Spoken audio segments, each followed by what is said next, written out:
Listen to that music. I had to let that play out for like at least, you know, 20 or 30 seconds. Happy Friday. Happy Friday evening, to be more exact. He clicked. I did click, you're right.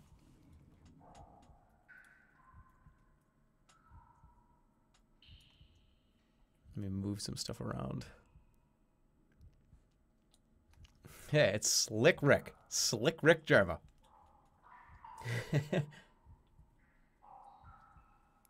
Sombra?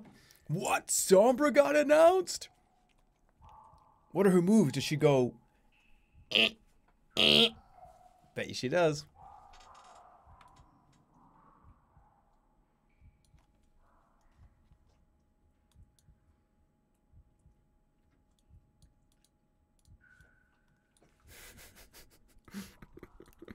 Alright, let's get the game over here.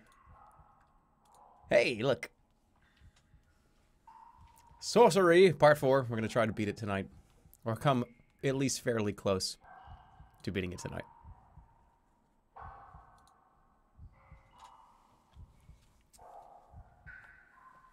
Describe what in 2 words or less? What was that? Only 2 months? What a loser. What are you talking about? Wait, what? That's plenty of time. Dampy123 and Xenos DB. Thank you both for 2 months, respectively. Casino night. We did casino night last night.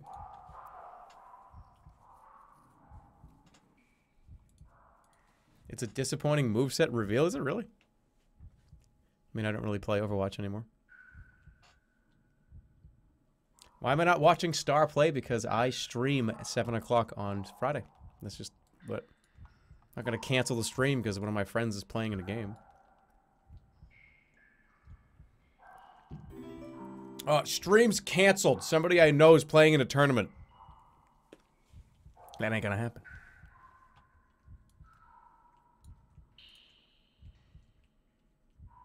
The moveset seems annoying.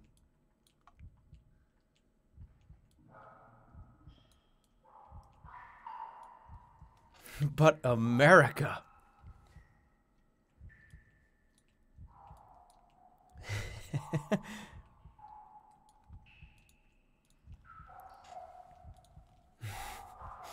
Forgot about your own holiday, Friday.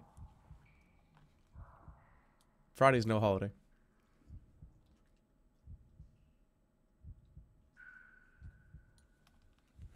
Looks like a more annoying Tracer. I didn't even look at it. So she does like a teleport.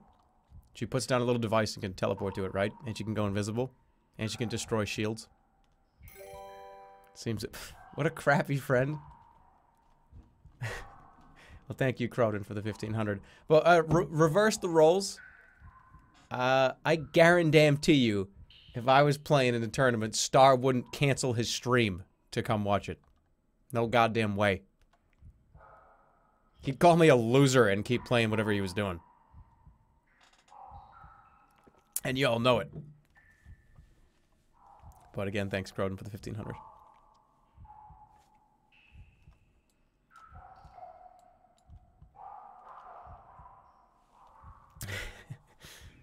Nope. True. True. He wouldn't even think about it.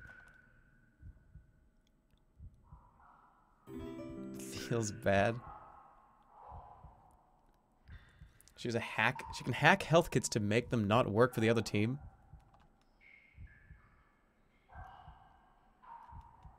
Yeah. I love this guy's name. Soup or Salad. Yeah, we're just chilling for a little bit because I don't want to start until give it a few minutes for people to trickle in. Give it a few minutes. But Super Salad is a great name. And thank you to the real Wait, what? R-Kite KT, the real man. Subscribe, thanks, dude. Cornstock77, thank you for 5 months, and thank you, My Vengeance, for 2 months. Wait, welcome, dude. What? Welcome. Cornstalk hand. Alright. I guess enough time's kind of gone by now. Well, I usually like to give like 5 or 10 minutes. You know, before we really get going. Why does my dashboard say that I'm offline? Shouldn't. Look, we'll put it this way. Star, really hope Team USA brings it home. Star and Seagull are on that team, right? Another good players. I wish them the best of luck. But I got Sorcery to play. You know what I'm saying? Got Sorcery to play. Part 4, almost at the Archmage. Wait. They're gonna win. You guys all know they're gonna win.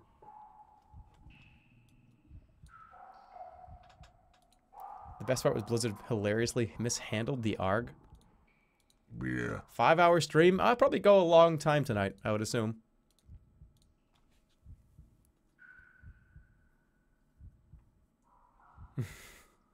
Yeah. Playing video games is better than supporting your friends. Let that be known. No. Sorcery. Part 4. Less than, like, probably a couple hours away from the Archmage. Plus, I mean, like, I'm gonna be honest again. I don't really... I'm bumping into the fucking mic and shit. I don't really, play Overwatch. I don't really care about it right now. I mean, maybe when Sombra comes out, I'll probably give it another play. Probably go and do another season or something. But just it's a good game, but I don't. Shit, you know what I mean? I don't really care. Ah. This is why he invaded you last night.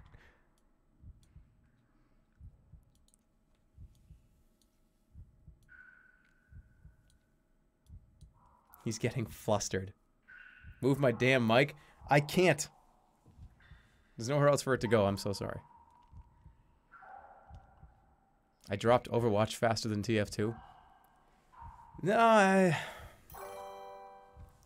Still watching part 2? Well, you got a long way to go. There's like 30 hours of streams. Get out of here! Don't watch this. Go. You got rewind back to part 2. That's what you got to do. But thanks for the 1500, Croden. Thank you to Tender Tacos for subscribing. Wait, what? Suicidal Spree, thanks for 2 months. Good day from Australia. Good day. Good day, mate. Can only catch these streams when I'm not at work, but I subbed anyway because you're awesome. Well, you're awesome, dude. Welcome to Clever Virus and ZYZX. I saw him chatting earlier. Thanks, ZYZX. Zizix. And Loladucho. Thanks for 3 months.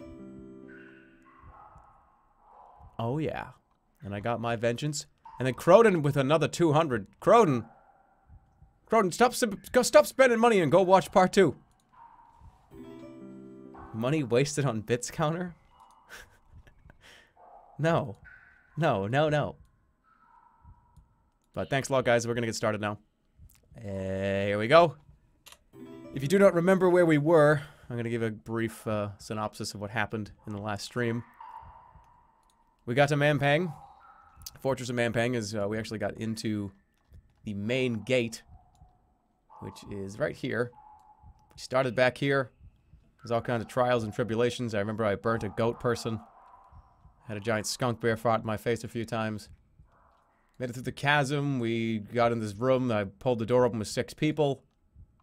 Eventually, I snuck in a wagon. Got in the front door. We're not quite in the city yet. This is the city here. Where High Zaman and Mampang are. Is the view counter wrong, or is there only 58 people here? According to what mine says, there's just over 700 right now. Maybe the view counter is slow or broken, I don't know. If there were 58, who cares? If there's 700, who cares? Whoever's here is here. I love you all regardless.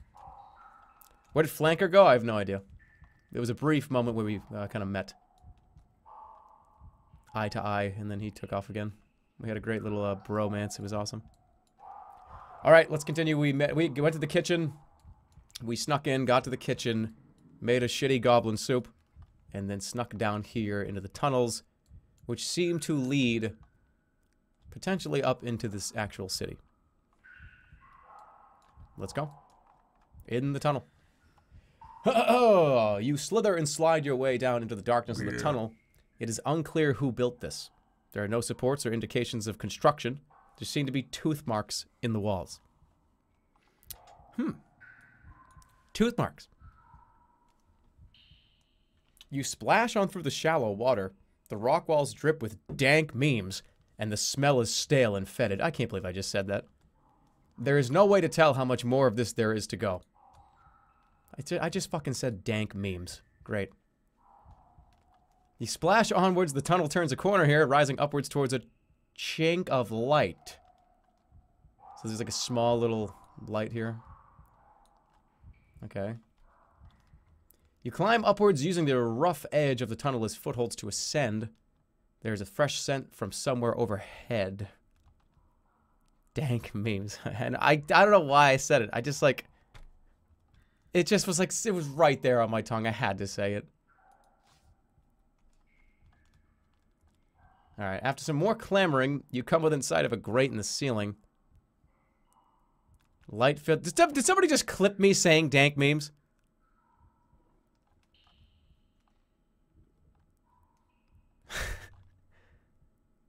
And standing right on top of it are a pair of feet. So there's like, I'm looking up at the grate right now. No, what race? What's this racist? What the hell are you guys talking about?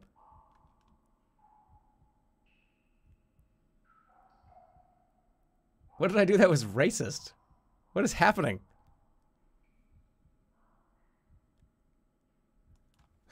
What the fuck is going on?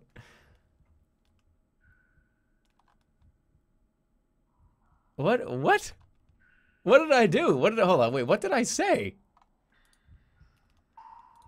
You guys got me all sorts of confused now. I can't even like look up I can't even see what happened. Oh. Oh, right. Okay, alright. Settle down. Settle down. Settle down.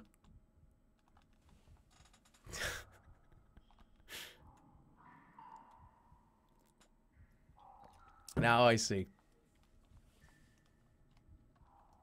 Well, be easy, guys. Don't worry. Alright, I'm just looking up somebody's feet. He said settle down. Settling down. After some more clamoring, yeah, I'm looking up this feet of the grate. Look up at the grate. There's people standing on it. Should I, like... I don't know, should I fucking throw something at the grate?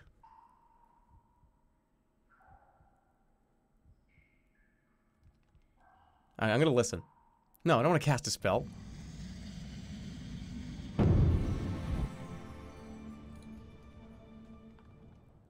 Listen. You wait a few seconds and are rewarded as the guards above begin to chatter. Keep your eyes open. They say he's on his way. Who? You know who. I'm not worried.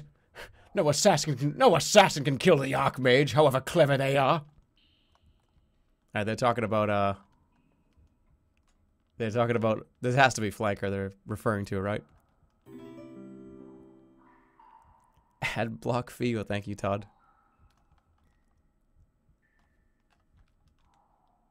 I'm gonna press on, no. I'm gonna look up. The grate looks fixed into the stone. It is not hinged or designed to be opened, but presumably just to let this tunnel vent steam.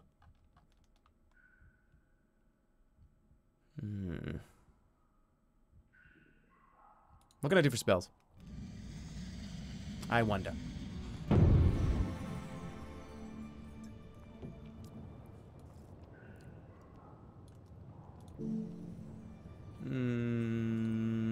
Could I like drop the grate from underneath these guys? What happens if I open the grate? Are they just both gonna fall down?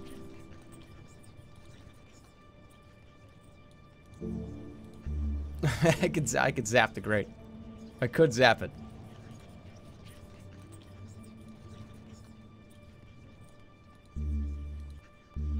Yap, talk with animals. It's like two guys standing on a sewer grate.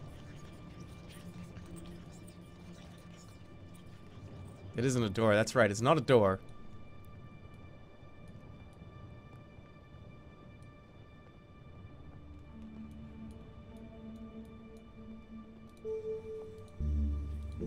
Summon a replica creature? What? There's no creature even here.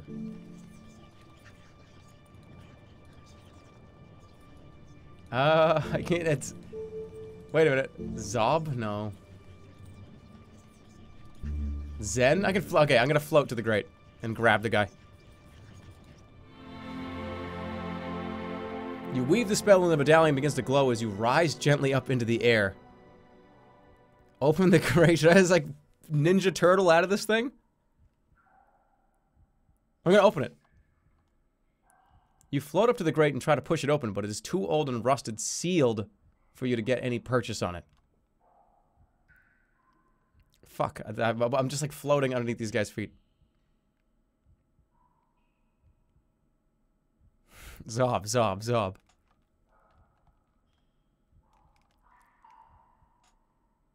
What can I throw? Yeah. You grab a pebble and toss it up against the grate. The guards stop talking immediately, and you see the feet move this way and that. What was that? Sounds like it came from down here. Hey, it's me! Greetings! Greetings, replies the guard uncertainly. What are you doing down there? I'm the Annalander. I've lost. Should I just say I've lost? I've lost. You certainly are. That's a sewer. Can you get me out of here? No, apologies, brother. These grates don't open. Never have. Just keep going along, the other guard remarks. You'll find your way out somewhere. Good luck. Good luck, huh? Yeah. Well, good luck to you, too. Zap 'em! Consulting the stars, you bind the magic, generating a charge of electrical energy within your palm. Blast the grate or blast the guards. Blast off the grate. You fire the blast up at the grate, which lights up with electricity. The guard screams as he jumps clear. But by Greg's nostrils! How? You don't think it's the Annalander? Could be. We better call the captain. You hear their feet pounding away. More light filters down from above now that the guards have gone away.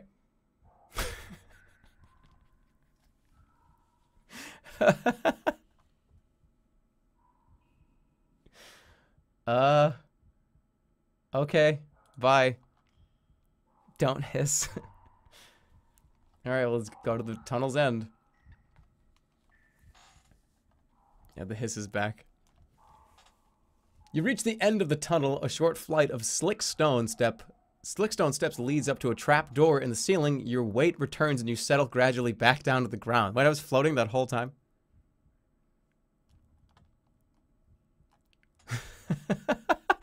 Look at the trapdoor.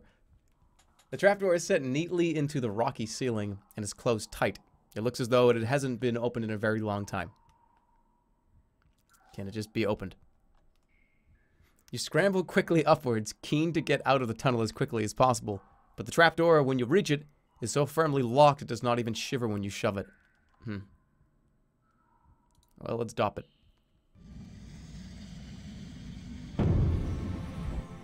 Let's give it the old DOP. What do you say? Open doors. You gather the stars, but nothing happens. The trapdoor does not even shake. Perhaps it is protected by some magical defense. Or else, it is not a door at all. You blasted off the sewer grate for fun. It didn't even work. I shot the sewer grate and I scared a bunch of guys. You bang on the trapdoor, it doesn't budge. Not even slightly. More suspiciously, it barely even booms. You pull the wood of the trapdoor, and after some work with the chopping knife, a strip falls away, revealing smooth rock beneath. Seems this was once a trapdoor, but it has since been filled in, perhaps with a petrification spell, cast onto the wood itself. Turn back. How do I get out of here? You have to go back to the grate? How am I going to open this? You return along the tunnel when you hear something growling. It seems your banging has attracted attention.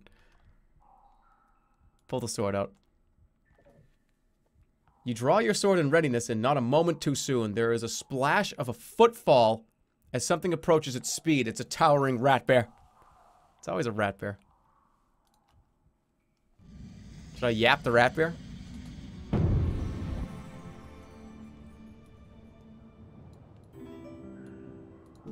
Let me read its mind. Dop the Great. I could dop the Great, but it doesn't. How does it doesn't even have handles? Gum create glue. Wait a minute. Oh, hold on.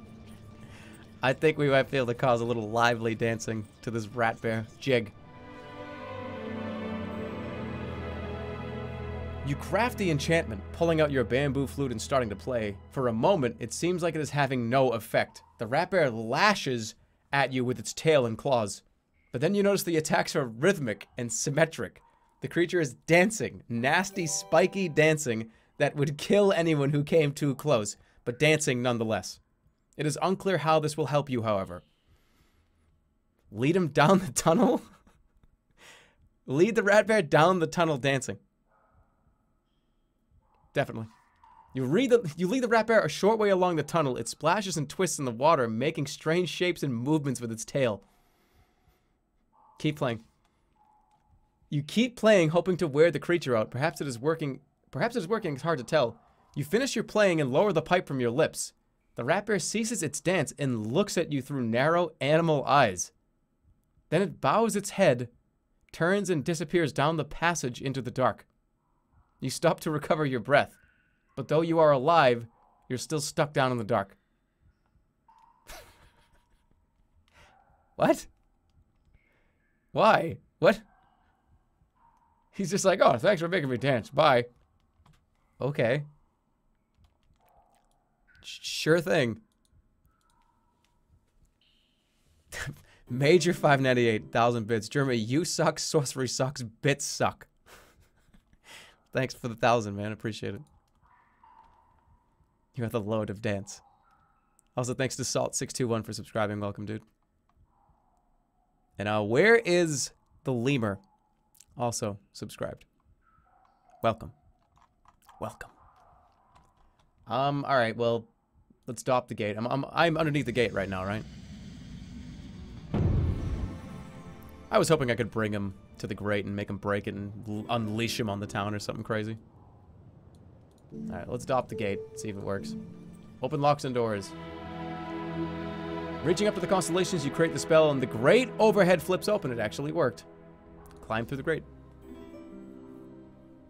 You must obey the dance commander.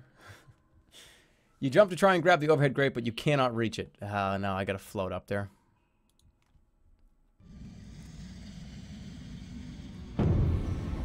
Now I can zen and I just float up there.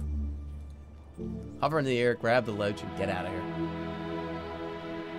Float through the grate. You float up and out through the open grate. Cool. Out of the tunnel. You settle to the dirt of Mampang and kick the grate shut behind you. You are in a narrow alley between two large buildings. At the far end, you see a glimpse of some kind of plaza. The sun has reached its highest point now. You slip your way forward. We've made it into the city, along the alley. Nice stamina. There's barely enough space to walk between the two buildings, which list inwards on both sides. Look at the buildings. The buildings on both sides are topped by large glass domes. The one on the right larger than that on the left. You sidle onwards down the alley. The widening alley. The alley widens out a little bit here as you approach the square at the end. You're inside the city. Time to explore. Looking around, you're surprised to find this part of Mampang is more like a city than you expected. There are merchants, laborers, and swaggering guards. Washing hangs from hooks outside the stacked houses. Of course, there are far more wicked glares and knives tucked into belts than ever, even in Kare. Suddenly, you feel hooked fingers catch your arm. Draw my sword. You go for your sword, but a voice murmurs, You won't be needing that. There's no one else here. You blink with surprise. A moment later, the tall buildings of Mampang that you traveled so far to reach have disappeared. Now we're in Kare. Okay. You stand in a humid climate. Yeah.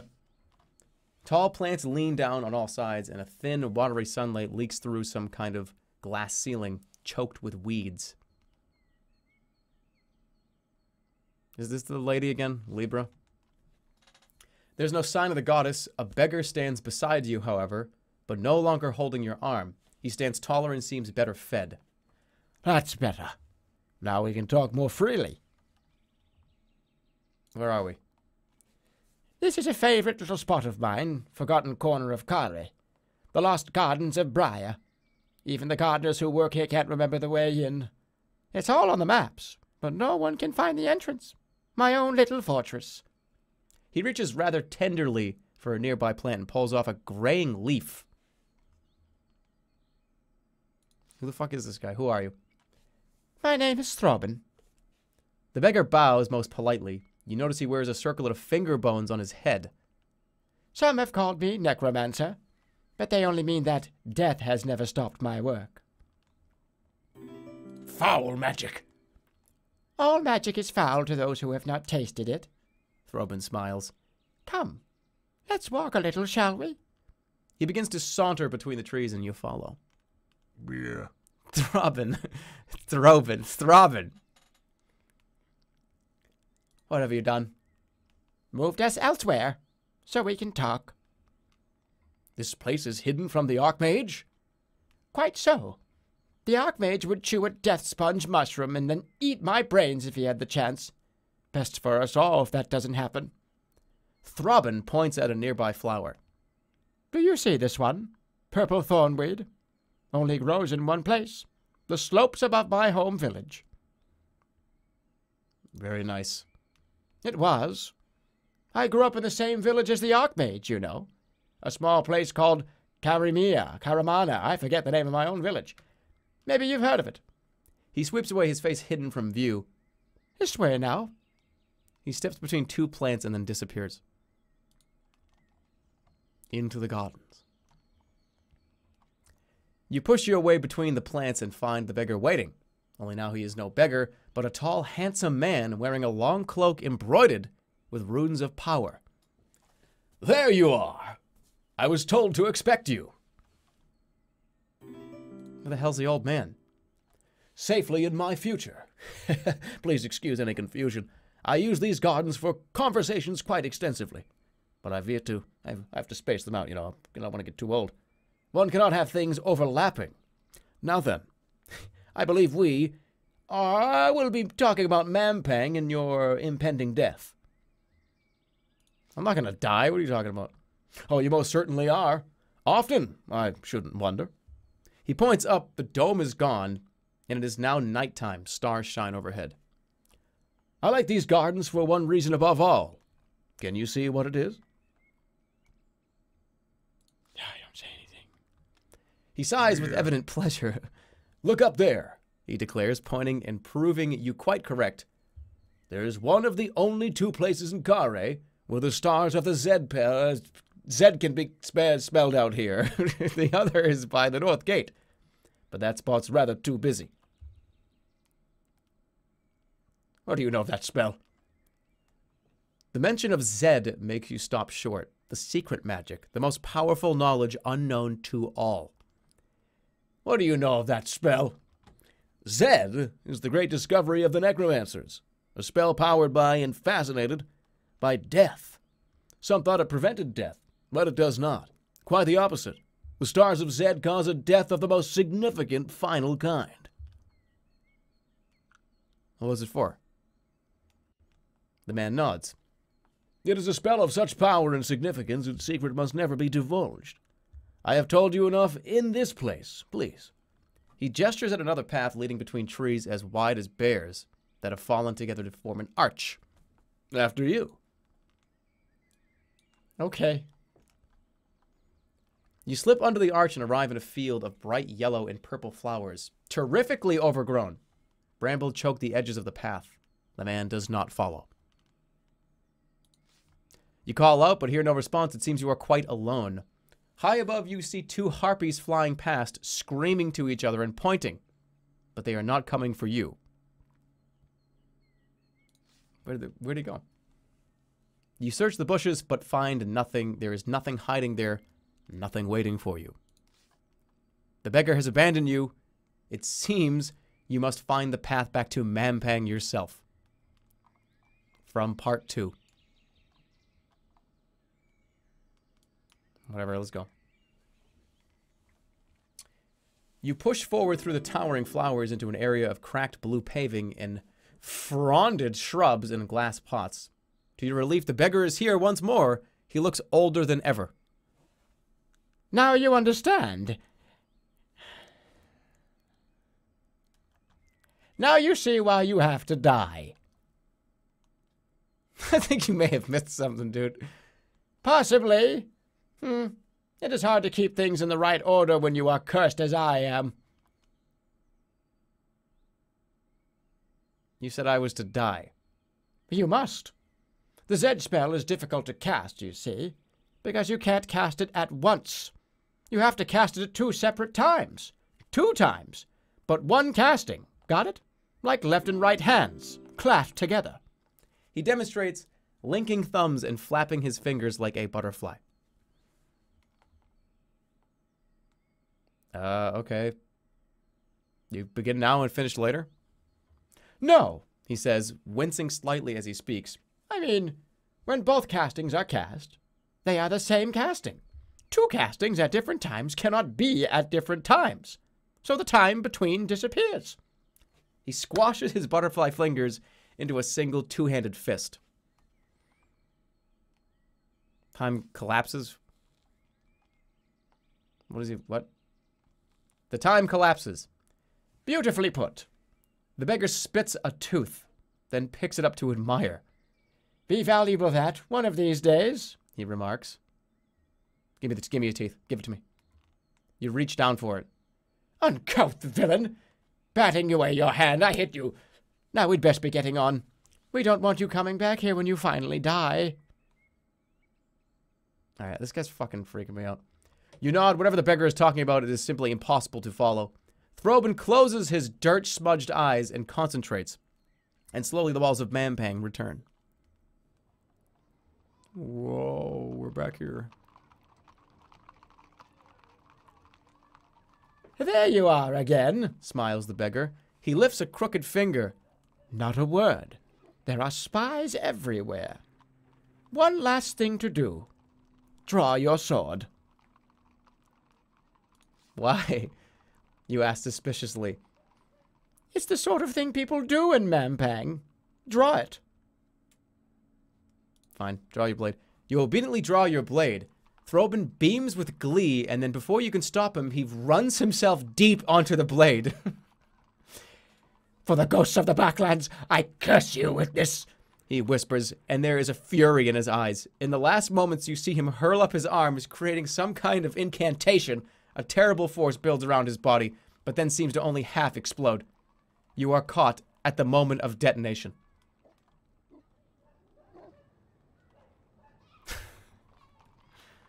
The explosion dies away, its force curiously unspent, as though waiting, but you feel stronger for it.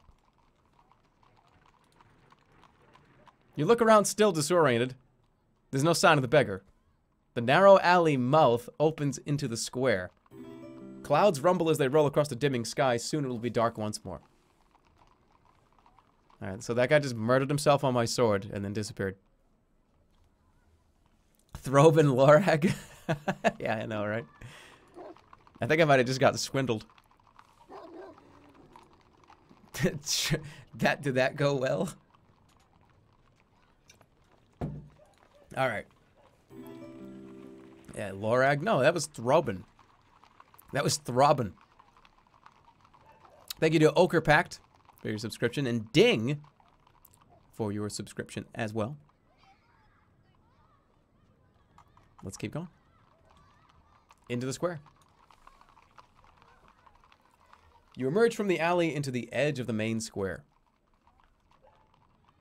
We now have a few different places to go. Where do you guys want to go first? Let's do a poll. Let's poll it up. What do you say?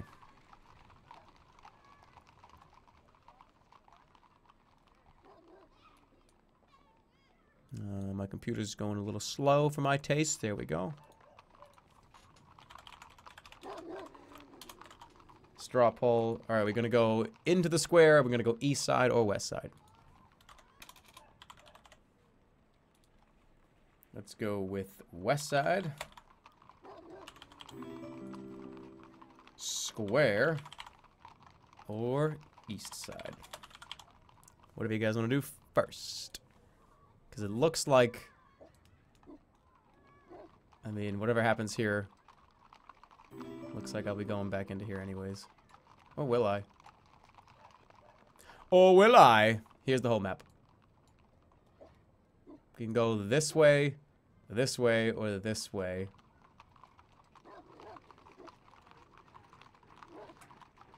But it looks like there's enough room to go around here. Like this. And I have to assume, like all the other games, that we'll be going in this direction at some point. Here is the poll. Go vote with your heart's content.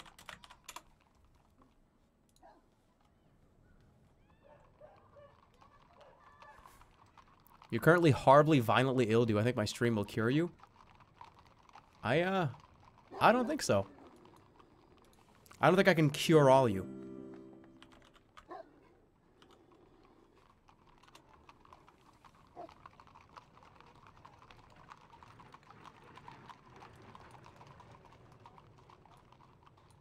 It looks like West Side seems to be winning. By not a whole lot, so we're gonna give it like another 10 seconds. Change my name from Jerma to dumb, idiot, stupid face. That was very specific.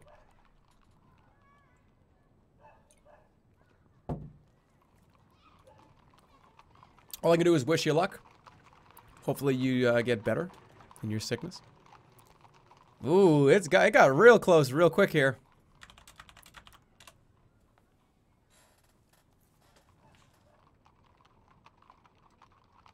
Only separated by 4 votes.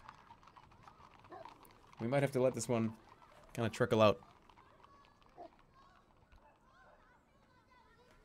112 to 113? 2 votes. 2 votes.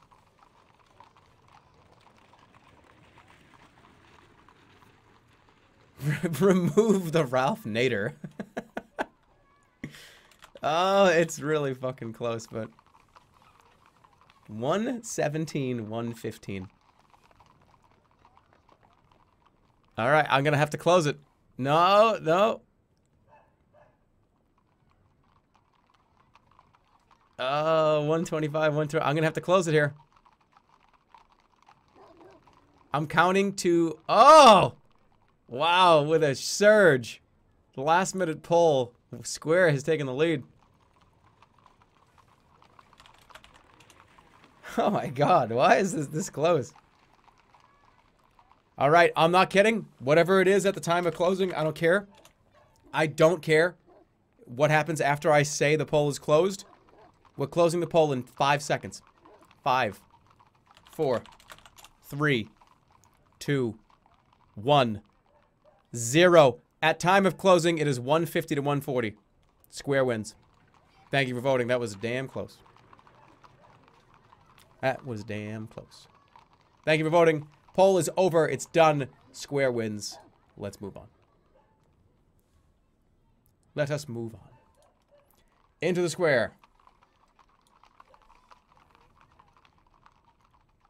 Another night begins. You should try to find a place to sleep, especially on an empty stomach. You stride out into the middle of the public square where Mampang's inhabitants go about their business. In the center is a huge statue of a faceless man holding a crown aloft. The Archmage. Okay. Look at the statue. Let's look at it.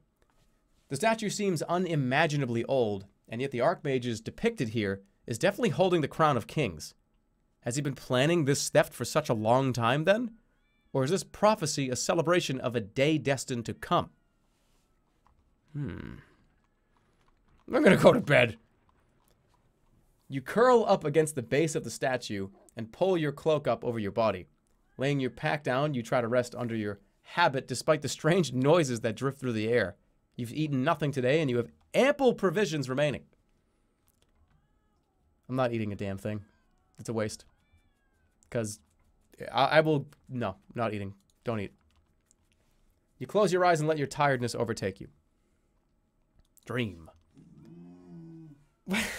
What the hell was that, Otto? He just looked at me and went, eh. What? What? Should I have eaten? Is that what you're trying to tell me? Yeah, it's a good dog. Hello. Okay. What is left of the night is restless with visions. You are curled up on a bed of straw and bones. A bird maid is carefully plucking grit from your skin and nuzzling you with its cruel, hooked beak. You are safe, warm. She feeds you with still living rabbit. A pair of rich black eyes are fixed on you. A figure in shadow purrs your name. The voice is rich, beautiful, and compelling. Flanker, my love? I am here for you. I will take your hand. And all the while, you hear distant laughter from the east.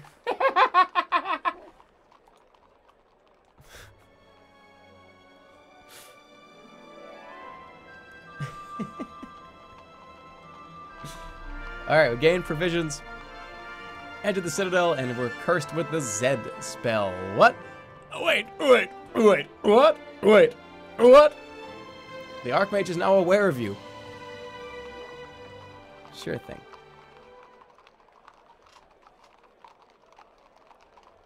Okay, you wake to the sound of people and tramping guards and hurry to your feet once more. Look around, cast a spell, make a move. What can I even do for a spell here? East came back to bite you, so he was just laughing from the east somewhere. How? Find safe passage.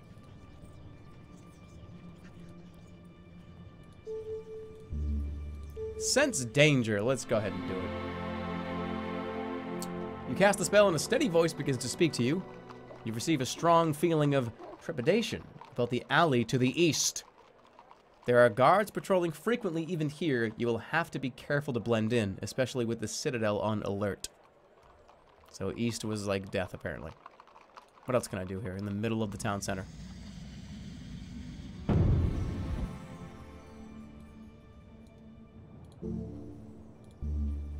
Rap talk all languages? Can I talk to the statue? Resurrect the dead? Yeah.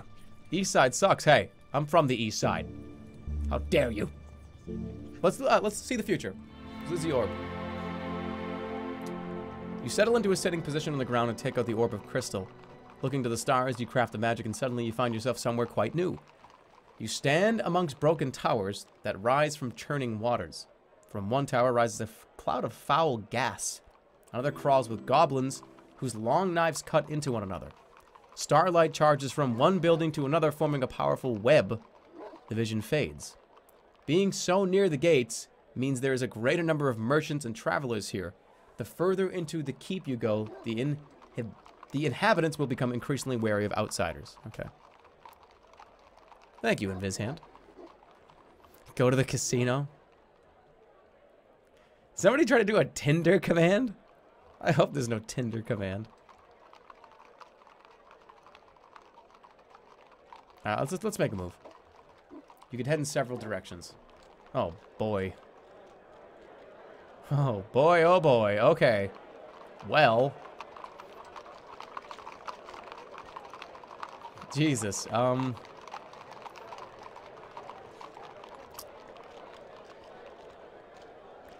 either gonna go up here or... Well, this is the gate to the... Alright, the Archmage is in here. I'm going straight in. Fuck it. Let's go.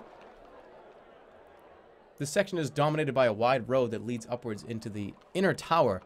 Guards flank the way, scowling at anyone who gets too close. Nearby, you also spy a pillory with a lone prisoner shackled in. A bustling market is in full swing further north. The early morning sun makes the air glow. Pillory. You walk over to the pillory. Behind it, a gallows looms, noose swaying in the breeze. Oh, shit. A prisoner is here, dressed in rags. The skin on his neck and wrists has been rubbed raw by the wood. He lifts his head just enough to scowl as you approach. Okay. He is brawny, but thinned by the punishment. His shaggy hair is covered in filth, clumping together in places. Taunt me or beat me all you will. You will teach me no lesson that a week in and out of this bane-cursed pillory has not taught already. Unless you wish to feed me, be off. He's surprisingly lucid for somebody who has spent a week in the stocks. I'm gonna cough.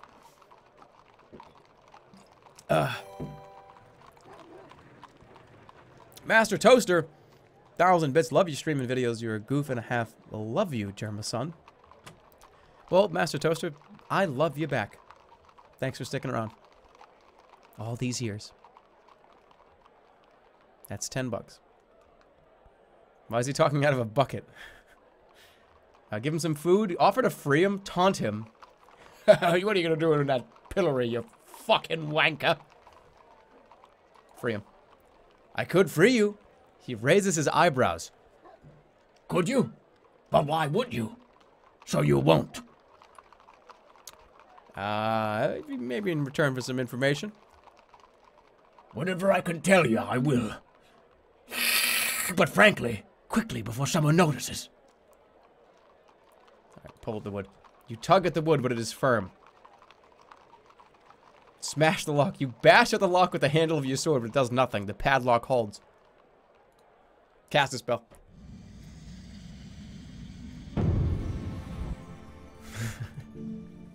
I can't zap it. Zop? Well, pop. Create explosions? Wait. Zap? I could zap him. I could zap the lock. I could... No! No! You move the starlight, building a formidable electric force in your head. I have to kill him. No! No, he's trapped. I'm so... Kill him! No! You point at the man and release the lightning bolt. A moment later, the pillory is a smoking ruin. What? There's nothing more to be done. You leave the gruesome sight at the pillory behind. You could head out into the square. Why the fuck did I do that? I can't even rewind. Why did I do that shit? Oh, motherfucker. That, like, wasn't even funny. No, that guy... Okay. Bye. I just fucking electrocuted a guy that was tied up in stocks for no reason. That did nothing for me. It just killed a guy. That's it. I'm not doing that again. I'm not doing that shit again. I can guarantee you. When was a zap? We're done with the zap. I'm putting zap in the fucking pocket and closing it. We're not casting zap at another person again. I promise. If there's an opportunity to do it, I'm not gonna do it. No more fucking zapping. I threw 3 stamina away to disintegrate a prisoner. The air stirs a little, still cold, but fresh. Fuck. A few yards from the square, a group of guards block the road. They stand sharpened to attention, sheltering in the shade of a nearby hut. 2 of them hold snarling dogs on chains.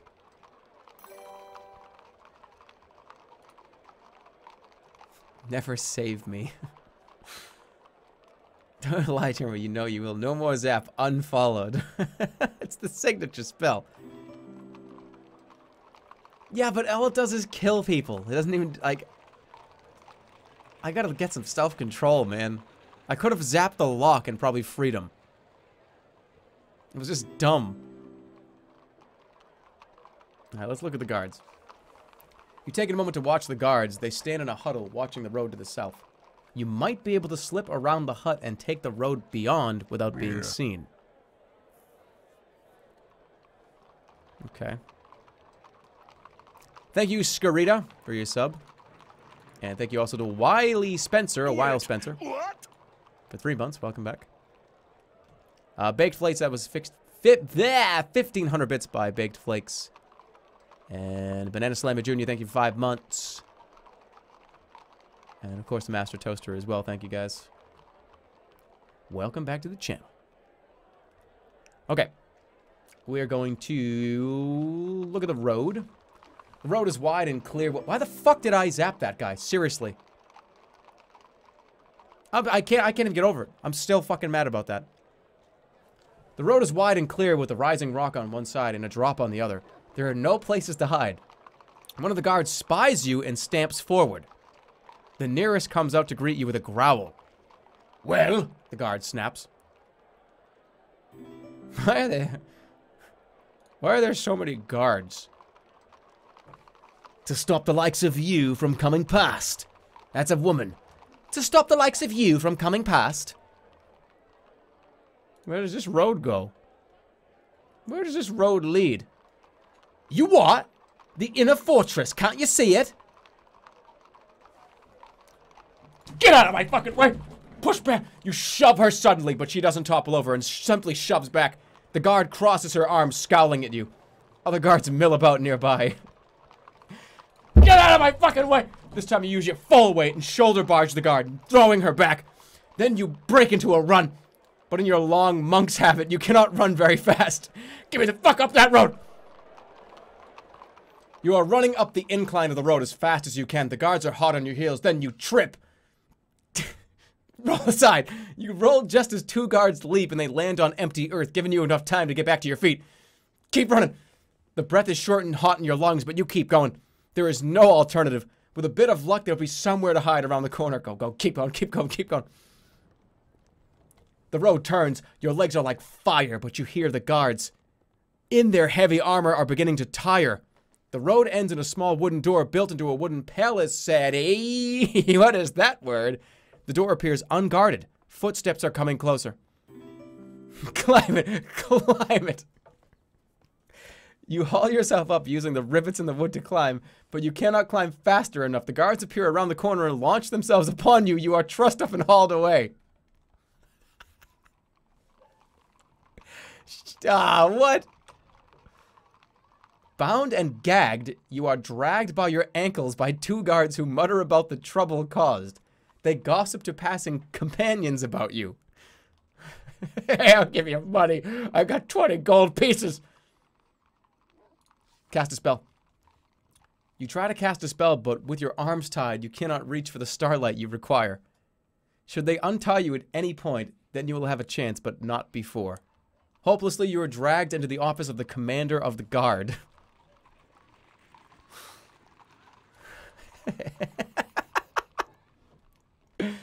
The room is windowless, but lit by a half-dozen lamps scattered about. Khartoum, commander of the guards of Mampang, sits behind a wooden desk covered in scattered parchments. Hello there.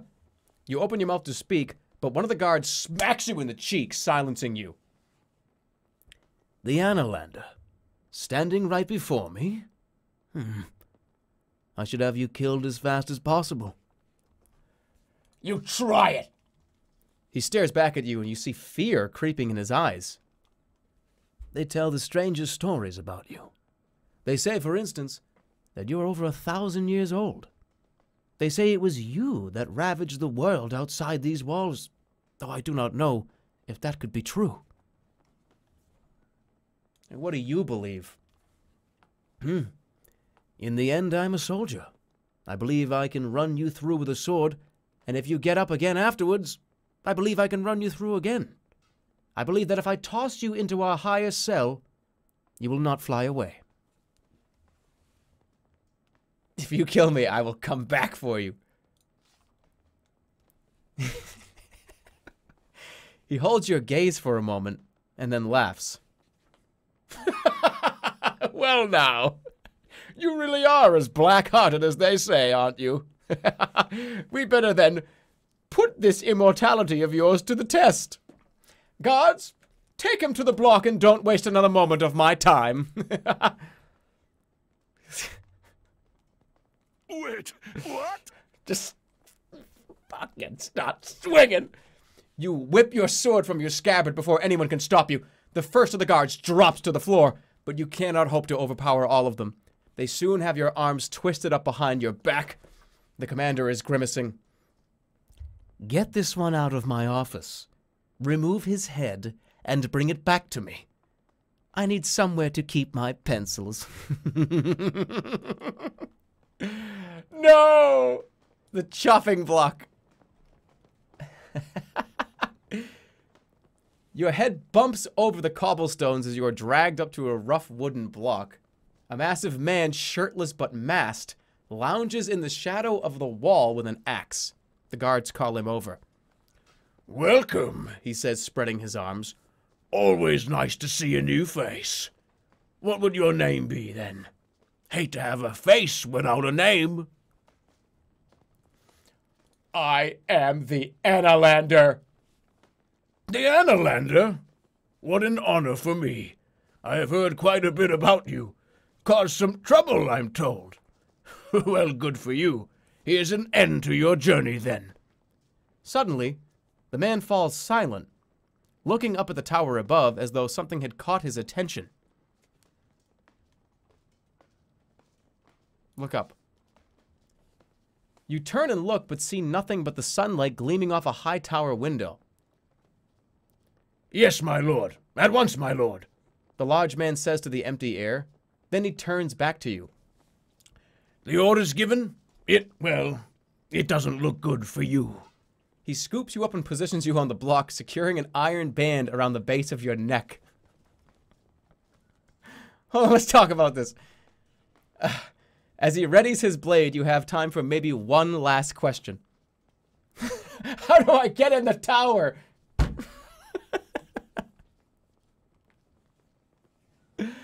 Why would I ask? What's the greatest treasure? Okay, what's the easiest thing? Where's the greatest treasure in all of Mampang? The executioner nods sagely. The vaults. But thing is, no one knows where the vaults are. I reckon somewhere in the city, just somewhere no one wants to go. Then he swings up the enormous axe. You hear the singing as it slices the air. Come on, pray. Pray. You close your eyes and whisper a quiet prayer. The edge of the axe gleams in the sun. Look on the bright side, He remarks, blade quivering in the air. Not every day the Archmage comes to watch me work. A moment before the axe falls, you see from the corner of your eye that someone has come to watch. A tiny dwarf figure leaning on a staff.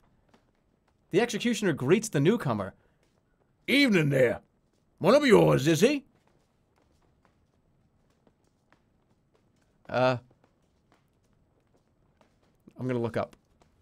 You twist your neck as far as you can and peer from the corner of your eyes. Cut clean. Requests the newcomer. A tidy slice below the chin. For myself, I only wish for the limb. Wait a minute, is that Van Cass? He's coming to get the leg. He's coming to get my leg. It is Van Cass. All journeys end, all plans are mislaid, and every price is eventually paid.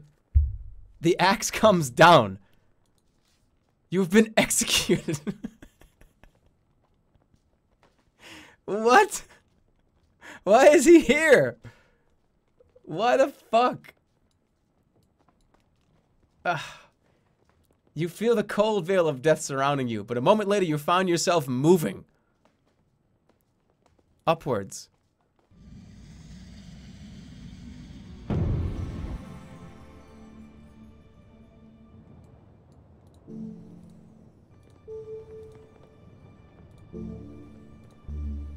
Oh, it's Zed. We cast Zed. We're gonna, yeah, alright. You do not cast the spell, but rather it casts you, pulling you open only to scatter you into the winds. Yep, okay.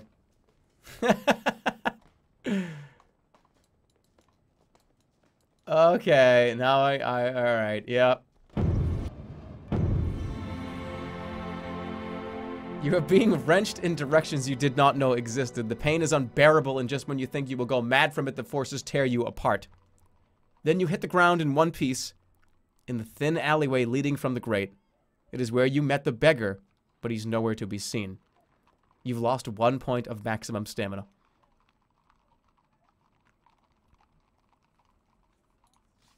You pat yourself down, you're quite alive. What is more, you have all your possessions and gold and knowledge intact. The narrow alley mouth opens into the square. Clouds rumble as they roll across the dimming sky. Soon it'll be dark once more. No rewinds. Except I'm back here now. Into the square. Do I still have my leg? You emerge from the alley into the edge of the main square. Alright, well, obviously... Hold on. Into the square. I'm curious. Another night begins. You should try to find a place to sleep, especially on an empty stomach. You stride out into the middle of the public square where Manpang's inhabitants go about their business. Here's the statue, the Archmage, again. Please don't nuke the guy in the pillory. Alright, sleep again. I'm gonna sleep. I'm gonna do the same thing. You curl up against the base of the statue and pull your cloak up over your body. Laying your pack down. Yeah. Okay, I'm gonna eat something this time. You eat some cheese, and then you dream. What is left of the night is restless with visions. You are lying on cool, moist ground underneath a tall, swaying tree. There is a nagging pain in your leg, and you look down to see a sapling growing up through your thigh. Rip it out. You try to pull it free, but every tug makes you scream in agony as though you were pulling at your own tendons. All the while, you hear a distant laughter from the east.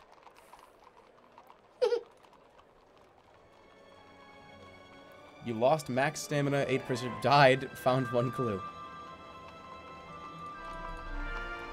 So I'm back to where I was before. Alright.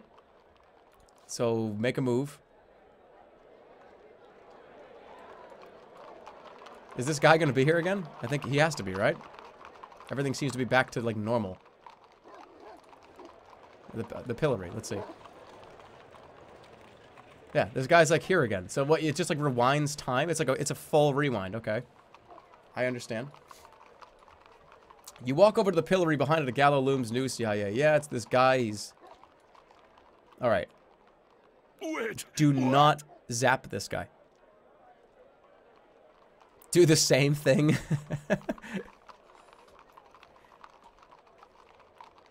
No, okay, I'm gonna free him this time. I want information. Alright. Cast a spell. I'm not going to fucking break this. Not break this. I'm not going to break this, zap this guy. I want to break this. Stop. You cast the spell is formed, but the lock itself refuses to budge. The lock is infused with Minimite blood. Makes it impervious to magic. With a mutter, he adds, Wish someone had bathed the bloody Archmage in that stuff as a baby. So I can't... Alright.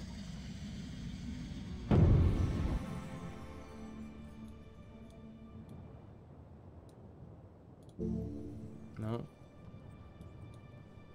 So if it's impervious to magic, then I'm not... Can I even... Like... Pep cause strength? I don't have fire water.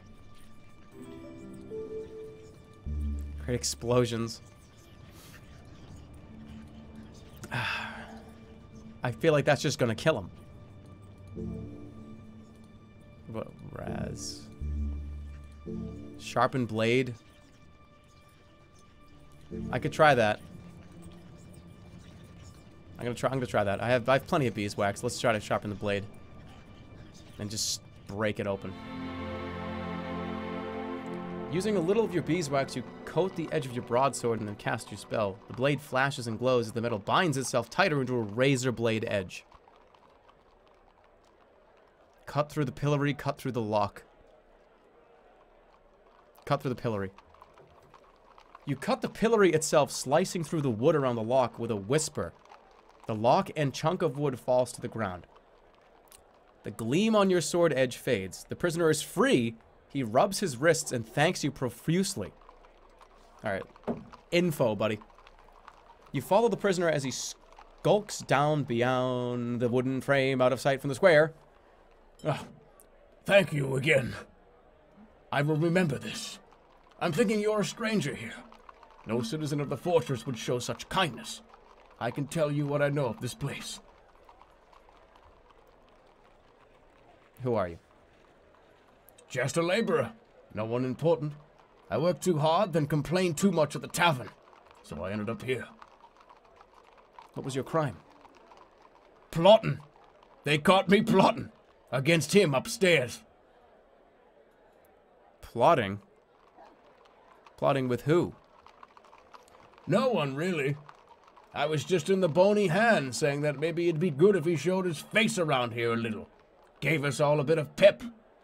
But any kind of talk like that isn't straight talk, it's bent talk. That's what they say. I've learnt my lesson, won't do it again. Who turned you in? No one did. The Archmage is watching, see? Watching everything.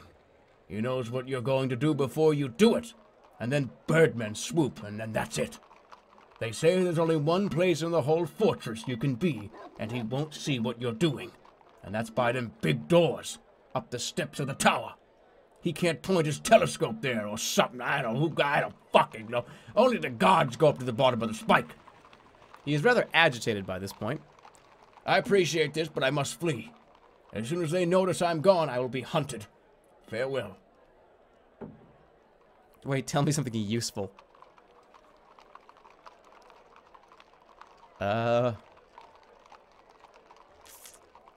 Good luck to you. He nods at that, then ducks down an alley. You could head out into the square or cut across the guarded road that heads uphill from here. Alright, well, last time I barreled through and that didn't really work. So, let's go.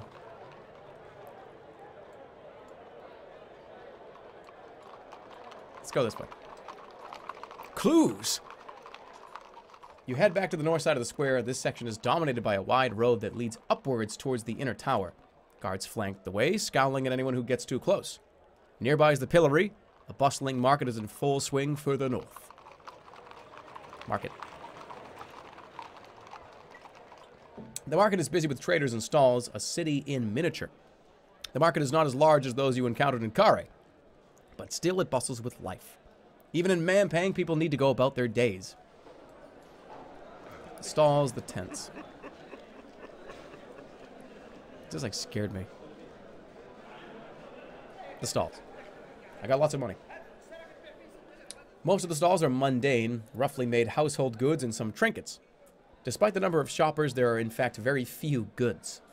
But as you wander the stands, you do spot a weapons dealer flaunting his wares and a bent-backed peddler with unusual items spread on a cloth. New weapon?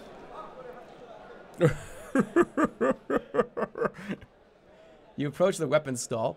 The trader is extraordinarily thin. He might disappear if he turns sideways. Welcome, friend. The army has procured most of my goods, but I have a few items left to sell from my original stock. What do you have?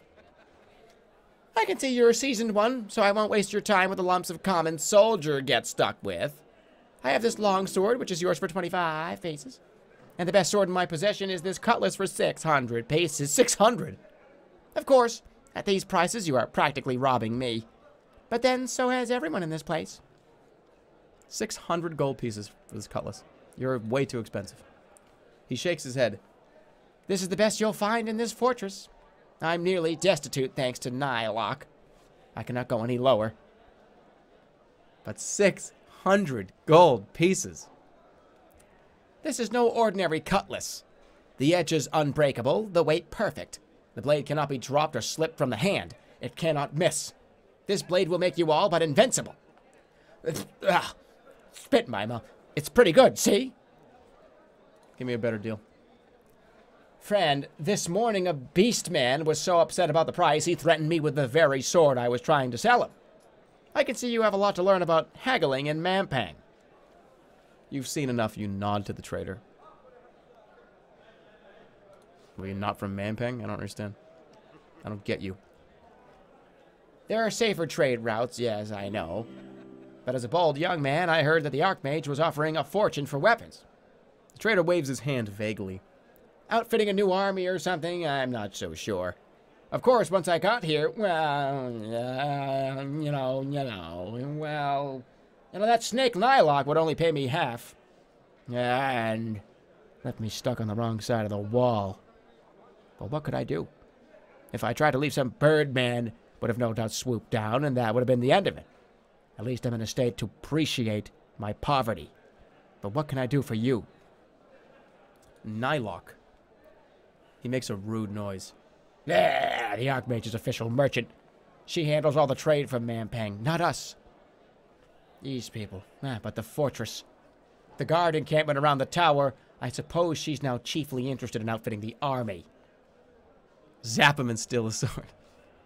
Oh, indeed, though I certainly couldn't tell you who they're supposed to be fighting.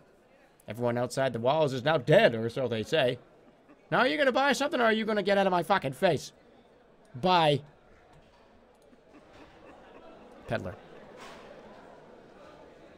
The peddler smiles as you approach, and he gestures across a motley collection of objects laid out on a blanket.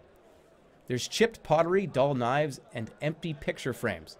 The man is not old, but a hard life has aged his looks. Junk, refuse, and memorabilia. All for the discerning customer. Ooh, I can sell my gems here. Offer to sell gems. Do you buy as well? I have gems for sale. Gems? No. No point in me buying gems. What'd happen if I put them on my rug out here? What do you think? Would I make my money back? Don't think so. Yeah, they're enough to escape Mampang. And be free. You murmur below your breath. No. I don't need to see them to know that they're not. Who can I sell these to? Try Hummingbird, the weapons dealer. He's nuts. That guy told me to fuck off. What's he got?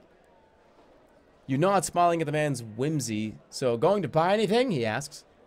Alright, you look at his assortment of junk. You can see a few items that might be useful. Brass pendulum, gold-backed mirror. Okay, what items do I not have here?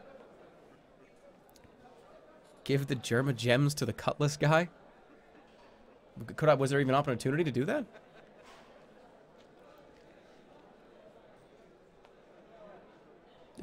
It looked like he just wouldn't want to tell me fucking his life story.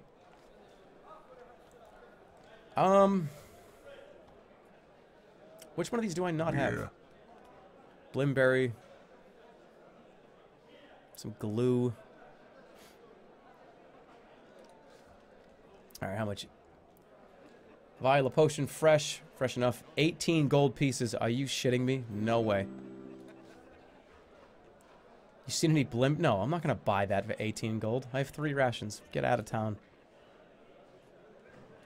No, fuck this guy. I'm going back. I can sell that to the guy. What? Oh, all right. Now I have the option to. Oh, do you buy gemstones, buddy? I was told you might. I might. May I see? Perhaps a trade in kind? Oh, gems for a sword? Gems for a sword. How about this? He lifts a cutlass from the mat. Really is my finest blade. You know, strong, supple perfection. What if this thing's a piece of shit? Let's do it.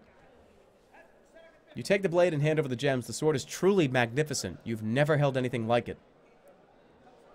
The merchant nods with evident pleasure. Very well. All right, well, let me look at that thing. Are you shitting me? Cutlass +6. Oh my god. A +6 cutlass? That'll do.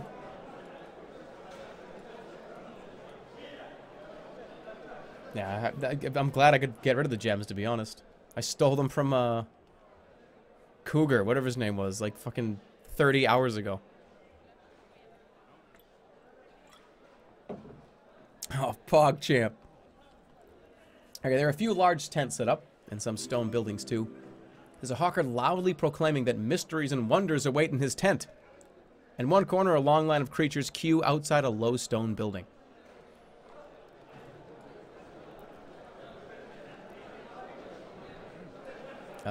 Fortune teller or the hawker? Let's go to the hawker. I can't get over this guy in my ear going. You walk by the hawker who is plying her tray to the crowd. Examine the wondrous stone of secrets. Marvel as it speaks, advises, and prophesizes.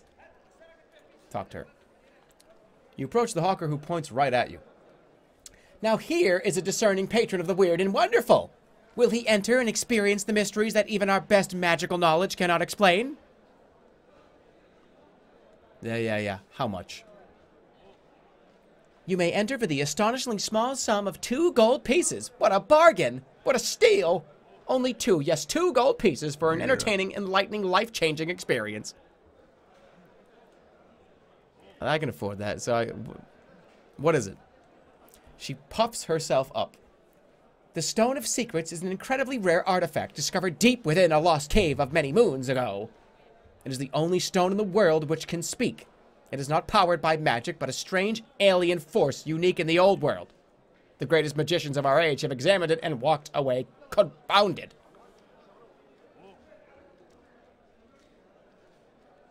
Let's do it. You pay the fee and the hawker beams, her gaze already slipping past you. Here is a brave soul who has chosen to embrace mystery and wonder who will follow him. Let's see what it is.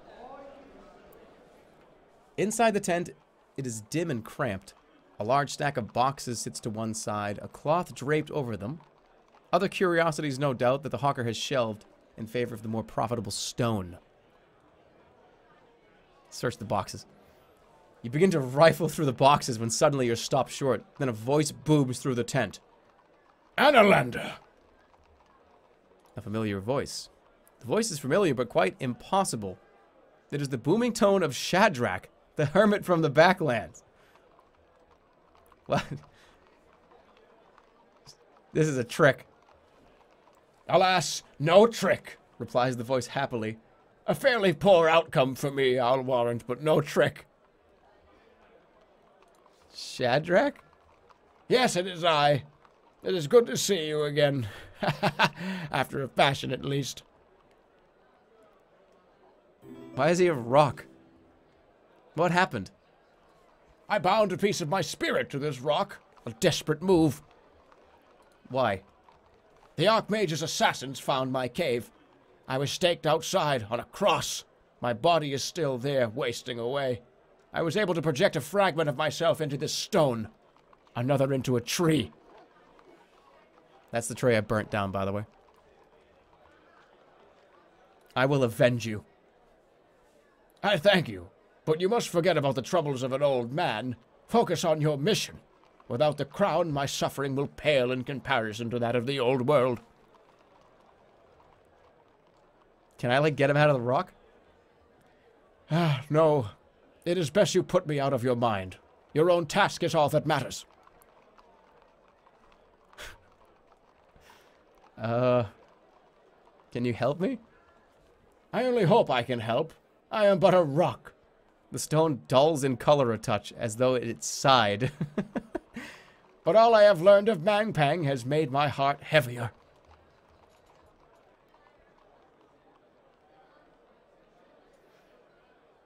How do I reach the Archmage? You must enter the Sorcerer's Spike, but its doors have never opened. They were made by the necromancer Throben, locked in 3 ways and then sealed in a 4th. The last seal was a bind that required he took his life. But the only power that can defeat the crown lies behind those doors. What about the vaults? The stone would shake its head if it had a head to shake. Nothing. But the crown will not be in any vault. It is too precious for that. Sense danger? What can you tell me about the city? Mampang, the city holds 1,000 captive souls, all of whom are subservient to the Archmage's will, though he rarely chooses to employ them. People here wander around their lives like rain through channels in our rock. The rock rattles and then falls still for a time. I am sorry, Annalander. I lack the strength to continue speaking. My body has already failed, and my spirit cannot stay anchored to this rock forever. Keep your wits about you, and know that I am proud.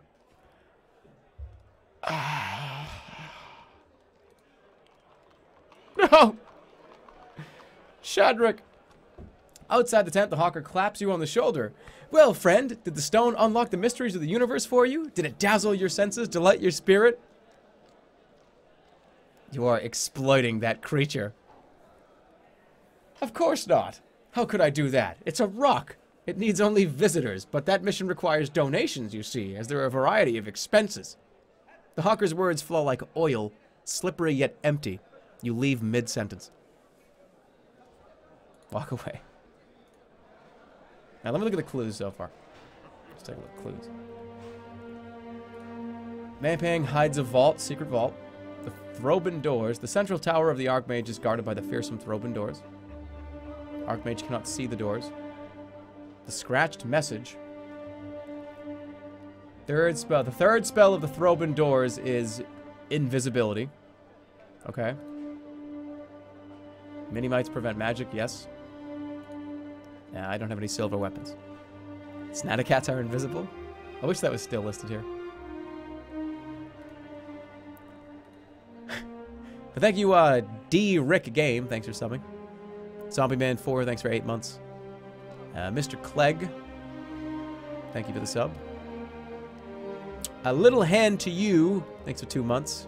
And then Rip Dark Souls 2, thank you also for 2 months. Thank you, thank you, thank you.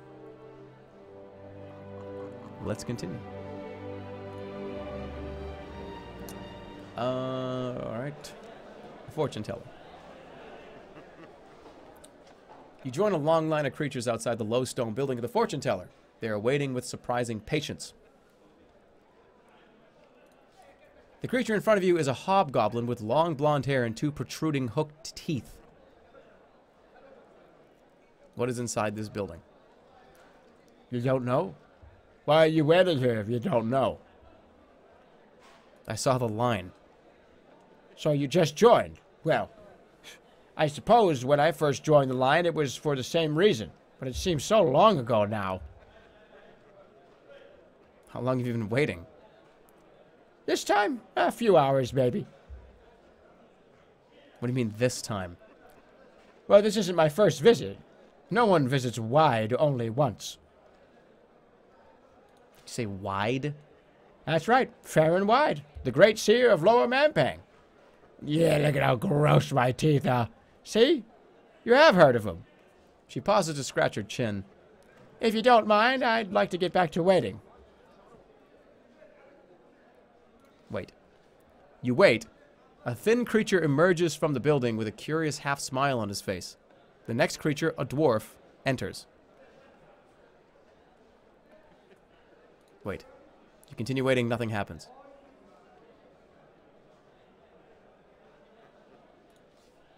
You continue to wait, and the dwarf emerges. She, too, has a curious half smile on her face. A black elf goes inside next.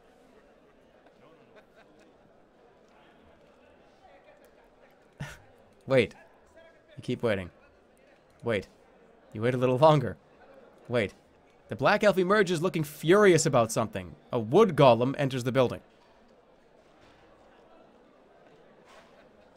Let's just push to the front of the line. You slip out of the line again, which closes up behind you immediately, and you walk towards the door of the building. A goblin stops you. What do you think you're doing? Get out of my way. I heard the teller's name is Wide. Can you believe it? I heard the teller's name is Wide. That's right, so what? I want to see if it's worth waiting for. Oh, it's worth it. This is my 13th time.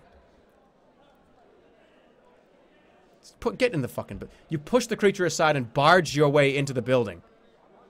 To your surprise, those waiting in line give no response. What the fuck is this guy? You step inside the low building just as the wood golem leaves. Inside, the room appears to be empty. Then a moment later, you notice a squat, ugly figure behind the door clutching a pot. The creature meets your eyes and stares with fear. It's clear he was about to try to strike you on the head. Grab the pot. You grab for the pot and toss it away into a corner. Sorry about that. I saw you coming, you see. I knew you'd be trouble. You are fair and wide. I am. The greatest fortune teller in Lower Mampang. The only one, really. The others were all, well, unpopular. And you are very popular. Yeah, and you're very popular, aren't you? And loyal. I could tell my little ruse wouldn't work with you, so I didn't bother. People who come looking for fortunes never really want to hear them, you see. They always want to they always want to be just about to hear them. So that's what I do. So he pretends to tell people fortunes? So you're a con artist? Oh, no. I really can see their futures, all of them. But why tell them? Who wants to know they're going to die of stomach blight? Or that their husband's going to leave them for a rock goblin? What good does it do? What's my fortune? Won't say. Can't make me say. You ball your fingers into a fist and Wide cowers. Told you you'd make trouble. I'm never wrong, see? Tell me my future. Farron is clearly terrified, but still shakes his head. Won't do it. Shan't do it. You're an imposter. No, I'm not. I'm not. Answer a question for me. Is it possible to pass the Throbin doors? Oh, I don't know. Oh, I don't know. Is it possible? Oh, I can't. Please don't ask me anything. Everything you say makes it more and more obvious. Makes what obvious? Who you are. Oh, it's no good. It's no good. Too late already. Wide looks at the floor. Please go. I've got lots of people waiting. Outside, the line shuffles forward as you emerge. Fuck. This is so cute and so sad. Should I get Sorcery or get the books? Get Sorcery. The books are very complicated. There's a lot to them. There's a lot to, you need, like, actual dice, I think, to play the books. I think we're done with the market area here.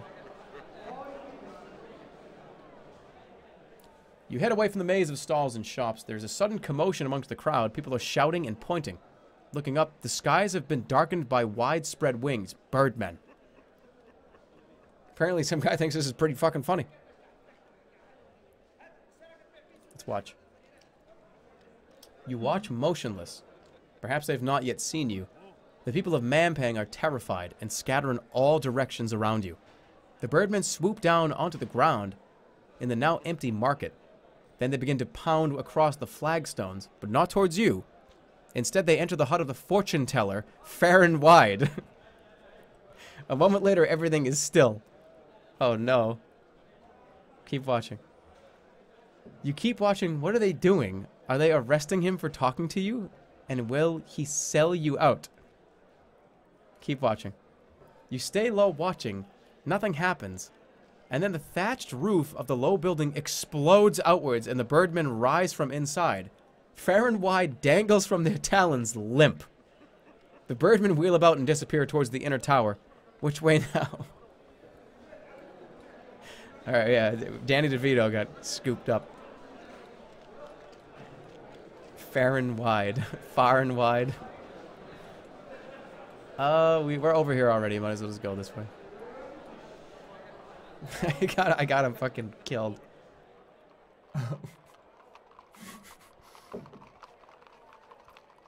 I wanted to know my fortune. An old beggar woman lounges against a well nearby, watching people come and go from the market. A wider road leads west into a rundown area of the city. The wind picks up as the evening draws on. A lot of beggars in this game, huh? Beggar. You walk over to the well where an old woman, little more than a bundle of rags, sits. She does not look at you as you approach. Her face is obscured by a shapeless hood. She rarely acknowledges anyone, not even holding out her hand for alms. Look into the well. You peer down into the well. Jump if you like. There's no bottom to it. Greeter. Well met, you declare. Oh.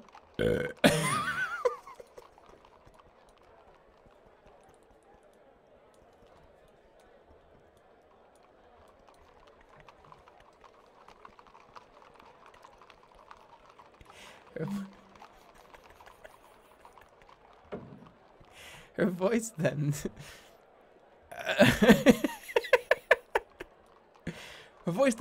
Her voice when she speaks is raspy, barely above a whisper.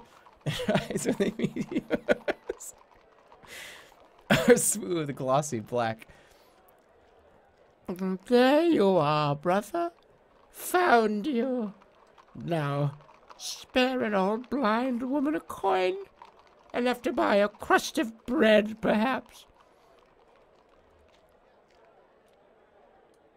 She looks pretty evil. I got enough. Look at this. Look at this lady. All right, give her a coin. Fine.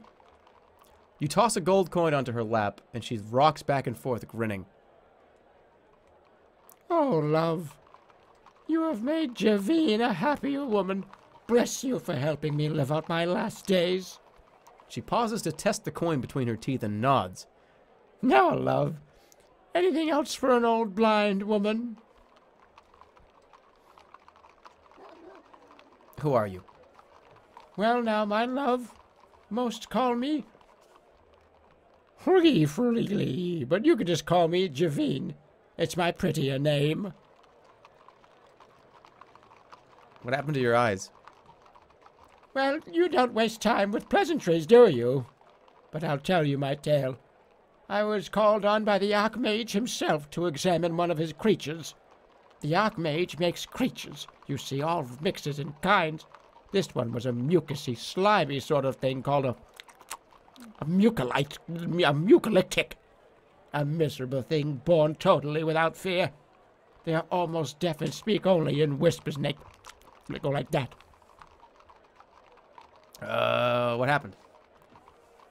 It was a single stupid minute. I got too close, so close that it attacked, and that was that. I lost me eyes to it. But you survived. If you call this existence of mine survival, then yes. But I don't know. That's what it is. I'm about to cry. And now you're a beggar. I was a healer before, but now, yes, now I beg. I sit here every day with little to pass the time, but the tormenting I receive from the sight masters. Sight masters? Here in Mampang, surely she is mistaken. Why did you stop healing? I couldn't heal once my eyes went. No one has much use for a blind healer, do they? Or a blind anything, if you listen to the sight monsters from Analand. Sight masters in Mampang. Oh, indeed, my lovely, indeed. Those bug-eyed monsters delight in my suffering. One lacking sight is a source of much curiosity to them. Half of them want to kill me, and half of them are in love with me. And those halves aren't entirely separate halves. Goddess, forgive me my foul mouth. I can help you. You could. You could. Kill one. There are too many for me to be free of their cruelty, but a death or two would taste good in the mouth.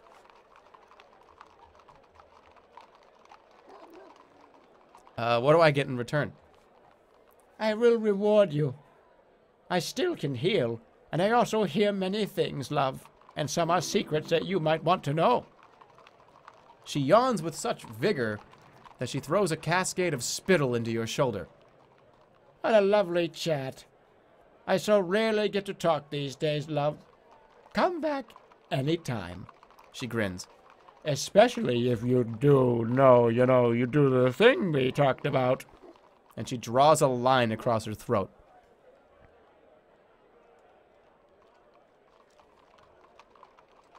I've killed a Sightmaster.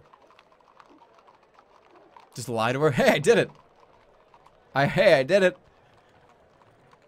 No, no, hold on. She was like a fortune teller or something. She was like a healer and like a sorceress. She's gonna know I'm lying. No. I'll see you later.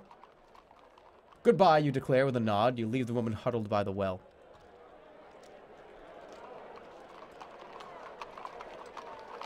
Didn't I? No, I didn't kill any Sightmasters. In the lake? Those are Sightmasters in the lake? I thought those are goblins. Plus, aren't Sightmasters my people, kind of? Let's go back to the square. I'm going to take a quick little break. I got to use the bathroom and grab another drink. I'll be right back. Don't go anywhere. Don't go anywhere.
I'm back. So, let's just take a look.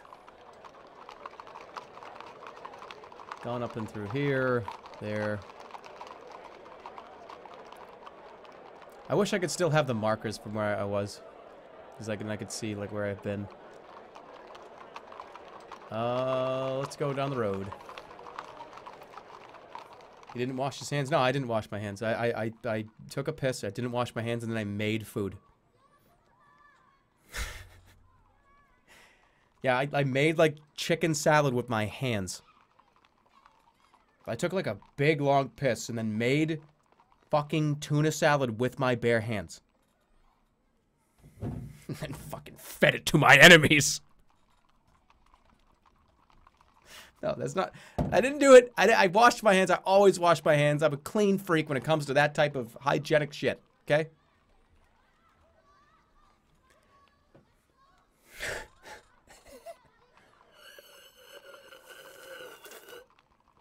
All right.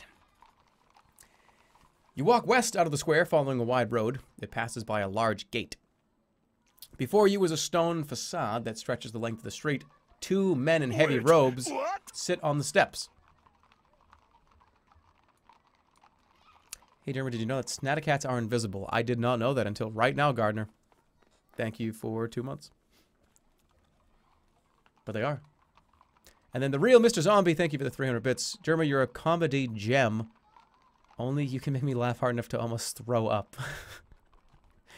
Well, I guess I'm glad and worried that I have that effect on you, dude. But thank you. Appreciate it. And that's it, I think. Thank you for the bits. People been dropping the bits. All right, look at the building. Arched windows are placed evenly, though several panes are missing. Worn steps lead to a door that is rather small for such a large building. The iron-studded doors are thrown open, and you glimpse a courtyard within. Greet the men. You greet the two men, and one of them grins.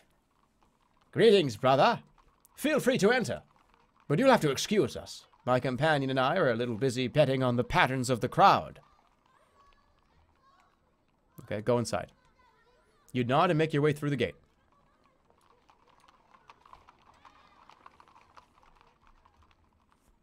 You step into the yard of the monastery. It is much quieter here, and a sense of calm peace exudes from the building, as though protected from the evil of the citadel around. A short flight of steps leads further inside to a wide, busy hall. Nearby, a monk watches you with gentle interest. Talk to the monk. Greetings. You must be a novitiate. I have been for many years. That is correct. Yeah, that's correct. Welcome to the fold, then. How are you settling in? Yeah, it's a difficult life. That's a shame you find it so. Is there anything in particular? Food is terrible. I've lost my faith. Shit. I killed the site master? Well, all right. I've lost my faith. That was quick. You're free to leave the monastery, of course. Several do. Though Effie still may watch over you until you pledge yourself to another spirit. Oh, it's like a new god? Tell me. Well, long ago, when the world was intact, there was a group of monks who took a vow of silence. They could only speak once a year. This is a guy, not a girl. Do you need assistance, Noviate? Where can I get him? Can monks go anywhere in the city? For the most part, yes. Of course, our chores and worship keep us to the monastery mostly. But if we are sent on an errand, the guards do not bother us. Even in the restricted parts of the city? Oh, yes, it really is not a bother.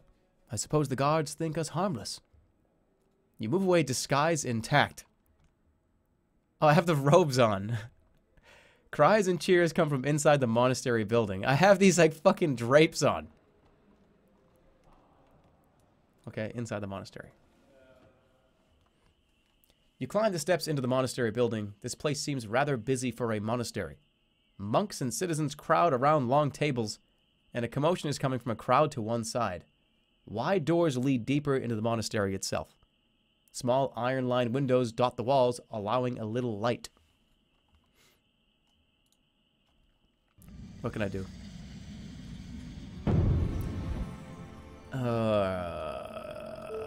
Sense danger.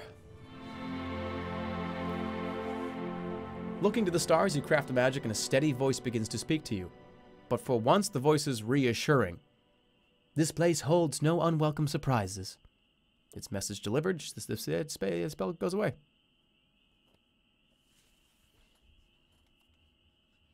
Look around. Most of Effie's monks are gambling or betting in one way or another. One stands on one leg while another counts seconds. Opposite two monks stand under a tree, guessing when a particular leaf will fall. Along a far wall, surrounded by many spectators, is an intricate race course for rats. Most people here are gambling. Several monks supervise the betting of various sorts, but most... I'm in a casino. You guys... Somebody told... Who told me there was a casino in this game? Because we're in. Enjoy the next 2 hours of this stream, because we're not leaving here. Let's... Okay. Yeah, the rattle of dice and the grumble of betting comes from a side chamber. Alright, the rat run, the dice chamber, rat run. You walk up to the rat course, elbowing your way through the crowd. 4 rats are hurrying through an assortment of turns and obstacles, trying to reach a molding morsel of ow fixed to a spike at the far end. A monk with scars on his face directs the proceedings. The scarred monk looks up at you. Here to bet? High-speed, high-octane rat racing gameplay. That's right. I have questions. Ask away. Are the rats magical? What? No. Why would we use magic rats? They just run, after all. What a horrible idea, anyway. A magical rat. What can I win? Gold, of course. That's what betting is. Are you new to this? He peers at your habit curiously. Alright, place a bet. I wish to bet, you declare. This should be an interesting race. The monk handling the wages assures you. The stake will be 30 gold pieces. Fuck, I only have 17 gold. That's too much. The scarred monk shrugs and the race begins. You leave the rat course behind. I need 30 gold for that shit?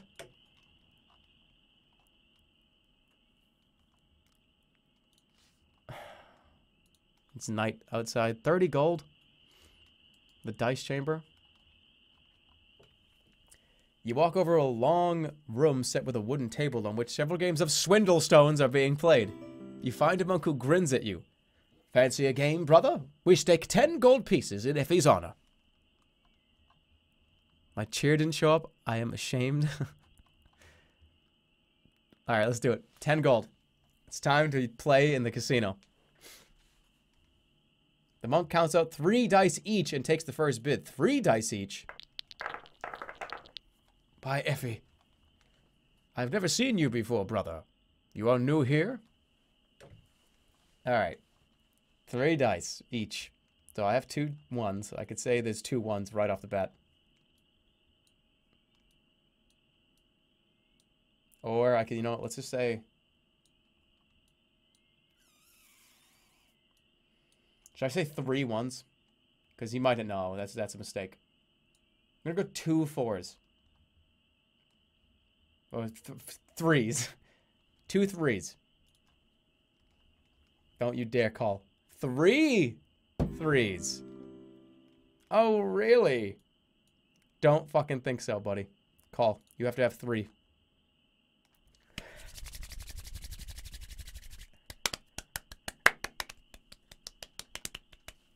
The game is mine. He has 2 dice. I can count. Go to the fish and chips machine room. Alright, 2 2s. It's always good when you start with 2. We're gonna go right to it. 2 3s. Oh, alright, no. God, wait a minute. This might be bad. He might have 2 3s. And in which case I lose the game. He has to have 2 3s, right? Fuck, I'm gonna have to call it. The probabilities of him having 2 3s is pretty low. Yep, I win. Get fucking swindle swooned. Call him. Call him. Call. I have noticed the guards seem most agitated, brother. All right, 1, 1. 2 1s. He has a 1. I have a 1, 2. 2 1s. Don't you dare. 3 1s. That's impossible, ladies and gentlemen. That's a flawless victory. I win the game. This guy just got swindled. 27 gold. The monk nods with great pleasure and hands over 10 gold pieces as you take back your stake. A fine match. Another? Let's increase the stake a little. The monk nods. How much? 10 gold pieces. This is a 20 gold piece game. Come on. Come on, let's do some swindle swining. 1 1. Alright, I get 2 3s. Let's go with 2 1s. Yeah, I have a 1. Dickhead. 3 1s. Nope. There's almost no way that you have 3 1s. That's pretty impossible. Wow, that was close. He had 2 1s.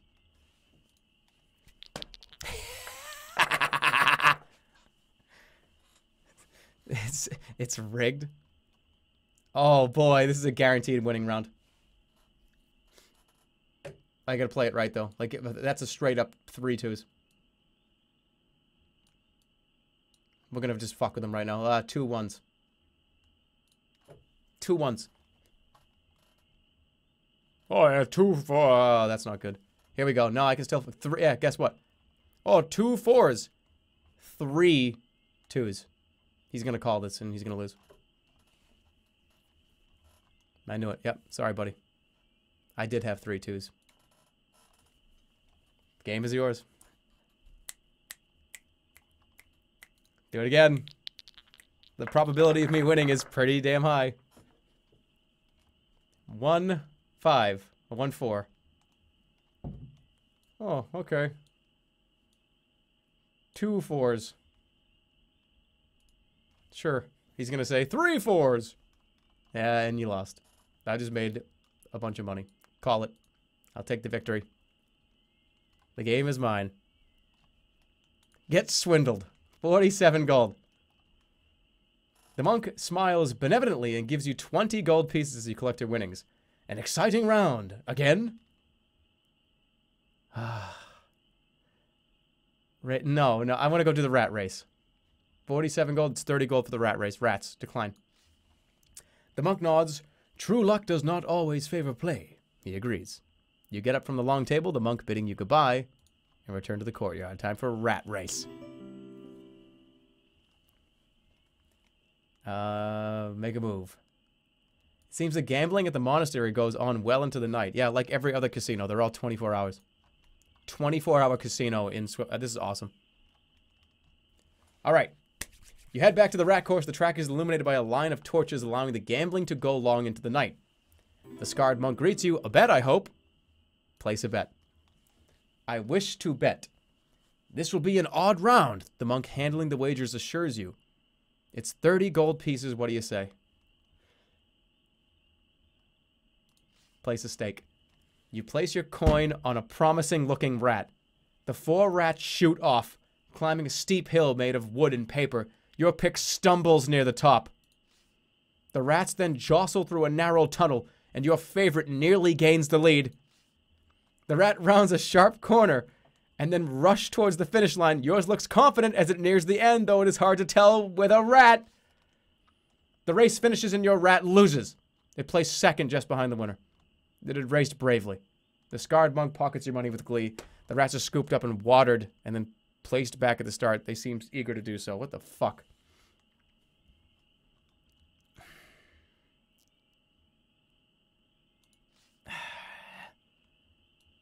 Hold on. Eat something. Go back over here. Go back over here. Let's fucking play some swindle stones. Let's win our money back. Roll the dice. 2 1s. 2 4s, huh? Well, I have a 4. So that means there must be 3 4s here. Okay, let's do it. 3 4s, 4 4s. No, he has to have a triple. No way. Call it. The round is mine. Gambling problems. Eternal swindleless ones.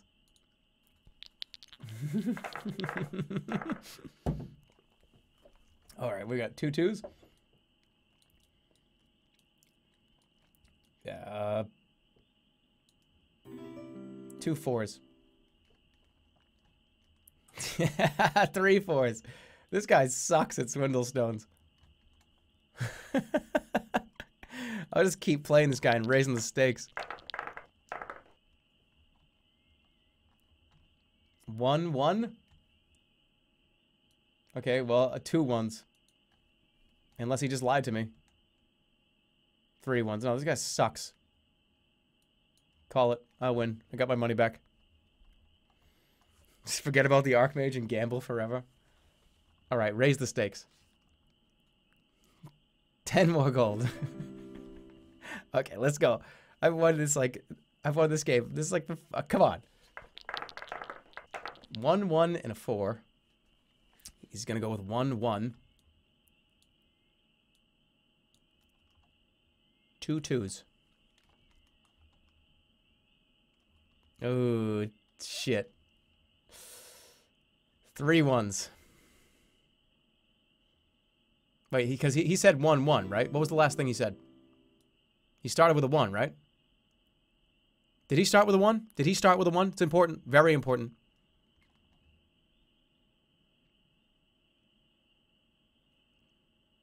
He did do a 1 in the beginning. That was his first bet, right?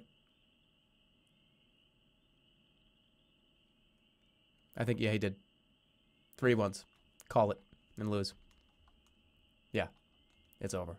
See you later, buddy. You lose. I'm gonna drain this guy's whole bank account.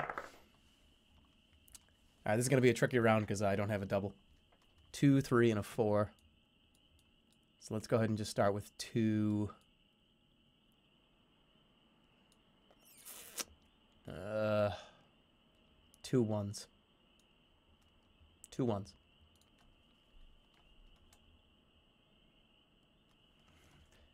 Two 4s. He probably has a 4.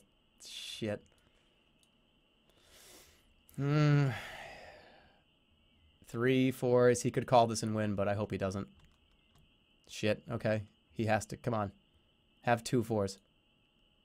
Oh, shit. He had 2 4s. What? Wow. I was expecting to lose that round. 1 4. Well, I'm just gonna go with what I have, and I 1 4.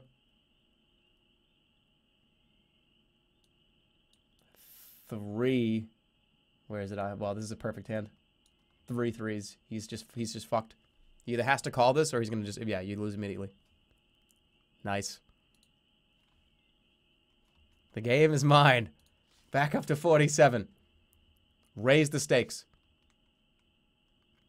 20 more gold. All right, this is a big fucking game. Huge game right now. I can't lose this one.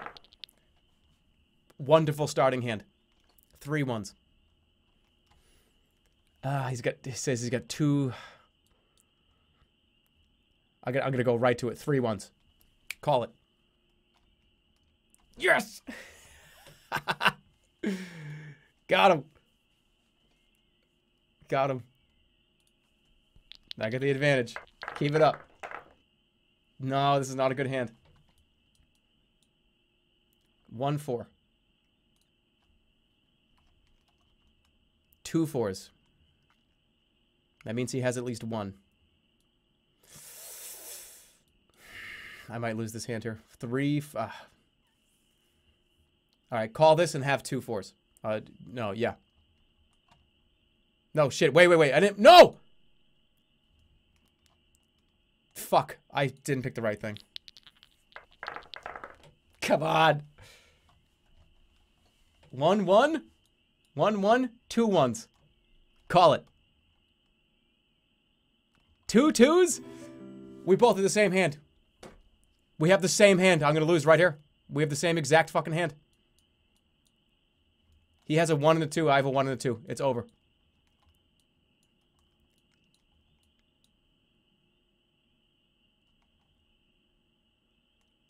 He's got me. He's got me right where he fucking wants me.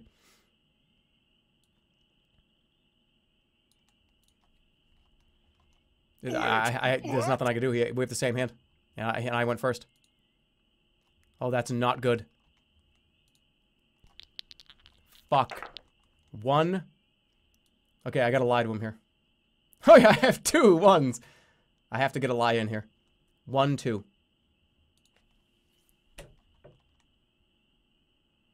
2 2s. No, okay. He has to have 2 2s right now. Call it. Yes. All right. 1v1. It all comes down. Oh, but how do you even win this? 1 1? I just have to say what I have. 1 4. 2 what? You lose the game. You can't win when it's. I just won. I did it. I fucking did it. We're up to 87 gold. Oh, I want to do it again so bad. I want to do it again so bad. Raise the stakes to 40 gold.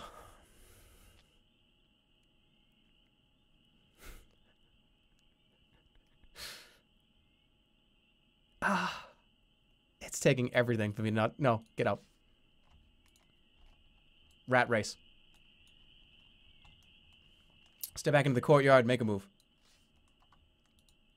Rat race. Place a bet. This should be an exciting race. All right, play a stake. All right. You bet your money on a hungry-seeming contender. The 4 rats begin climbing a steep hill made of wood and paper. Your favorite takes the lead near the top. The rats then scurry through a narrow tunnel, and your rat nearly gets stuck in the tunnel. The rats take the tight corner and then race towards the final flag. Yours appears worried as it approaches the finish line. The race finishes and your rat loses. It placed 3rd, well behind the winner. It had been distracted by the roaring crowd.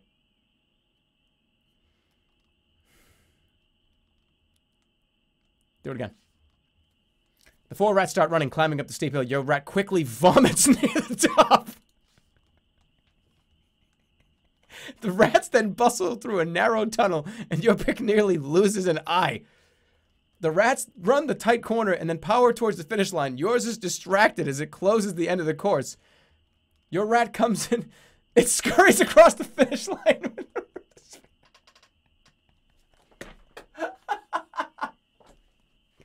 I win. The monks groan as the race ends.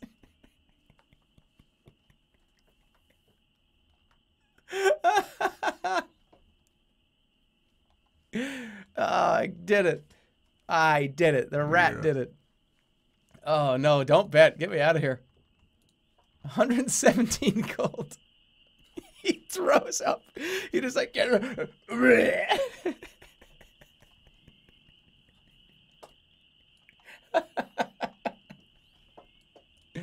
Oh, I love this game. He pukes. He like loses an eye and like stops, gets distracted, and then wins. Now I'm a fucking millionaire. Vomit rat for Jerma Rumble. All right. I think we made out pretty well. I came in here with, what, 20, 18 gold pieces? It's a pretty good day at the casino, if you ask me.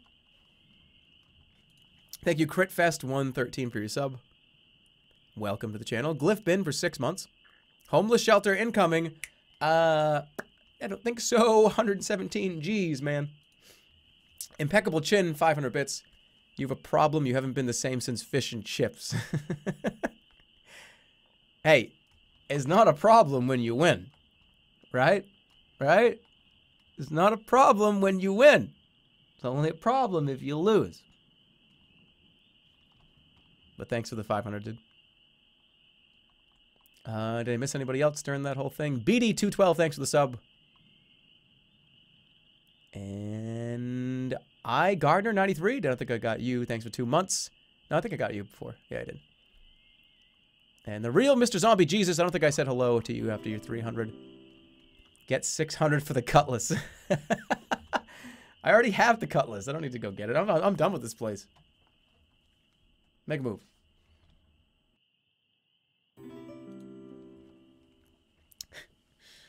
Got enough gold for the cutlass. All right. Is there any other games to play in here? A hall. You walk deeper into the cool of the monastery. It's much quieter in here. Your footsteps echo on the cool stone floor as you emerge into a wide hall. Pews line one side and an altar is in the corner. Move on. You could explore the monastery further or return to the streets. The altar. You move closer to the altar in the pews. Some kind of service is going on. Monks are clustered in groups chanting in a slurring monotone. A monk in bright red robes, the abbot, stands with arms outstretched. Watch the service. You stand and watch the service. The chanting is odd, a droning buzz lacking discernible phrases. You catch snatches of what might be words, but they sound like a strange imitation of a language. Some monks are jovial, whispering to each other and jostling, but others are solemn. Cast a spell.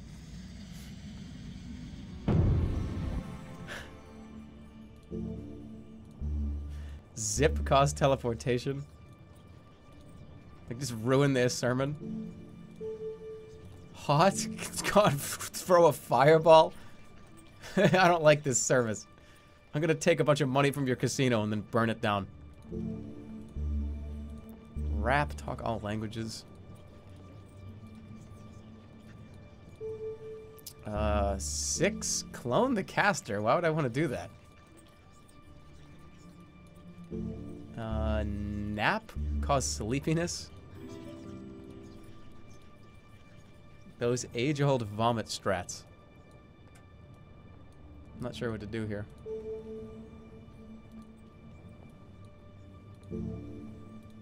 Make them dance? I don't have jig right now. I have God, illusion of worship. I just go up there and stand up there. Hey, believe in me. Yeah, there's no jig. I would do it right now. Hot. Oh man. This deserves a pull, but a pull for what? If I'm gonna throw a fireball into the, I know you guys are gonna make me burn the casino down. How am I gonna come back in here and do my rat races? I could do rap. Yeah, I could understand them. Yeah, we'll do rap. Talk all languages. Cast. Pulling out the green wig, you put it on and cast the spell. Under the influence of the spell, the words from the choir's chant translate themselves. They are meaningless murmurs, nonsense words repeated over and over. Left and right, sing the choir. Up and down, back and forth, dead and alive, lucky and unlucky, and so forth over and over. You take off the wig, having learned nothing. The abbot, his bright habit distinguishing him, stands placidly in front of the room. The altar near him is covered in bronze, its top battered and pitted. Atop is a small bowl and a set of metal dice. The chanting peters out, and the abbot smiles. Wait. Brothers and sisters, we give thanks to Effie.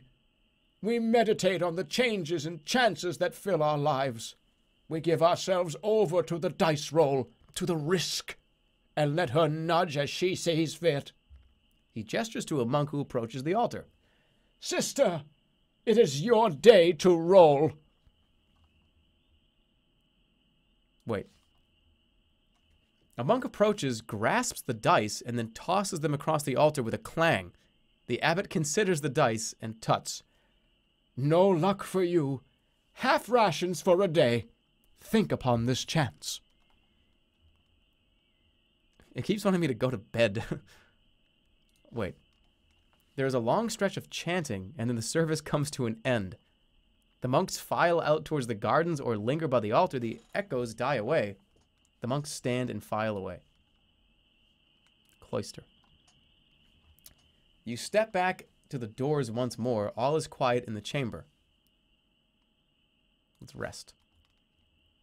You take a moment to rest on the stone benches. It is a peaceful spot, perhaps the most peaceful in all of Mampang.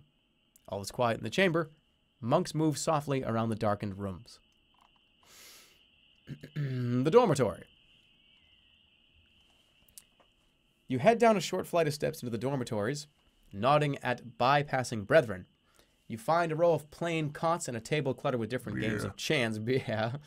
The cots are filled with sleeping bodies. Give me 1 second while I blow my fucking dirty, gross-ass nose.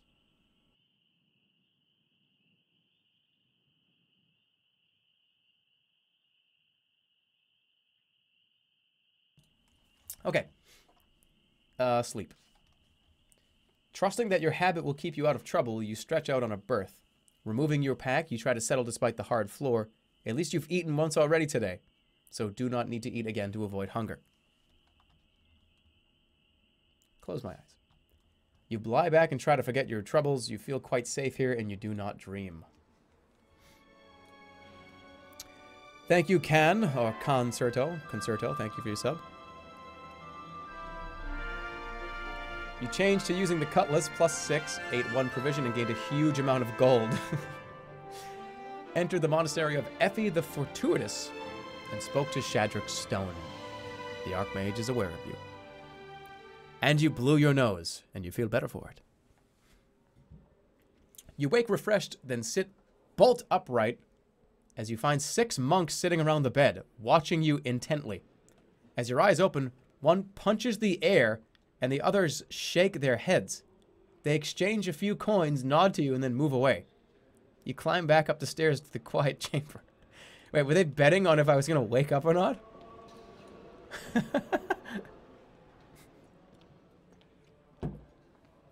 You head back to the main chamber. Chanting fills the space. Listen to the singing. You pause for a while to listen to the singing. It is a strange tune, restless, sometimes harmonious, but at other times horrifically atonal. It is as though all the singers are singing their own songs, letting them coincide or conflict as luck would have it. The effect is rather unsettling and not especially pleasant, like me needing to blow my nose again. I'll be right back.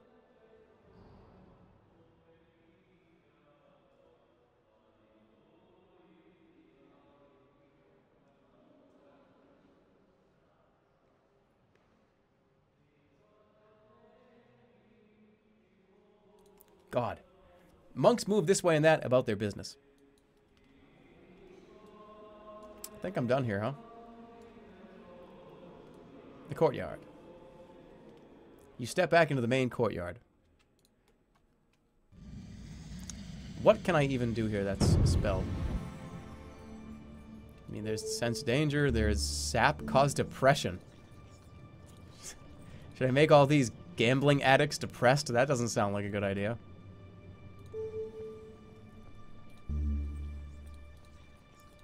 What do I do on my way out?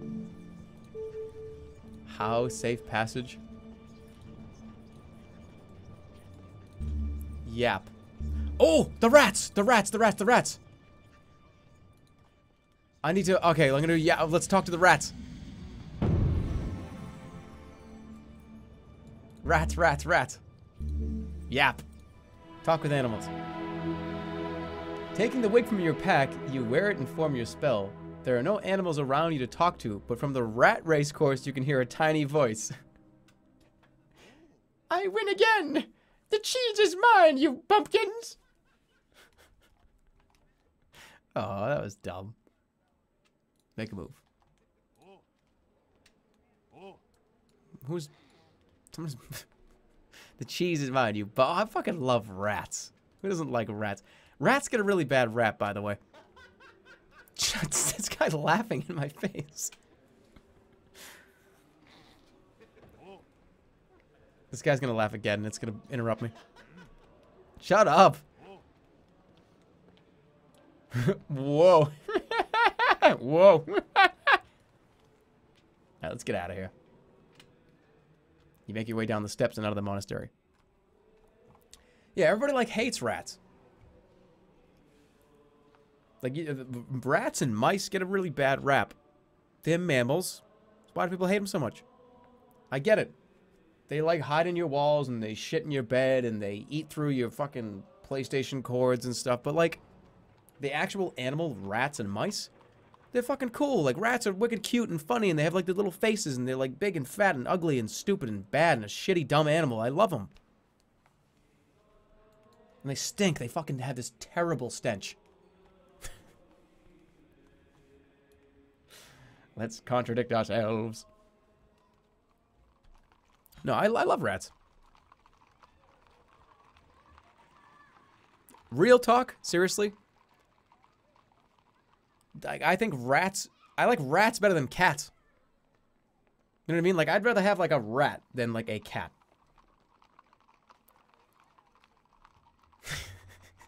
I've probably just made a ton of people angry. You step out of the calm oasis of the monastery and back into the dust and gray of Mampang. The road stretches a short way in both directions. You know, I think... Hold on a second. Is my birthday the rat? Am I a rat? I need to know. Hold on.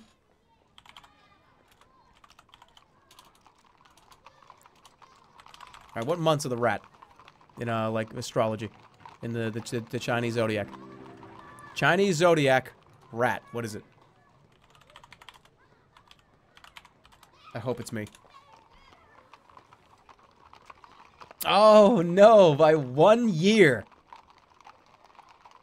The years of the... A rat year occurs every 12 years. Rat years are 1912, 1924, 36, 48, 60, 72, 80, 1984, 96, 2008, and 2020.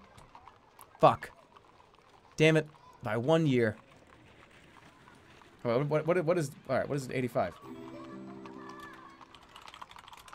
What boring fucking animal am I? I'm the ox. Oh, great. 1985. Can't wait to be a fucking ox. By the way, ox has too good of a rap. Can we be very clear here? Rats have a really bad rap. Oxes have a way too cool rap. Oxes aren't cool. They're big pig donkeys.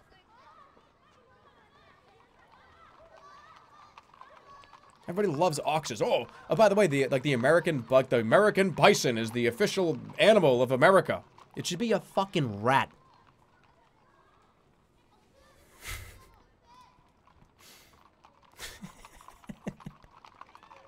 You should have cats are invisible. Let's go. Don't worry, Jerma. Nobody here thinks you're cool. Yeah, well, you just got permanently banned. So, I'm gonna, I'll do it myself. Don't worry, I'll do it myself. I'll permanently ban him myself. Don't worry, the mods don't even have to take care of it. I already did it. Just right click. Ban. Permanently. See ya later.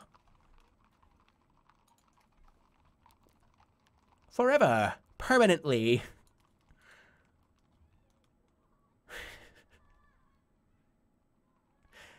I love how every opinion I have is this is the best ever or this sucks. Fucking get banned. Ban that guy too. Alright, the road curves along the edge of a tall stone wall, eventually reaching a low metal door. The air moves a little around you, still icy but fresh. Nobody... I can't do it. There's a lot of people to ban in this chat. There's at least... Jerma, you're old? You're old? Well... Fuck you.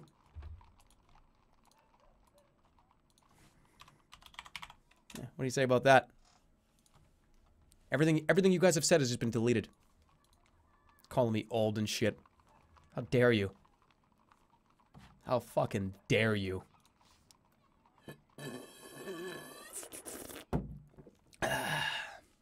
The door is made of thin strips of metal riveted together with a few gaps and holes between the plates. Peering through the holes, you can make out a sea of waving grass stalks tall. I have to blow my nose again. I'm gonna ban my fucking nose. 1 minute.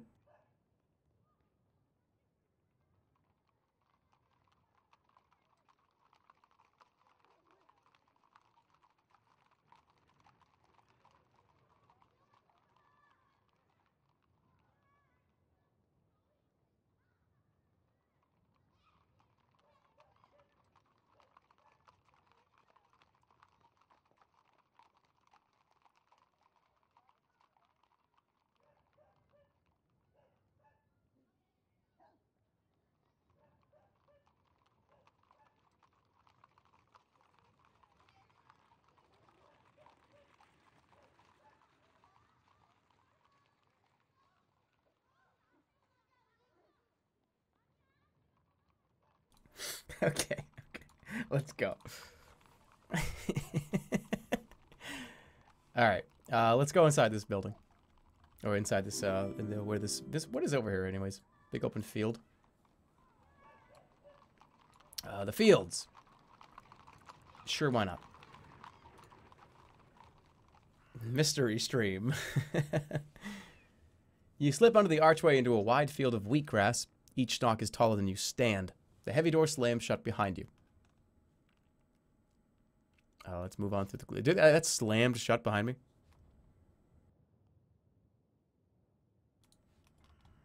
Alright, you move away from the door into the grasslands. Wading through the long wheat like this will be hard work. A few clouds move across the heavens.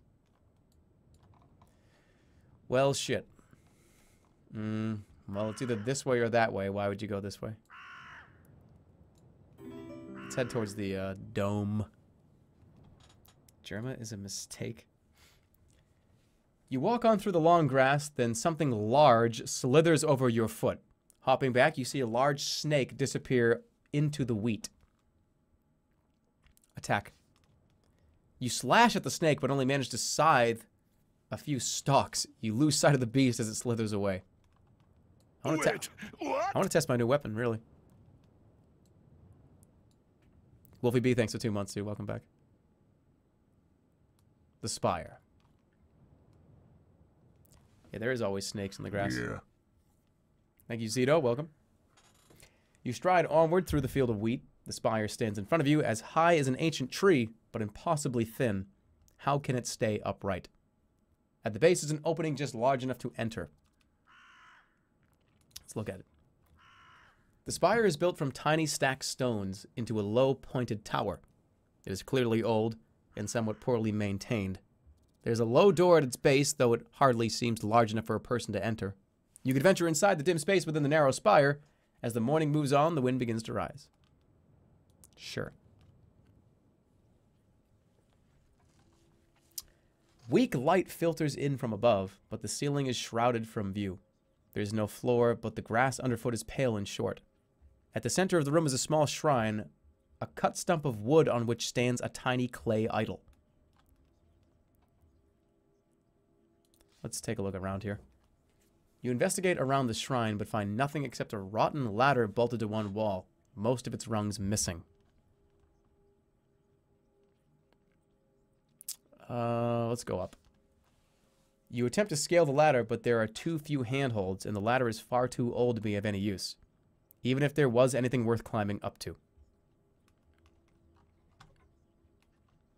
What did I just get? Who's clipped? What happened? I just got clipped? What is this? I want to watch this. Declare. Oh. Oh, that's what it was. Okay.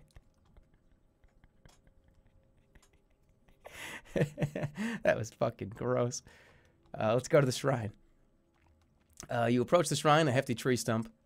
It has been carried here and carefully cut and sanded. The idol on top is unpainted clay.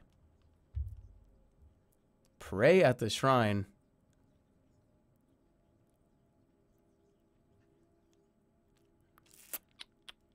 Let's look at the idol. The idol is small enough that you need to squat to see it. It is roughly made with pits and defects. It is human-shaped, clutching a sword that points towards the ground. It lacks a face and is unnaturally cold to the touch, as though it drank your warmth. Oh boy, pray at the shrine, leave the shrine, or destroy the idol.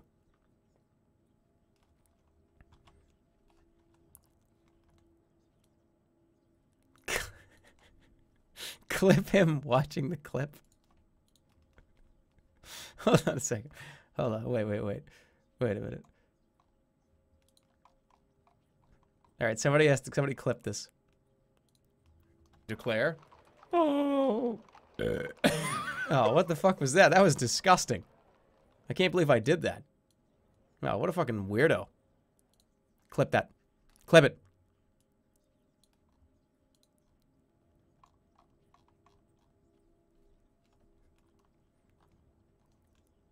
Clip it, quick. I'm gonna do a straw poll, but this is important.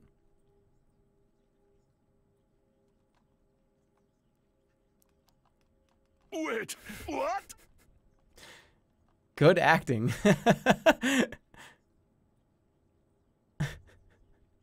All right, now somebody link the clip.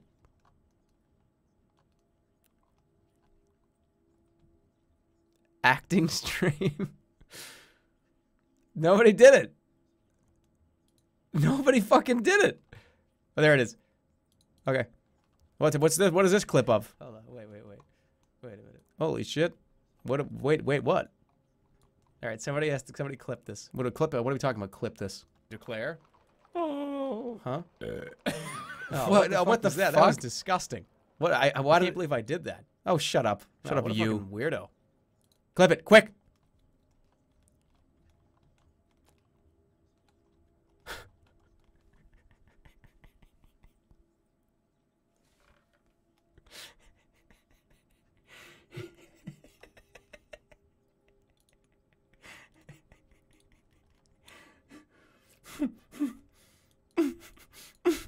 Be tooth marks in the walls.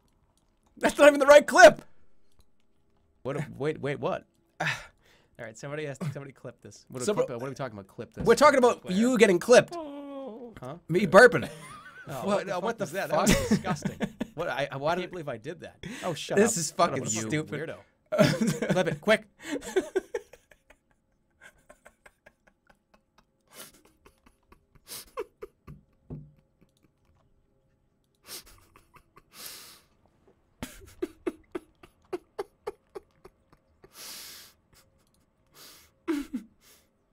Somebody get.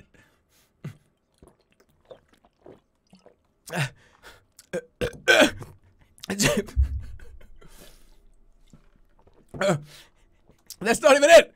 Where is it? You give me the wrong clip. Wait, what? You know, give me the right clip. Somebody clip. What are we talking about? Clip this. We're talking about you getting clipped. Me burping. What is that? Disgusting. Somebody clip it. Clip it quick. Get it. Clip it quick. Somebody get it clipped. What are we talking about? Clip this. We're talking about you getting clipped. Yeah, I'm gonna smash a bottle over your fucking head, Jerma. Got it. Come on. Come on. Give me it. This is the wrong clip. This isn't the right fucking clip. Not the right one. That's not even the right clip. Where is it? You give me the wrong clip. Wait, what? Give me the right clip. We're talking about you getting clipped. That's not even it. Me burping. Where is it? Give me the wrong clip. Give me the right clip. Clip it quick. Get it. We're talking about you getting clipped. Somebody get it clipped. We're talking about you getting clipped. Yeah, I'm gonna smash a bottle over your fucking head. I just Jerma. spilled everywhere. It's everywhere. I spilled my drink everywhere. Come on. I fucking spilled everywhere. That's not even it. Not even the right clip. Where is it? This is the wrong clip. This is the wrong clip. Right clip. This isn't the right fucking clip. We're talking about you getting clipped. Not the right one. That's not even it. Where is it? That's not even the right clip. I'm lost. I can't even close. This is the wrong clip. Quick, right clip. Get it. This isn't the right clip. Get a clip. I don't know the right one. How do I close it? Where is it? No, I gotta close it. No. Fucking head. Right. Get it. We're talking about get a clip. We're talking about get a right clip. That's not it. Where is it? Where is it? Right clip. Get it. That's not it. We're talking about get a clip. That's not it. Right. You getting clipped. Yeah, I'm gonna smash a bottle over your fucking head. Jerma, bottle over your fucking head. I just Jerma spilled everywhere.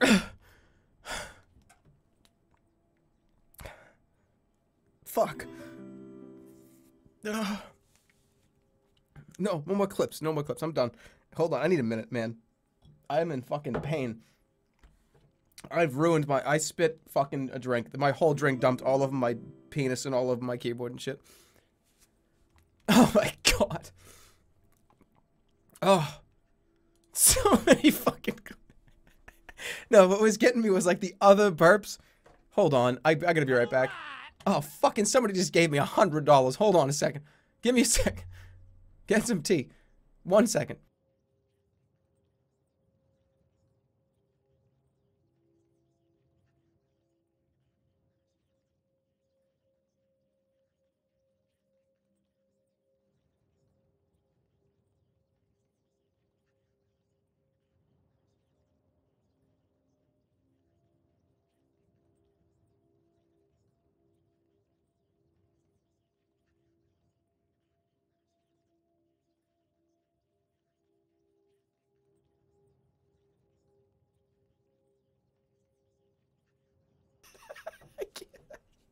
I can't even move. Hold on. I'll be back.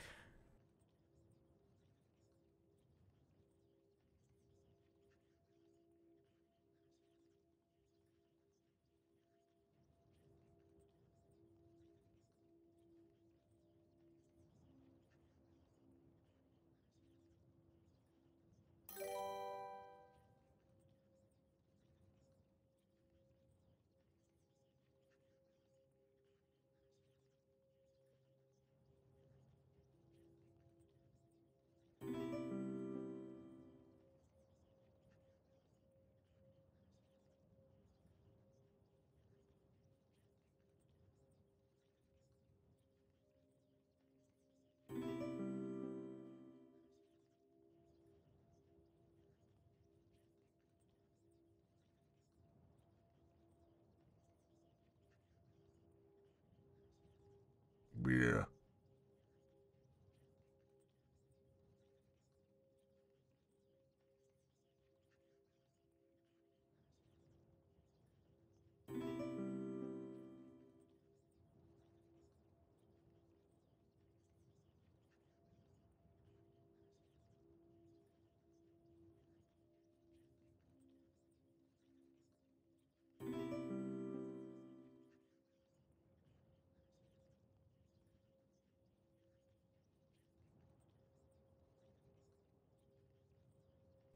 Man, oh man. I need to clean my whole desk. This shit everywhere. This is not good. I'm gonna have to get like a new keyboard. I'm not even kidding. Like a whole drink just dumped into the middle of the keyboard. Jesus. Fucking tap dancing. God. I did not expect that to be as funny as that was. It was just the burps. It was the fucking burps and the fact that people would just spit. People were putting the wrong clips in. People putting the wrong clips in. That's so fucking funny. I was clicking them. So like there were other shit from like 3 weeks ago being played. Oh. God.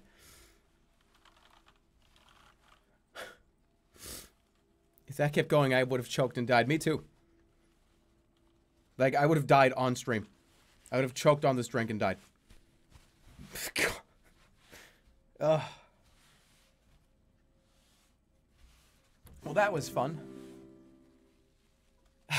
Yeah, what was I talking about? Smash a bottle over somebody's head? You had surgery to have a metal bar put in my chest and you nearly made me burst it out of my rib cage. Oh, Jesus, dude. Be careful. Oh. Man. Alright, so somebody gave 100 fucking 10,000 bits here. Yeah. Quick Draw Fast McGraw with $100 says it's the wrong clip. Well, thank you, Quick Draw. That's a lot of money to give somebody.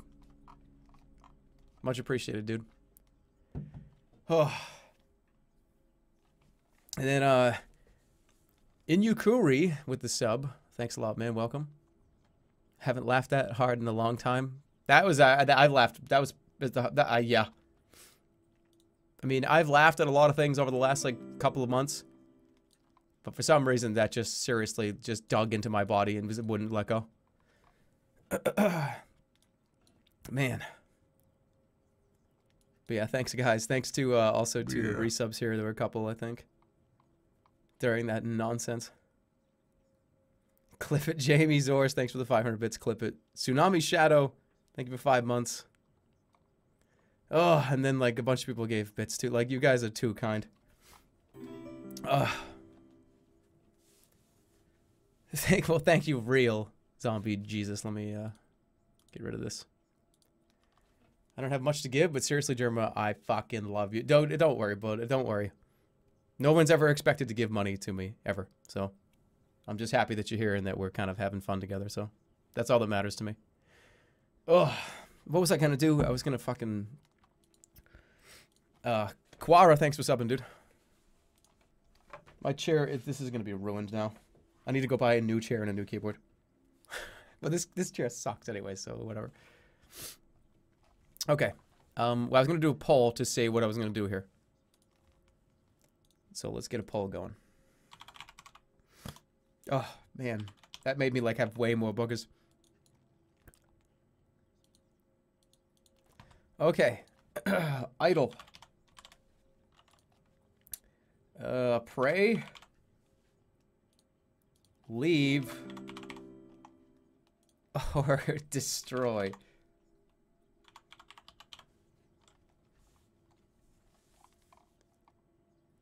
Pray, leave, or destroy. What do you guys want to do? We'll let this go for a minute while we get our bearings. Thank you for voting, if you vote. I started this from a stupid, shitty clip of Jerma. I made the moment that made me laugh harder than I've ever fucking laughed in my life. I literally puked a little on my desk. I honestly, I don't even know. Is this real? Yeah, what even started that? Somebody linked like a random like Twitch clip of something, and I was like, oh, you like linked that. And then I just decided to tell everyone to do that, to keep linking clips. Don't ask me why, but that was a lot of fun. Oh, I was drunk when this happened and just lost it. I'm here for the zaps. If that doesn't go in the second channel, oh, it absolutely will. It will. I can promise you that. It was me. Yeah, it was you. It was Never Trust a Purple was the one that started all this nonsense. Destroy the Idol seems to be winning. I subbed because of the clip. Yeah, somebody was like linking the Mafia 3 kick. That got in there. That's where the wrong clip line came from.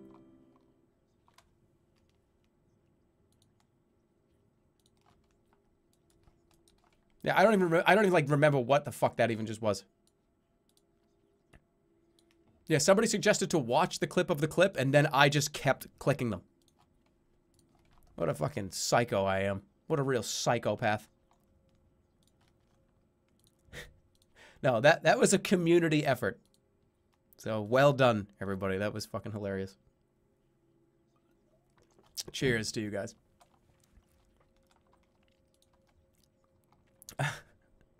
Alright, looks like we're breaking the shrine. And then TN Colin with 1,500 bits. Holy shit, Jerma. I love you so much. I honestly have watched your YouTube vids at least 5,000 times. Well, thanks, man. I'm glad you like them so much. Thanks for the 15 bucks. I am happy you enjoy the videos. Because you're the people I make them for. And then Sip. Thanks, Sip. Sipiangelo. Thank you. Oh, man. I'm not going to click any more of these clips. Because I know it'll start again. Yes, I record every single stream. So I have that kind of latched on forever. Alright, we're going to break the idol. Destroy the idol. I don't know what it's going to do, but we'll see. But thank you. Let's move on. Let's try to continue our sorcery playthrough. If it's even possible to recuperate at this point. Alright, destroy the idol. You smash the idol with a swipe of your blade. The clay lump shatters. There is the slightest tremor beneath your feet as if the idol's fragments spill onto the ground. The warmth of Throff's approval fills your chest. Okay. So this was another god that Throff doesn't like? I've had Throff for a long time. Surprised that she's still with me. When Jerma misses you a bits. Yeah. Let me see. Where are you? Where for not? Where are you? There you are. Where for not? I can't remember when I laughed so hard. Never change. You never change, dude. And thank you, the Unsnackable, for your subscription. And Renegade Coaster for 400 bits, giving you more because 100 wasn't enough for making my night. Well, I appreciate it, dude. I'm glad you could have some fun. I bought bits for the first time. Well, I'm humbled that you bought bits for me. That is very, very nice thing to do for somebody. Alright, let's keep going. I'm gonna leave. The sun climbs towards its peak. The winds pick up a little. So we came in through this door. We're gonna go through this way. You pace on through the wall. Tall, swaying stems, stalks break and crack around you as you walk. Ruins are filled. Let's go to the ruins. You move onwards through the long grass. The grass here is strewn with rubble and rocks, which make the going difficult. The blocks have fallen from the outer wall, and a sheer drop beckons to the west. You would have gotten a higher stamina count if you had prayed. Well, but I would lose Throff, wouldn't I? Do I necessarily want to do that? I don't know. All right, let's search the stones. You search through and around the stones. Eventually, you come across something, a human arm bone underneath one large block. Presumably, this unfortunate was standing below the wall when it fell. On his wrist is a bracelet made of tiny carved white beads. Free shit, I'll take it. You slip the bracelet from the skeleton and push it down onto your own wrist with a shiver. Let's peer out over the edge. You peer down over the edge of the cliff and are quickly overcome by an overwhelming compulsion to jump and to fall. What? No, get away. You step away, but with every step back you feel a giddiness as though you were about to trip and stumble. What the fuck am I doing? Move away. You take another step backwards. This time you are sure that something is wrong. It is as though your legs were attached, the drop by chains, and those chains were being slowly tightened, ratchet by ratchet, dragging you towards the edge. Oh, no. The cliff edge. You come to your senses after about 10 minutes of climbing to find yourself clinging to bare rock by your fingertips and the toes of your boots. The crumbled wall seems endlessly far above you, and thankfully you cannot move your head far enough to look down. Whatever force compelled you to come this way has lost its grip on you for the moment, but no doubt it is waiting at the top once more. Yeah. Oh, this is a good enough opportunity. Pray for aid. You close your eyes and raise a prayer to your goddess, but nothing changes. The rock wall grows no handholds, and your fingers regain none of their failing strength. Fuck. You're about to open your arms to gather the starlight and cast a spell, hoping to levitate to the surface, or at least protect your body with a force field. But of course, you cannot let go of the rock to begin casting. Climb back up. You begin to climb slowly, laboriously, back up the side of the cliff. Your heart is in your mouth with every stretch and every toehold. Slowly, the towers of Mampang come back into sight, and you are overtaken by a powerful urge to let go. What? Why?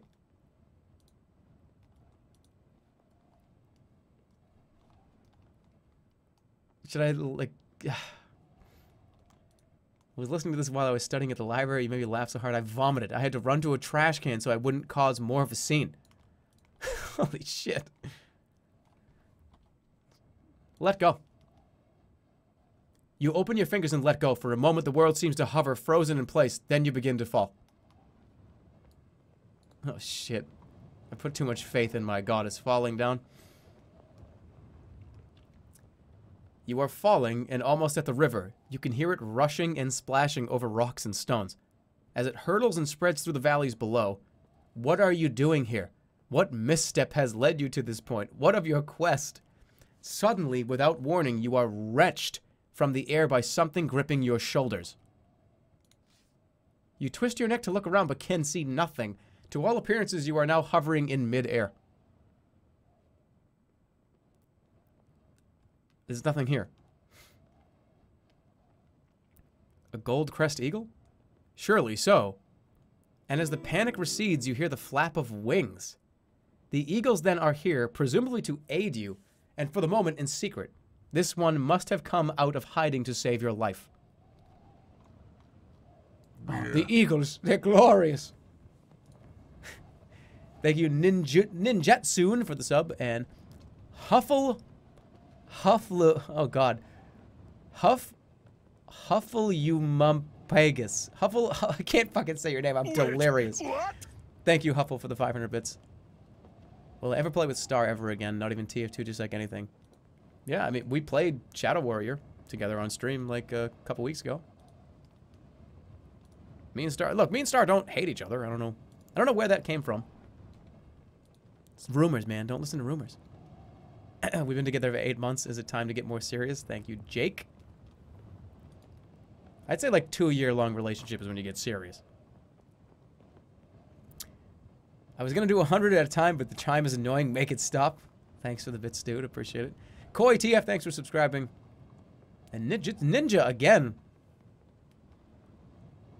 500 bits again. Damn, dude. Thanks. Love your content. I almost fell out of my chair because I couldn't breathe. Keep up the great work. P.S. Wait, what is my text tone? Thank you for that.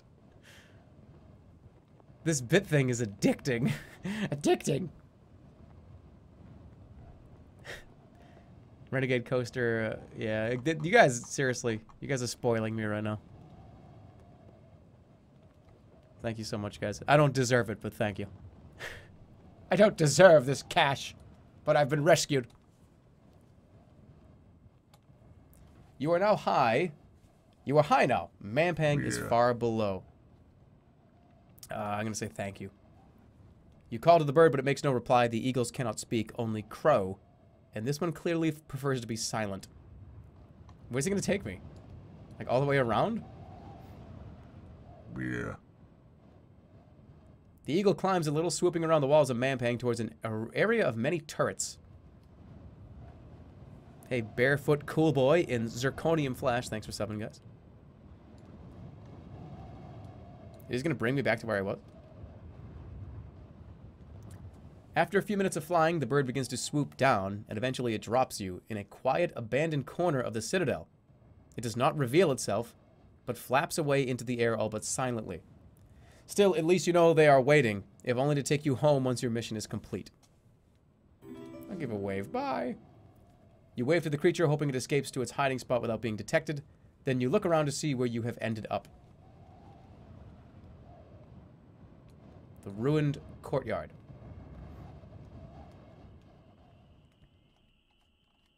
Thanks, Renegade. You're by the base of a stone tower with a curved archway at its base. What is this place? It looks like no part of Mampang you have yet encountered. The air itself is somehow different. There is a tension here. The air itself feels tightened, as though the world is stretched thin here. A taut drum skin pulled over too wide a frame. It feels as though the tiniest step might unleash a powerful rupture. You walk softly, hoping not to anger whatever powers control this place.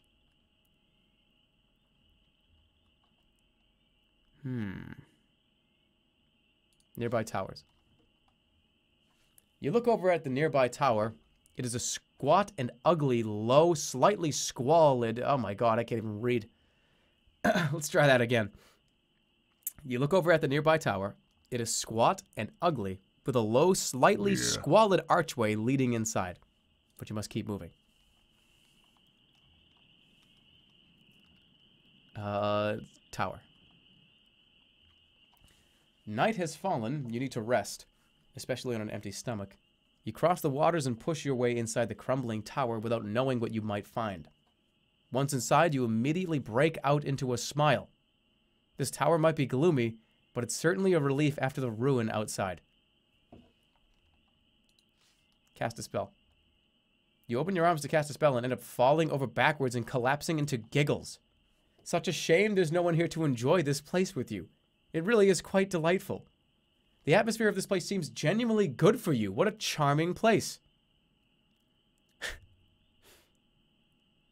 Look around. You have a quick peek around the room this way and that. It is curiously dark. You pay special attention to the corners, hoping to find something interesting. A colorful spider, maybe, or some nice juicy moss. You don't see anything, and after a while start to feel a bit let down.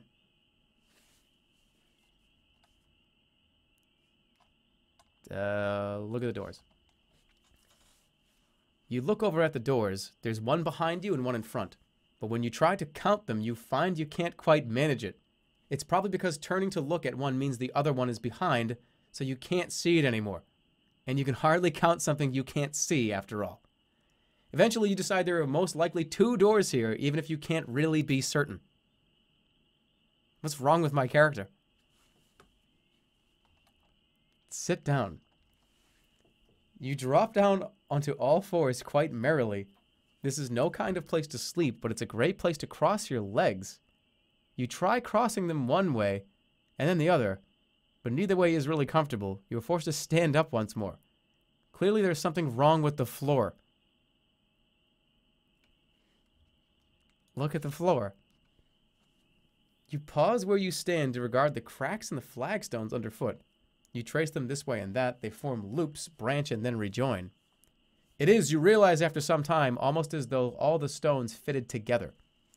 After tracing a crack for several minutes, only to have it disappear under your own boot, you look up once more. Wait, what? Leave. You head for the door, but get distracted by the way the view of the world outside moves left and right a little as you sway from side to side. You are soon standing on the spot and just swaying. She's not helping me. Thanks, Shakeable Lake, for 2 months. Am I cool? Yeah, of course you are. Gatol3 or Gatel3, thanks for the sub, man. Welcome. Did I get Zirconium Flash? Did I get I don't think I got Zirconium Flash. And Jake X Llama, 8 months. Did I even say your name? God, I feel like I'm the character inside here right now. Pray for aid. You close your eyes and attempt to offer a prayer, but end up singing a song from your childhood instead. 5 sight masters wearing spiky hats. The song brings a smile to your face, and it must be said, a tear to your eye. Why would you leave? This empty chamber is fascinating. You turn around on the spot a few times to get a full view and fall over. You have another try for the door, though you are now turned around enough that you can't really be sure which way is which. Stepping out into the open, you feel a slight headache coming on, as though you had drunk too much ale. What the fuck was that? The east door. You step back out onto the path and follow it a short way. The moon climbs the sky, filling the world with thin silver light. 3 paths meet at this point in the shadow of the eastern rock. From the eastern tower, you hear the faintest sound of music. The wind picks up a little spray from the water and splashes it into your face. It stings where it touches you. I'm not gonna sleep here, are you shitting me? The air crackles with secret energy. What's with these, like, tin can houses? Nearby tower. Oh boy. You enter the next tower nervously. This chamber is large, circular, and peppered with dark alcoves. The floor is pure marble, as are the walls. In the center, standing on a pedestal of rough stone, is a large sculpture of a ram. Study the statue. You pause to admire the statue. It is about twice your height, cut smoothly into the glossy rock. The craftsmanship is impressive. Sculpted fur that looks soft enough to touch. There's only one flaw. The eyes lack pupils and are instead solid white orbs. You cannot shake the feeling that the statue is looking at you.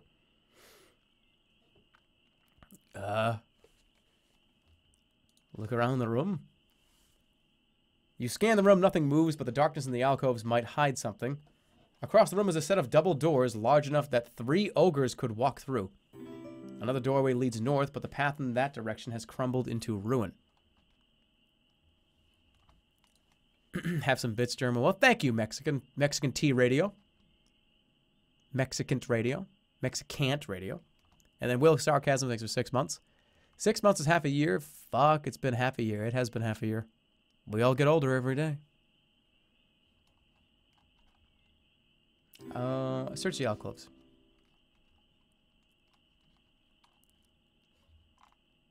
Oh, whoops. Good luck with these towers. These weird things in every one of them. There's weird shit in every single tower. Oh, boy. All right. I'm going to search the alcoves.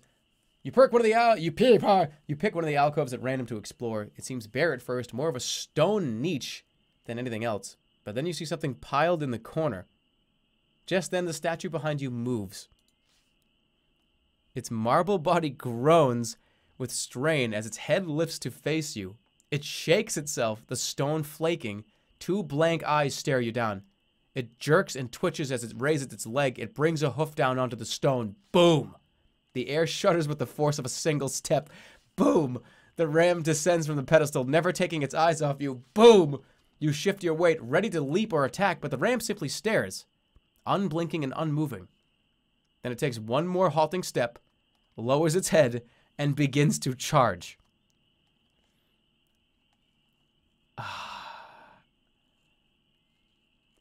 Dodge sideways. You leap sideways, but the rampaging beast still clips you as it passes, knocking you to the floor. Dazed on the ground, you hear the thunderous steps as the creature turns. Fuck, I gotta get out of here. You get to your feet nauseous. By simply entering this room, you have sealed your fate. This is now a fight for your life. Is it now? You must sing. Oh yeah, sap. No.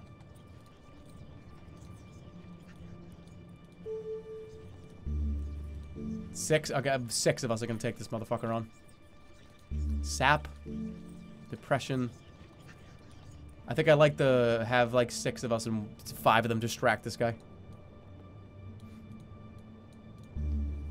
I could do wall too. Wall might be a good idea.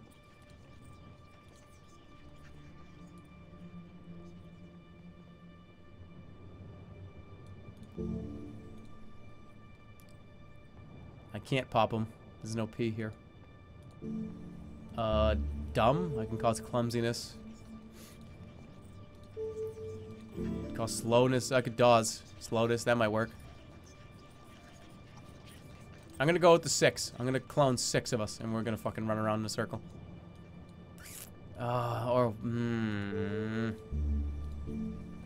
Visible 3 stamina though. That's so much.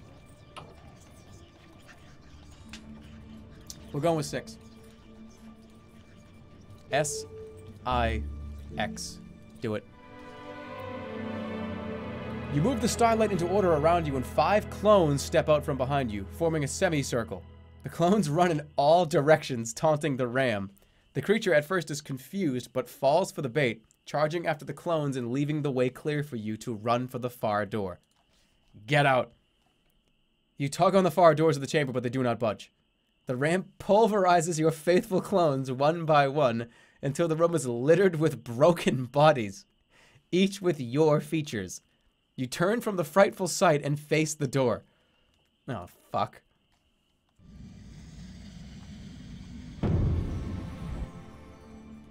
Can I dop the door? Open the fucking door. Dop. You weave the enchantment, the double doors at the end fly open, then begin to fall shut once more under their own weight. You dive quickly through, gasping for air. Let's get out of here. So each one of these towers has just something fucking stupid in them.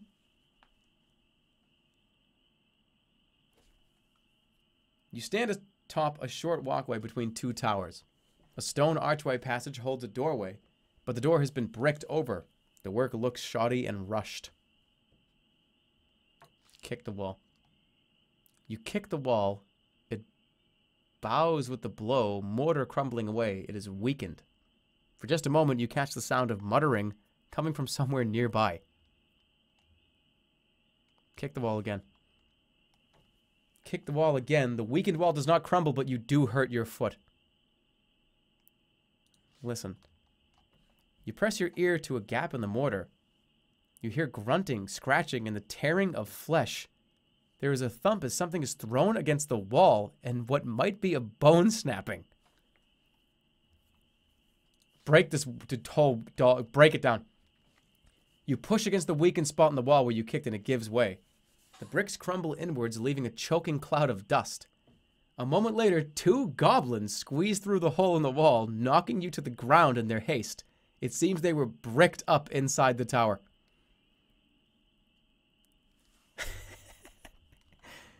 Look in the room. The sight that meets your eyes is truly foul. The room within the tower is crowded with goblins, both living and dead. It seems they have been trapped here for some time. The walls and floor are slick with gore, layers and layers of it. The goblins themselves do not seem to have noticed you. They are too busy rolling this way and that fighting.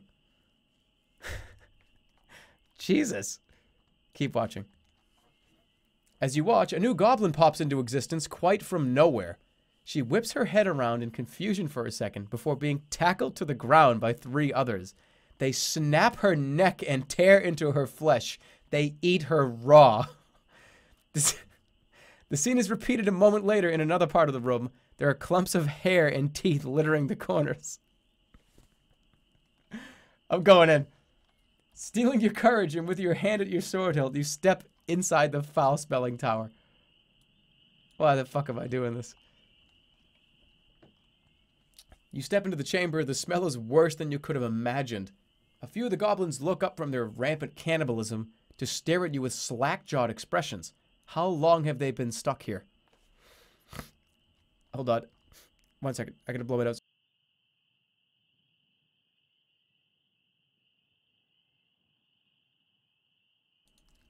Okay.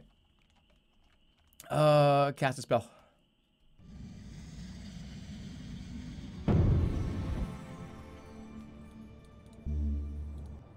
Gak cause fear. That would have been great right now. Worship God. Jig. There is no jig. There's no J. Huff. Oh, I could just cause a door. This is gonna be disgusting. I'm doing it. I don't even fucking care. Huff. Consulting the constellations overhead, you bind the spell, placing your gale horn to your lips and playing a clear tone. The goblins cover their ears with their hands, but the noise that issues is much quieter than the roar of the wind that follows. It bowls through the tiny chamber, sending the creatures piling up against the far wall. With the crazed mob cowed by your spell casting, you have a moment to act. Go for the far door. Quick, quick, quick, quick, quick. You take advantage of the lull to race across the room. The door to the east is locked, and the door in the west wall is open. Open the east door. Get it open. You try the door. It is locked. Your spell will not last much longer. If you cannot escape, you will be trapped in here with these creatures. You try your keys in turn, but nothing fits the lock. Your spell gives out, and the goblins begin creeping. Smash the door. You charge the door with your shoulder, and it shudders, but it does not break. Goblins leech up, clutching your arms and chest in a frenzy. You are brought down, rolling along the sticky floor as more pile on top of you. Pain flares up along your body as the crazed goblins tear into your flesh. Ah, fuck. Fight! You try to fight, but your limbs are pinned. The creature's already flaying strips of skin. You convulse as your gut is ripped open. Looking down, you see two fighting over your liver, shoving each other away as they devour it. You open your mouth to cry out, but a beefy goblin kneels down on your throat, fingers clawing at the sweet taste of your eyes. Long nails find their target, and everything goes black. What's my fate? You've been devoured by goblins. Once again, death grasps you in its icy hands, only to lift you up impossibly high. Upwards!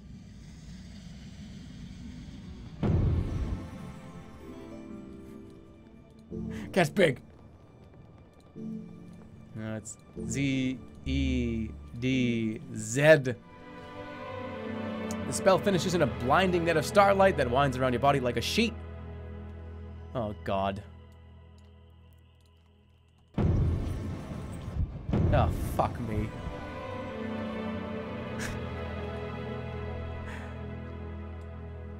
The second time is no more pleasant than the first. The pain builds and then you explode outwards, teeth and skull and limbs flying in all directions. Once more the explosion dies back as though receding. You look around yourself once more. You've lost another point of maximum stamina. You pat yourself down. You're quite alive. What is more, you have all your possessions and gold and knowledge. It must be morning now. You've been awake all night and been weaker. Are you shitting me? I just teleported through space and time. Well, we're back here again. We rewind to this spot every time we die. Fuck. I gotta pee. I'll be right back.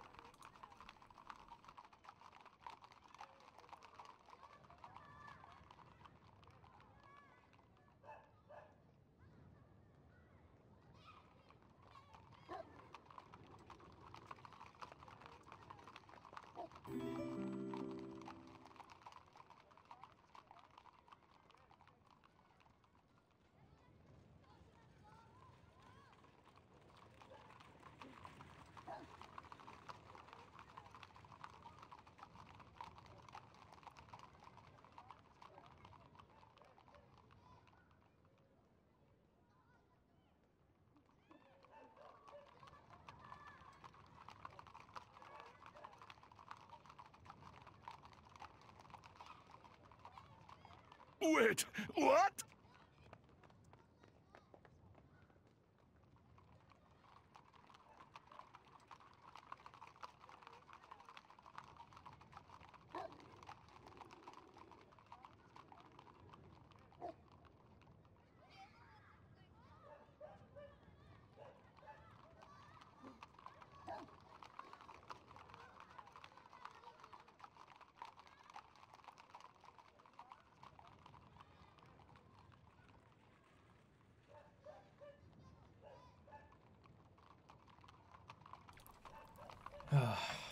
God damn.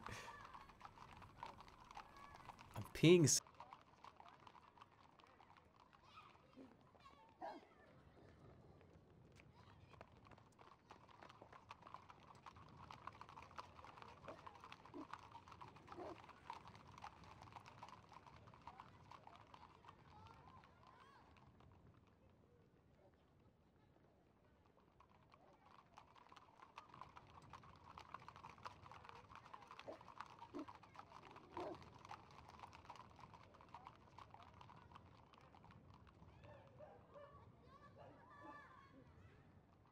Oh, fuck, I really was muted. Holy shit.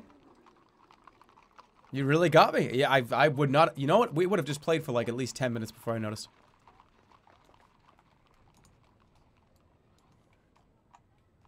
Alright, so let's take a look at where we were. So I went... God, I wish I had those red markers. I really do. Even if you, when you get sent back in time. We went through here. I bought the sword. I got the money from here, right? I did this. I did Effie. Got the sword. Talked to the rock. Went this way. Down here. Did the... Smash the idol. Fell down. Got picked up by the eagle. There's a lot of fucking towers over here. And they're over the same things over on this side, too. Oh, boy. Okay. This time, let's go this way. Did I die again? Yeah, I did. Could get some more money, I could. I also haven't even looked in, like, here or here if I even can. Stream is sponsored by Totino's Pizza Rolls? No, it isn't.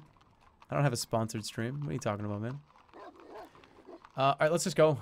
Oh, I want to talk to... You guys said I killed a site master, like, 4 games ago. Let's go talk to her then. See if I can have that option. Sleep against the statue. No, no sleeping. It's the statue of the Archmage. Do I not have the option to talk to the beggar again? Wasn't she right here? Come on now. What? Yeah. Fuck, it's now nighttime and I'm like stuck here. The market is shuttered up for the night. Alright, sleep under a damn stall. You find a stall to curl up underneath. You should be sheltered here and hopefully out of sight. You lay your pack down. Lots of strange noises. I'm going to eat one of my provisions. Feel quite safe and you do not dream. You lost some max stamina, ate a provision, searched the wheat fields, died again, and found no new clues.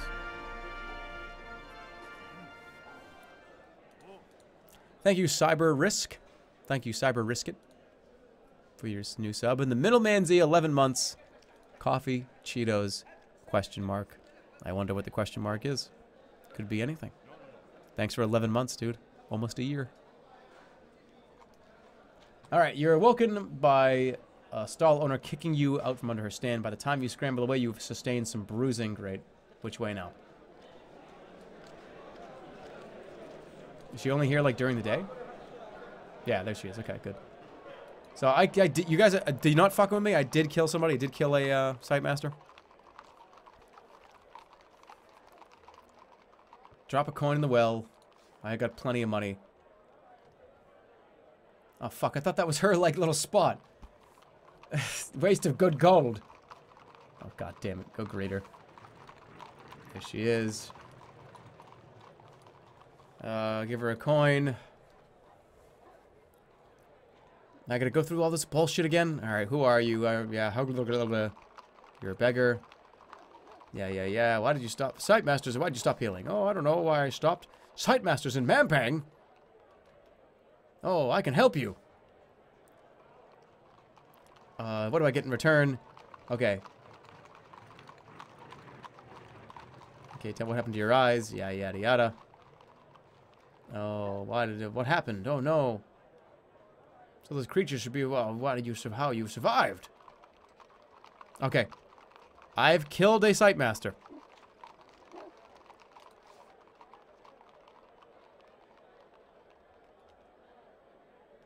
I've killed a Sightmaster, you lie. I didn't even do it!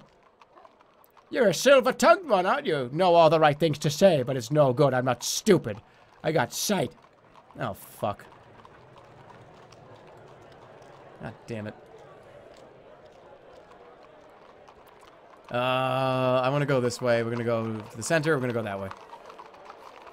Got him. Got him. That's what you're going to say? Got him. God damn it. We're going to head east. East side.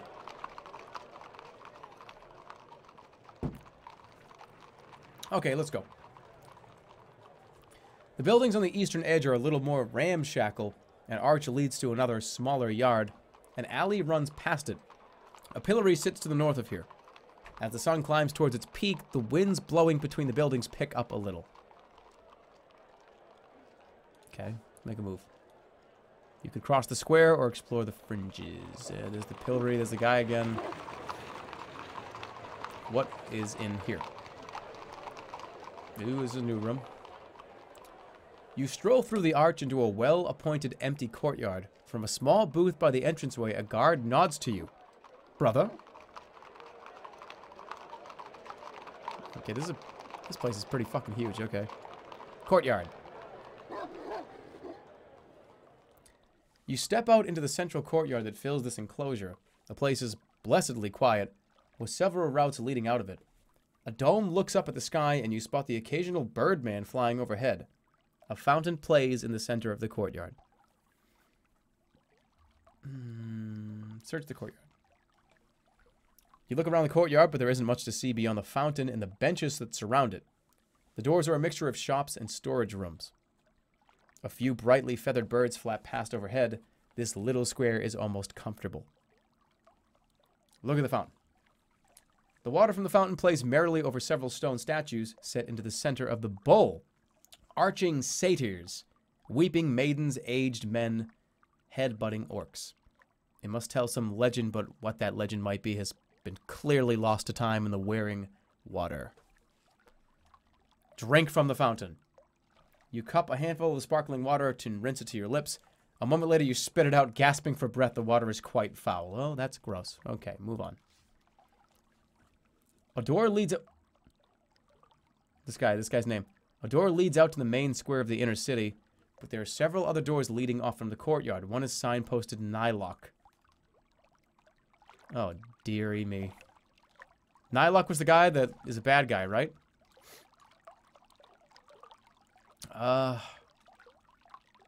Satyrs. Satyrs, satyrs, whatever the fuck it is. Who cares? Side chamber. You slip into a small side room. Inside are a pile of crates in a side room that are marked with the seal of Kare. Open one of the crates.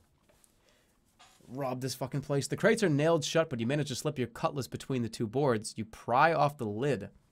Stacks of cloth, spearheads, and other miscellaneous goods. Much of it is junk, but the marks indicate it originated in Kare. Do these date from before the goblin attack, or is it possible someone escaped the city's destruction? Okay. There are several stacked crates, each bearing Kare custom stamps that predate the destruction of the city. What are they doing here? A few large empty crates lie undisturbed at the back of the room. Open an empty crate. You open one of the large crates, empty and roomy. It occurs to you that you could hide your monk's habit in one of the boxes for later use.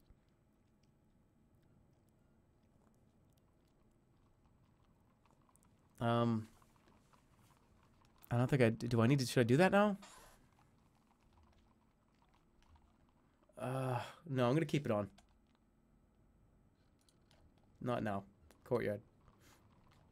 Yeah, Kare was destroyed. It was burnt to the ground. Okay, the Sun and Manpang. Yeah. Let's move on. Which way? We're gonna go to... Might as well explore each little room, right? Guard's room. You approach the guard's room. The guard turns to you with narrowed, unfriendly eyes. What? There's a thief in the courtyard. She shrugs. There is. Her name is Nylock. With that, she waves you away. You head back to the courtyard.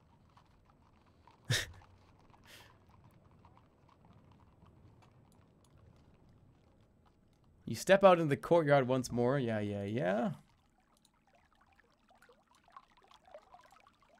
Side chamber, dark hallway, Nylock's shop. Let's go to Nylock's shop. Look at this mess. You enter a trade post of some kind. A bald woman with one eye leans on a counter, flanked by shelves stacked with goods and trinkets. At this moment, she's talking to a shoddily dressed traveler.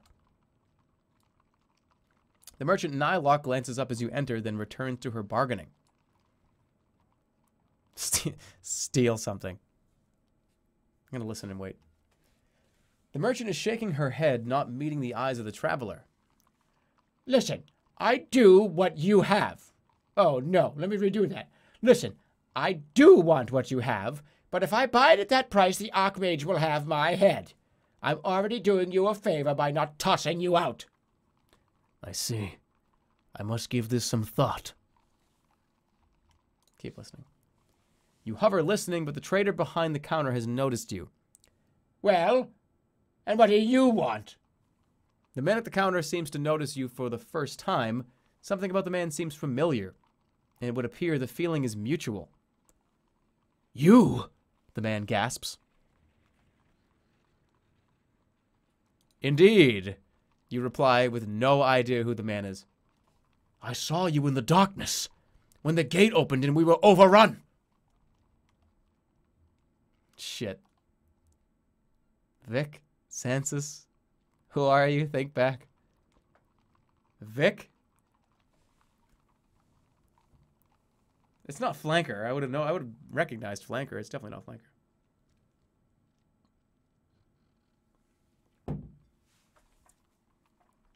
Is it Vic? Is it Vic or Sansa?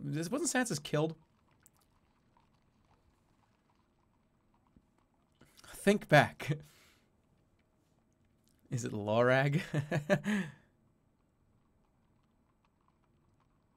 Think for once in your life, please. Sansa is dead. Isn't Vic dead too? Fuck. I feel like I have to get this right.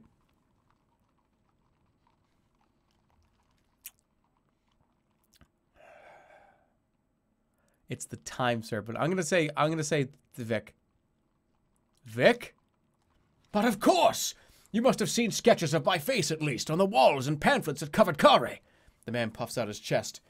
Vic Shensel, first noble of the city port of thieves. In exile now, of course. And you, I think, are you the Annalander? You see the hatred in his eyes as hot as fire. You are mistaken. You insist. Annalander? Nylock asks, still intent on her ledger. You don't know about the Annalander? This is the foul crubbler that destroyed Kare, and he's here bent on destroying Mampang now. I shouldn't wonder. Pack your bags, Nylock. This one leaves nothing standing. No way out of Mampang anyway, and I just bumped my hand on my desk. It hurt a little.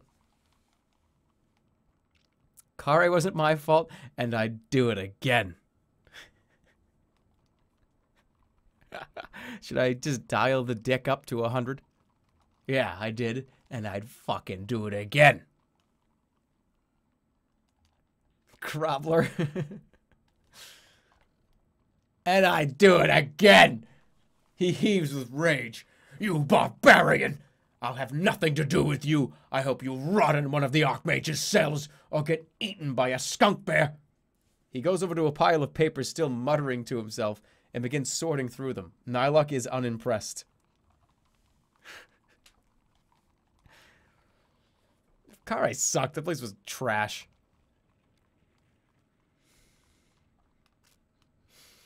Regard Nylock. You regard the traitor properly next. Nylock leans over a ledger and looks like she has held that same pose for 100 years or more. Steals. It wants me to steal so bad.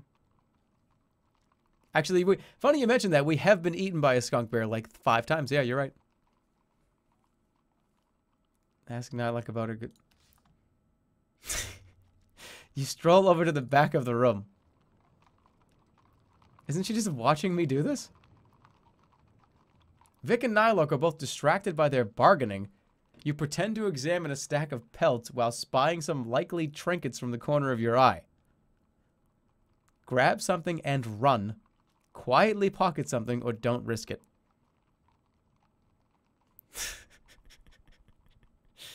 Alright, quietly pocket something. You knock over a pot with practiced ease, making excuses as you replace it on the shelf. As you do so, you slip a black face mask into your pocket. Hey, so, what kind of goods are traded here, you know?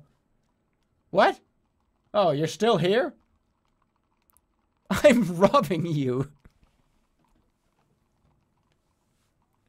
I'm robbing you.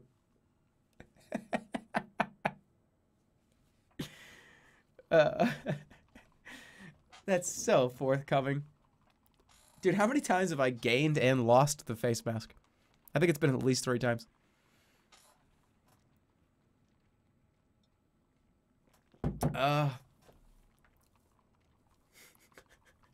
Steal when I have that much money. Honesty. I'm robbing you. Vic looks shocked. Nylock doesn't look up. That's nice. I said I'm robbing you. You wave your hand in front of her face. I heard you. I've got 1 eye but 2 ears. Vic raises an eyebrow at you. What did I tell you? He remarks to Nylock. This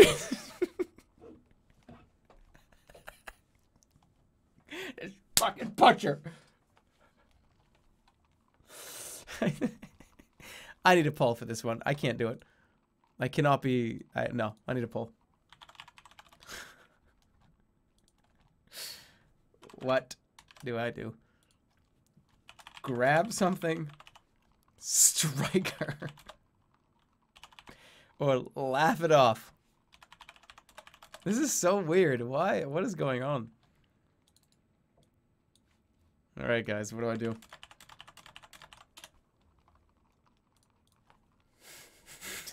I'm robbing you.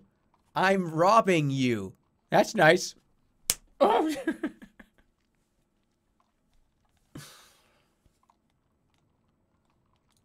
Laugh it off is currently winning. Strike her, laugh it off, grab something, laugh it off. Please vote strike her. Oh, look at me. I'm chat. I'm no fun.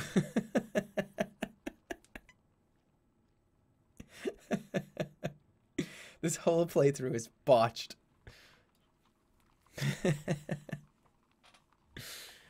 Oh, man. I love this game.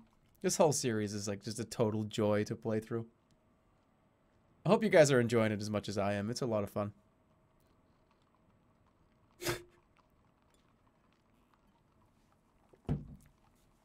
What the fuck is wrong with you guys? Alright, 10 seconds. Looks like Laugh It Off is going to win. 45 to 40%. Strike. Strike. Oh, God. I want to change my vote to hit her.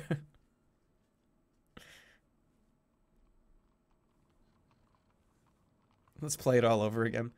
No, I don't want to play it again. I don't want to start and do like different stuff because if you guys want to buy it, if you guys want to get it, I'd rather you be able to experience different things than me.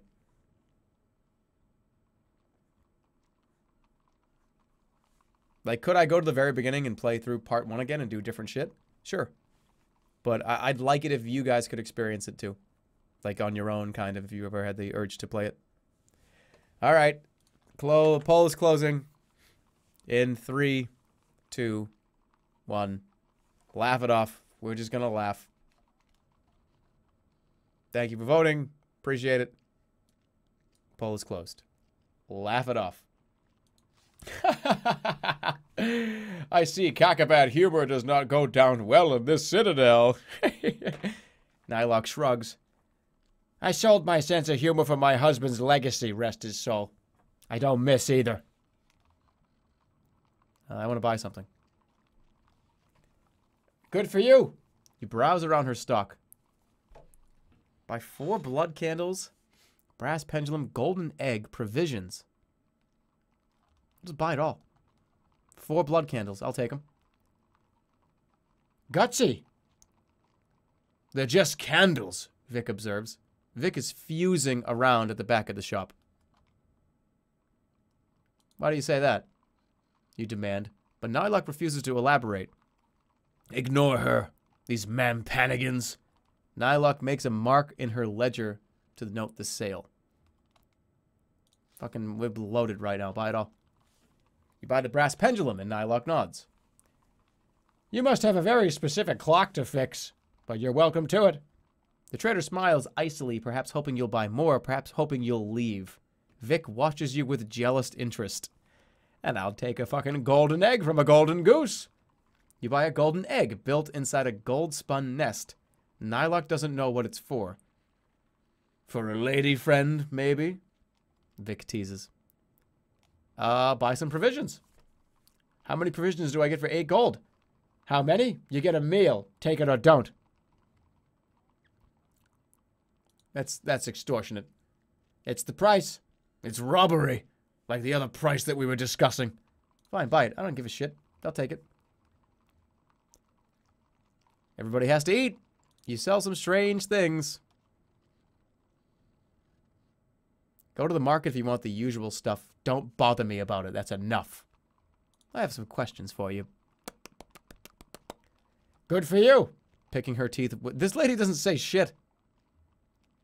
What can you tell me about the Archmage? He employs me. You know anything about the crown? The what? The crown of kings. She underlines something. Never heard of it. Where's the Archmage? Here in Manpang, of course. In the Spike? Maybe. He's probably dead. But I didn't say that. I just handled the training. You've never seen the Archmage, then? No, but the guards talk about him often enough. Always talking him up. She pauses to scratch. Scratching my asshole. Ah! Now, she says, do you want anything else? No, I'm leaving. Splendid. Vic salutes you. Be seeing you, he grumbles. With a last look at Vic, you head for the courtyard outside, but as you reach the door, you hear Nylock mutter. I bet he stole something, She says to Vic. Oh, he probably has. That's it? Free shit? Nice. Alright, move on. Which way? Haven't gone down here yet. Side chamber. What is this little freak? Like hiding behind the bed. Oh, that's just look at this creepy image. You choose a small side door which opens to reveal a dirty living quarters. A bare rug covers the floor and an unmade bed lists in the corner. A wood chest sits at its foot facing an empty table. This is presumably home to some lowly guard or other. Examine the bed. You go over to the bed and rifle through the ratty covers to discover nothing but a stained mattress. Hay pokes out of one side. It doesn't look like anyone has slept in it for a while. Look under the bed. You peer underneath the bed with your weapon drawn, but all you find is an old shirt. Wait, what? Dig in the hay. You dig around in the hay and discover the last rat to attempt the same thing, but nothing more.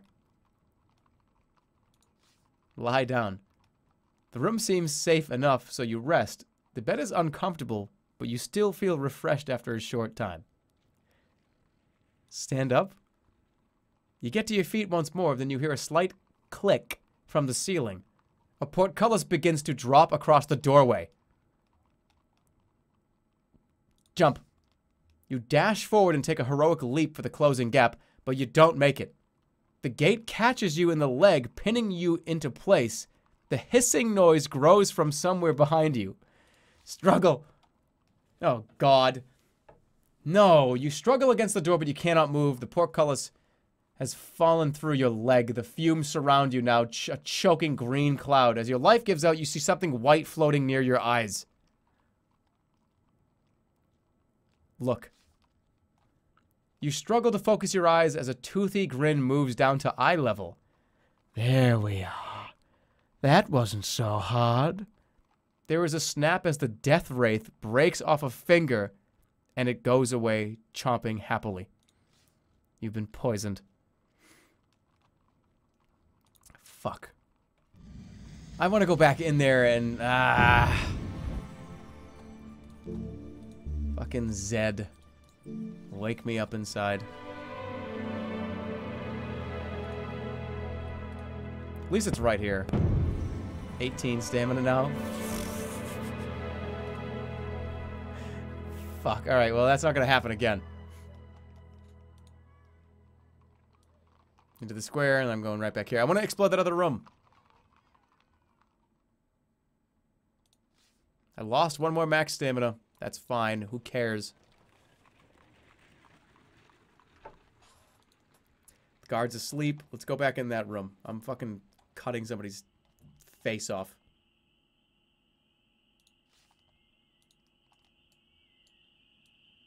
Here it is. Okay.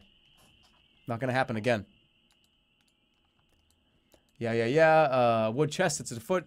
But you know this room is for what it is. It's a trap. Pull up the rug. You grab the edge of the rug, cutlass at the ready, flip it over. You flip it aside to find a small trap door set into the floor of the room. Open it. You grasp the handle and pull with all your might, but it doesn't budge. The door doesn't even rattle. Examine it closely. You feel along the edges, discovering that it's a fake. The wood has merely been cleverly cut to appear like a trapdoor. You let the rug fall once more. Leave. Oh, come on. You stroll towards the doorway, then you hear a slight click from the ceiling. Look around. Yeah. You hear a hissing noise. You look quickly around, but see nothing. From somewhere nearby, you hear a hissing noise. Yeah. Look up. You look up to see a greenish cloud descend from the ceiling. Poison gas. This is not anyone's living quarters. This room is nothing but a trap, and you have walked straight into it.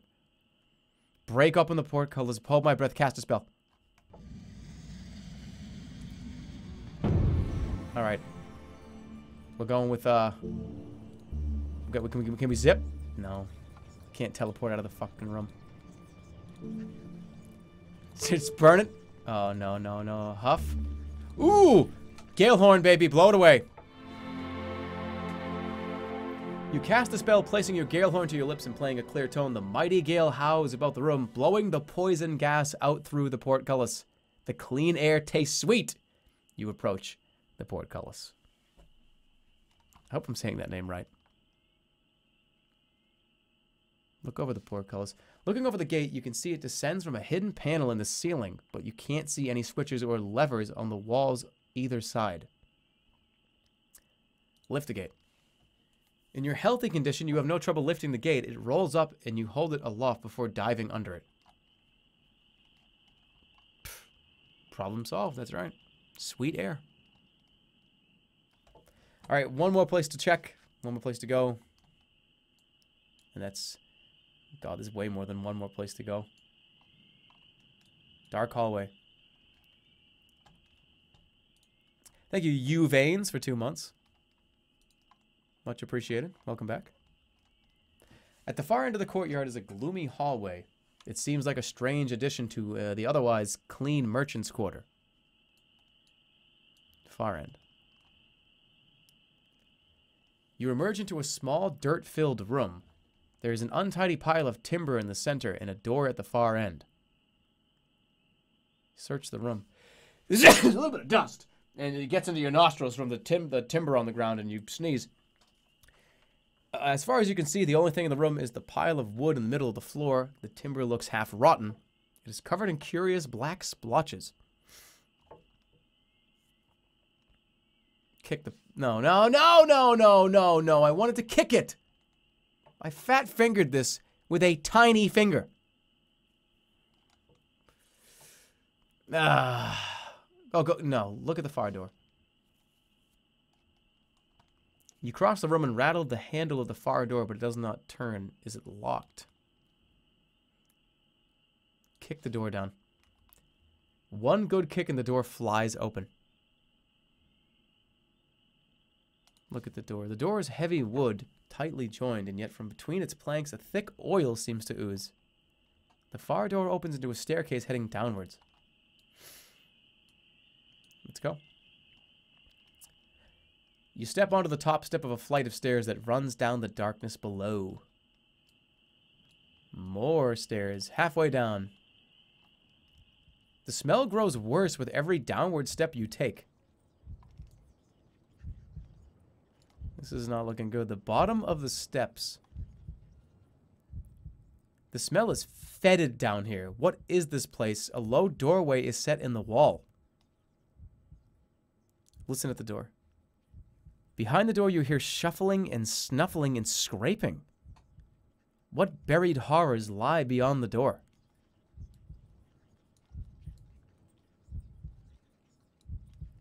Low door. Oh, goodness. You stride into the underground room to be stopped short by a chaotic scene.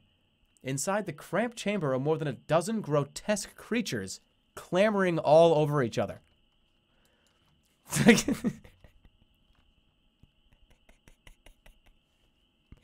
Look at this fucking weirdo. It's just a head with 2 feet on his neck.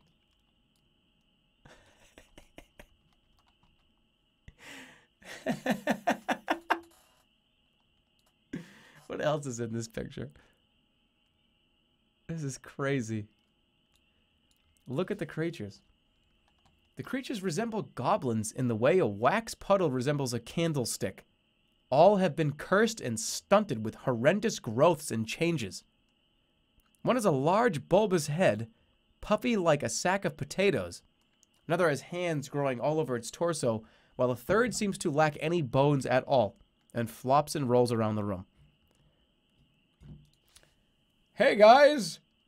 You step forward to greet one of the creatures. You notice her tongue is snaking out of her mouth and coils twice around her neck. Who are you? She asks. Are you looking for the vault? That's not how I'm not doing that right. What's the vault? You must be looking for the vault, the mutant answers, rolling her head in its socket. No one comes down here. The other mutants lumber towards you. A few more circle around as though trying to approach you sideways. I mean you no harm. The mutant seems taken aback. Her tongue is retreated at least. You lie. What happened to you? The long-tongued goblin is silent. Another steps forward, one with small mouths in place of eyes. All 3 mouths speak at once with jarring harmony. Hold on, give me 1 second. I will be right back. No, give me a minute. Give me 1 minute. I swear to God, give me 1 minute.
Okay, let's read this again.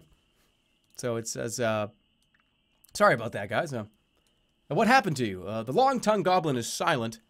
Another steps forward, one with small mouths in place of eyes. All three mouths speak at once with jarring harmony.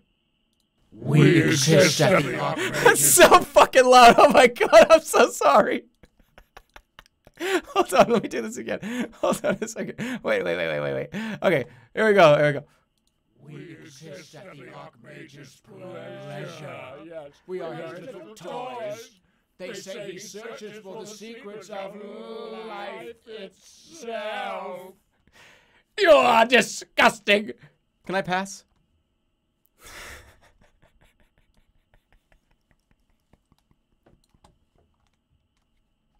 I fucked that up so bad. Too quiet. Oh, I'll do it again. It was too loud that it was too quiet. Here it is. We exist at the Archmage's pleasure. Yes, we are his little toys. They say he searches for the secrets of life itself. Okay, can I get by? Oh shit, hold on, give me a minute.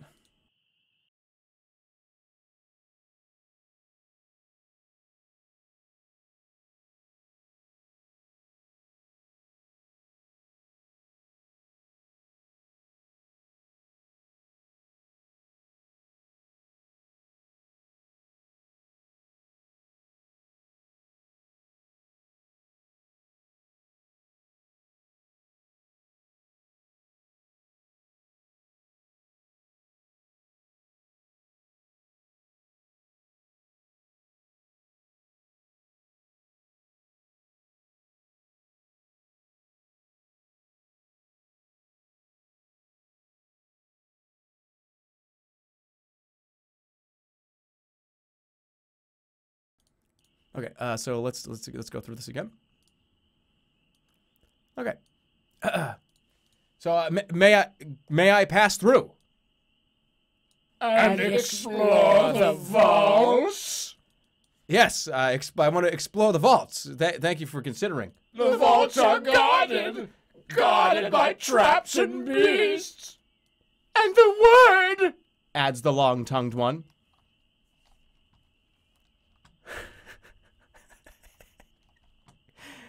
What is... Offer them something. You open your pouch, showing them your hefty supply of gold, but the long-tongued goblin laughs. Gold? Can you eat gold? Does it help you to walk or smile or laugh?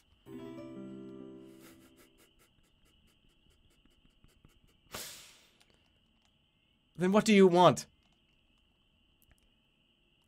Nothing you can give. You cannot remake what has been made. What is the word for the vaults? To your surprise, the long-tongued goblin replies, but it is a messy slur of symbols and you cannot make it out. The other mutants nod vigorously, however. Tell me again. Hold on, I gotta get this. Hold on 1 second. I gotta do the spell. 1 second.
All right, what's the password? What's the password?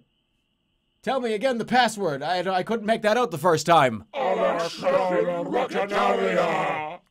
Okay. Got it. Do it one more time. I couldn't really... So I didn't get that. You got one more. Just you got to do a little slower.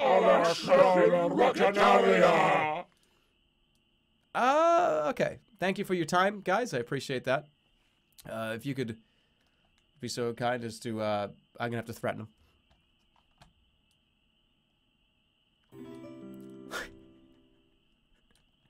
God, what the fuck am I even doing? I've lost all control. Hey, can you do me just a quick favor? Can you do that one more time for me? But, like, say it a little bit slower. No, fuck. Hold on. Wait a minute. Wait. No, go back. I fucked it up. I fucked it up. There we go. Do it a little bit slower for me, please. Okay,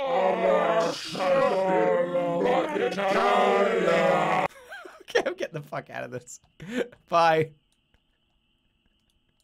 I'm sorry. I'm sorry. Threaten them. What the hell is this? Back away or I'll be forced to act. The creature's paws eyeing your weapon warily. Then one with the coiling tongue balls her fists. We have weapons too, she answers coldly. As she speaks, a hulking mutant lowers himself from a sticky pool on the ceiling. His body is extremely skinny, but his arms are like tree trunks and he advances with ground-shaking steps. Take a hostage! Yeah. You grab the nearest mutant by the neck and press the point of your weapon against his throat. The room is still. The champion pauses. Let her go, hisses the mutant. Why does everything have to go to shit?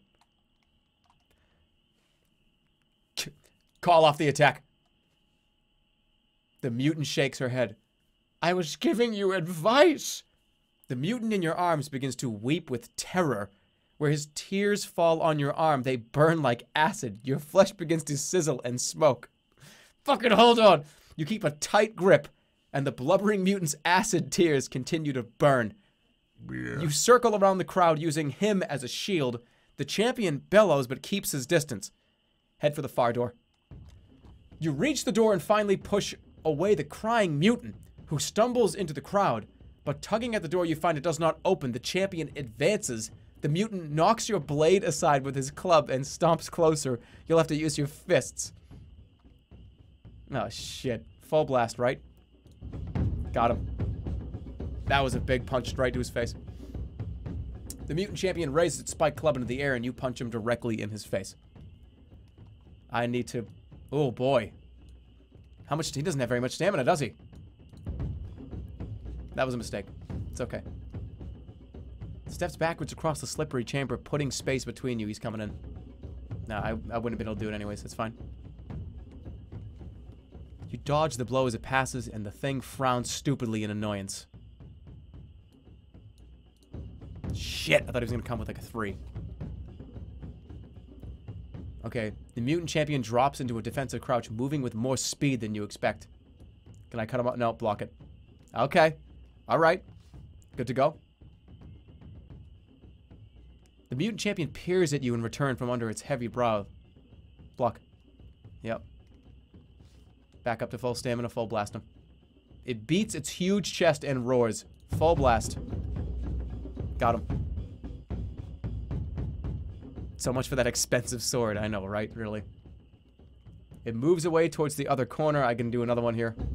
Oh, fuck. Okay, it's holding back now. Block. Shit, I could have overpowered that. It's okay. Mutant champion tries a weak punch, but you duck out of its way. 6.0. Oh, you fucking asshole. He deflects my fist. He's gonna block here. Yep. The crowd are spurring on the champion. Shaking its stupid head, it picks itself up once more. Coming in. Yeah, he's coming in hard here. Okay, now I can just do like a 2.6. And then we're going full blast and we're gonna kill him. Champion pauses to grunt its fellow kind. 6.7. You lose. I beat you with my bare hands. barehanded this guy. Thank you, Sergeant Chicken Wing, for 300 bits. Thanks for making me laugh. Well, I'm glad you thought that was funny. Thanks, Kiki, for the sub, and thank you to Sturry for the sub as well.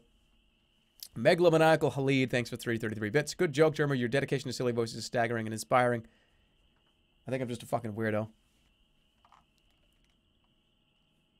Brilliant boxing. The other mutants back away as you snatch up your cutlass once more. Yeah. The long-tongued goblin rubs her hands with worry. Who will protect us now?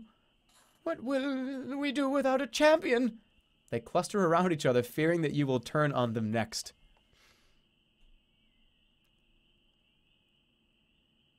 Leave this place. You reply passionately, Do not live in hiding. Rise up. but the mutants click their tongues and shake their heads.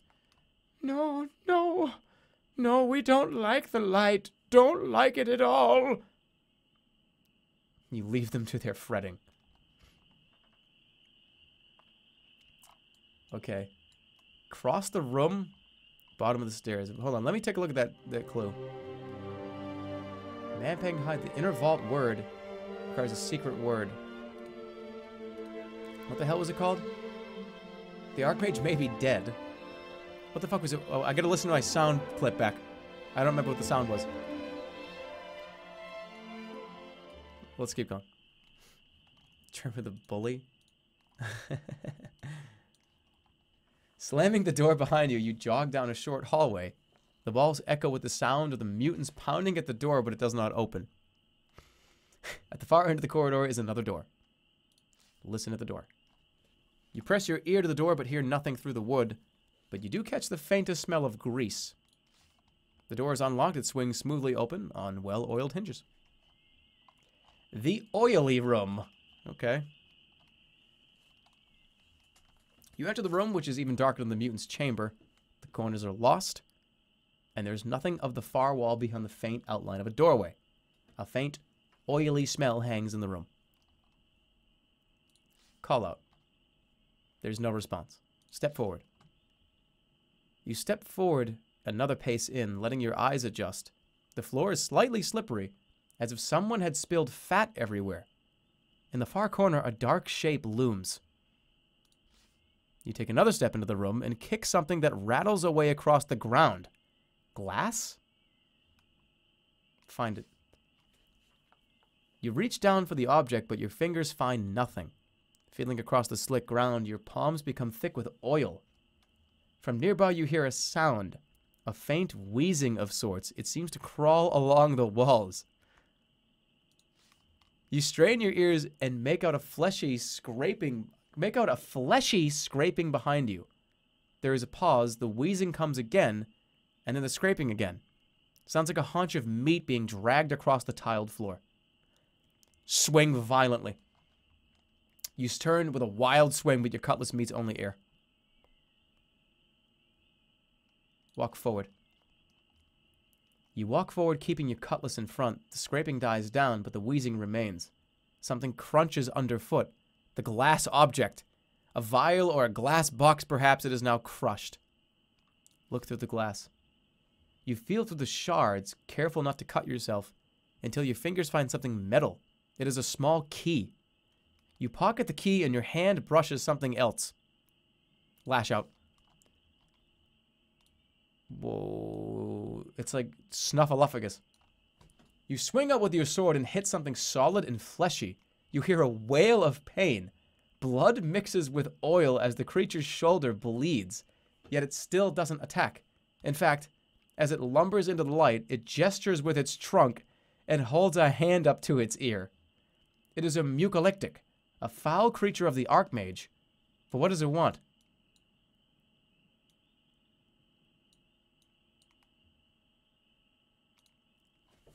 We're gonna yap this motherfucker. We're gonna yap this guy.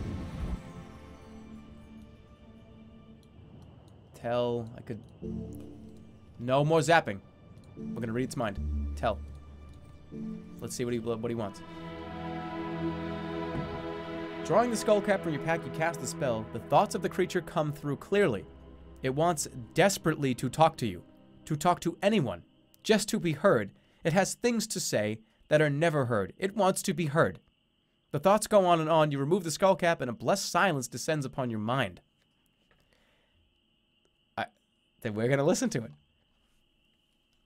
You lean in to hear the creature's message. It inches near. It exhales.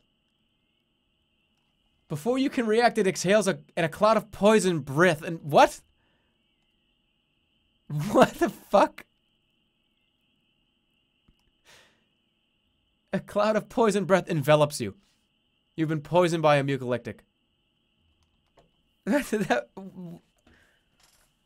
No, that's fucking bullshit. He just wanted to talk to me. I read his mind. Oh my god. Fucking bullshit. I even read his damn mind. He didn't say anything in there about breathing poison down my throat.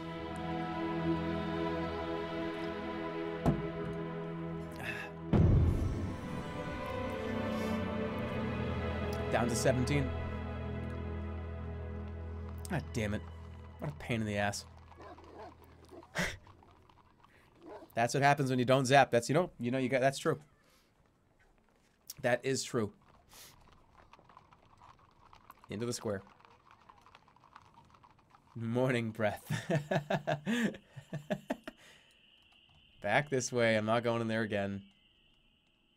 Make a move. I have 5 damn stamina. This is such a fucking nightmare. Down the alley. You make your way along the alleyway. Helene leads off. The moon climbs the sky, filling the world with thin silver light. Make a move. I need to find somewhere to sleep. Tavern. Perfect. Tavern. A sign hangs outside the tavern door. This is the Bony Hand. Enter. To enter the tavern, you are forced to duck under the low door frame. The whole building seems to have sunk at least a foot into the ground, either from age, neglect, or both. You're probably safe from the guard patrols in here. Look around. Are you done being a self-righteous biat about zapping people now? That thing wasn't even a person. Yeah, I guess you're right. And also thank you to Smite is better than LOL. Welcome, thanks for your subscription.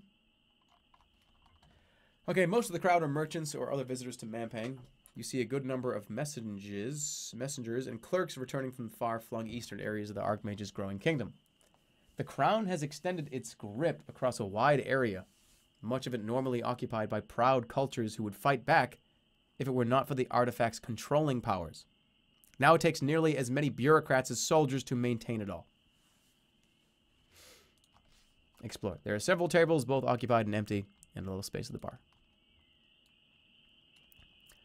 Let me take a look here. Alright, we are going to do the storyline, whatever it is in here. And then I'm probably going to call it for the night. My throat's getting a little parched here. And I can feel my nose already filling up again. So, we'll do what's in this area here. And funnily enough, this is taking longer than I thought it was going to be, so there's a lot more left to explore. All this shit over here, all this shit over here, this whole fortress. There's a lot to do, so we're not quite done with sorcery. Not yet. Go grab some tea. No tea's going to fix me. I need a new nose. Oh, who called that you wouldn't finish tonight? I guess I just didn't take into consideration the fact that you kind of have to go back in time and start over again from the middle point of the game. But, I mean, I figured it was going to be, at least we'll see a lot of this shit here, so. 2 more streams? I don't think so. We've already been, like, down here and, like, down here, up here. I think 1, maybe 2 will do it. I don't know. It depends on how much more there is. Am I going to stream this next Tuesday? I will probably stream this on Thursday. Actually, no, maybe not. We'll see. If I don't, let's put it this way. If I don't have a plan, on Tuesday, or if I don't stream again, I might throw in like a off-schedule stream this weekend or on Monday or something. Maybe we'll play this again. I haven't decided yet.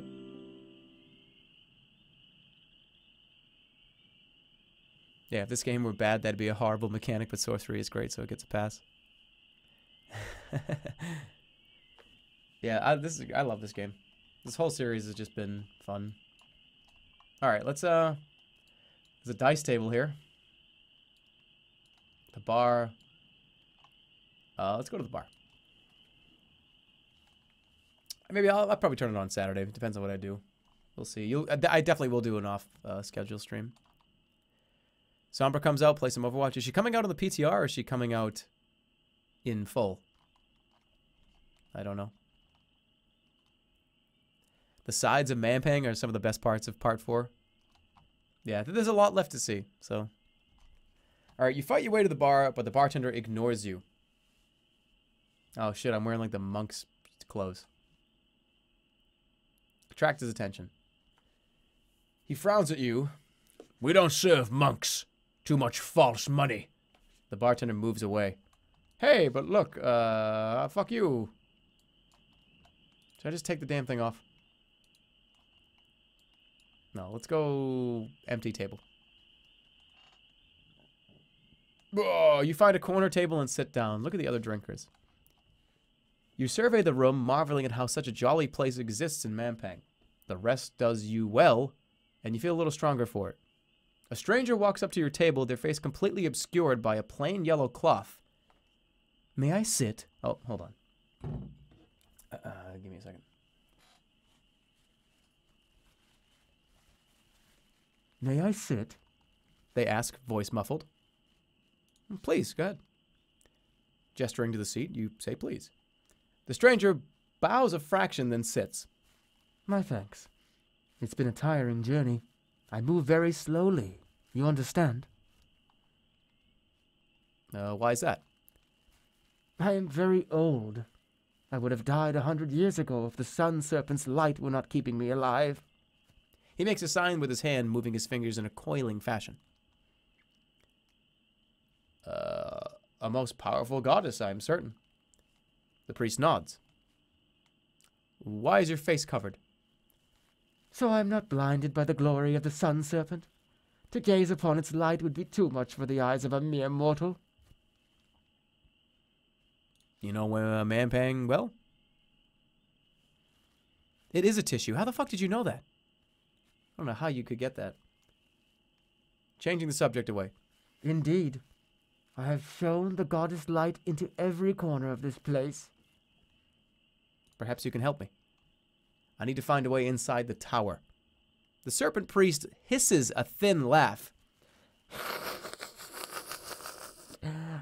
No one enters the tower but the accursed birdmen. Well, this was most edifying. Goodbye. But you are done resting. You get to your feet once more. Let's go talk. You walk over to a group of black elves clustered around a table.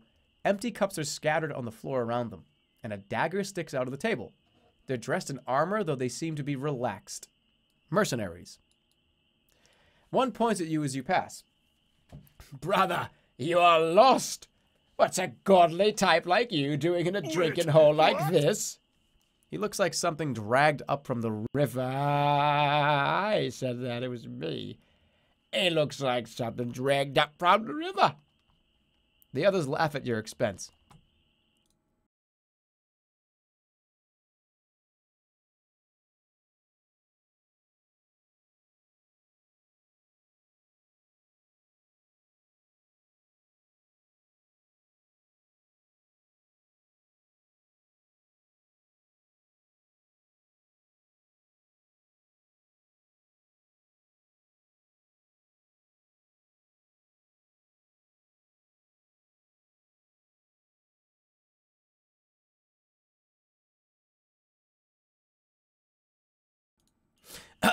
The others laugh at your expense. Fucking idiot. I laugh along. Yeah. The black elf continues to insult you.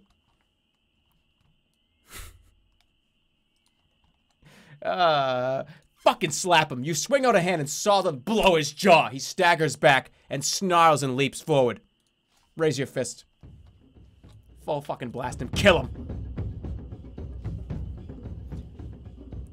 Alright, the muscles in the Black Elf's arm tighten. The gathered crowd murmur with interest. Oh, nice. No, good throw. Good punch. He steps back around an onlooker. Alright, he's back a little bit. I can get him with a 3. And we're going to 6.5. Ooh, you took 2 points of damage. What are we going to do? We're going to do a fucking 3.2. Oh, that was not smart. He feints left, banging into a table. Got him. He has to defend here. Oh, you fucking asshole.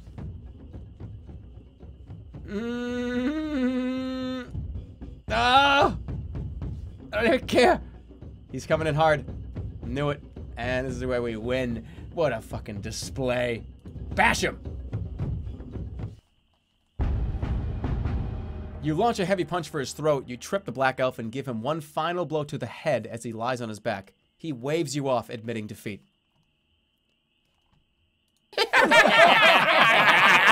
Fucking idiot. The elf turns over the table as he collapses, upsetting the drinks. The watching crowd are too delighted by the fight to mind. You quickly pat down the fallen elf's body, and his companions make no move to stop you. You find a valuable-looking pearl ring. You leave them with a smirk. They cheer your fine fisticuffs. They cheer your...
All right, so you quickly, you leave them with a smirk and they cheer you, fists in the air.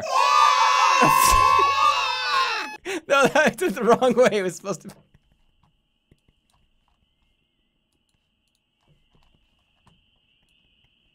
Whoops. That wasn't supposed to be like that. It wasn't supposed to be like Alvin and the Chipmunks.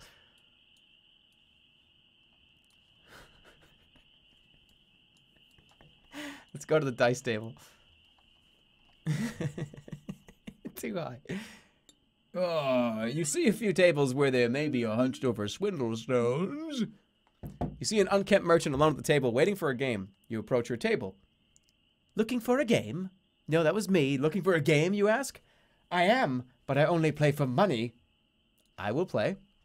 The merchant calls for ale and she takes out her dice. The stake? 10 gold pieces. 4 dice apiece. Here we go. Roll the dice. Swindle phones. All right, we got 2 ones. Let's just be fucking insane and say 3 2s. Oh boy, you took the bait hard. Okay, that means she has to have 2. I'm gonna call that. I don't think she has 2. Thank you very much. I will take the first round.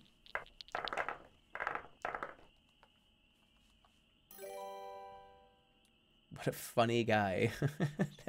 Thank you, Mr. Sandman, for this $10. Oh, you should watch out. I was taught by the monks of Effie. Oh, I am a monk of Effie, dummy. All right, 1, 3. I have 1, 3. Let's go ahead and say 2 3s. I hope she says 3. That means she has to have 2. I'm gonna call that bullshit. Fuck, she actually had 2. Hold on, I'm gonna keep playing, but give me a second.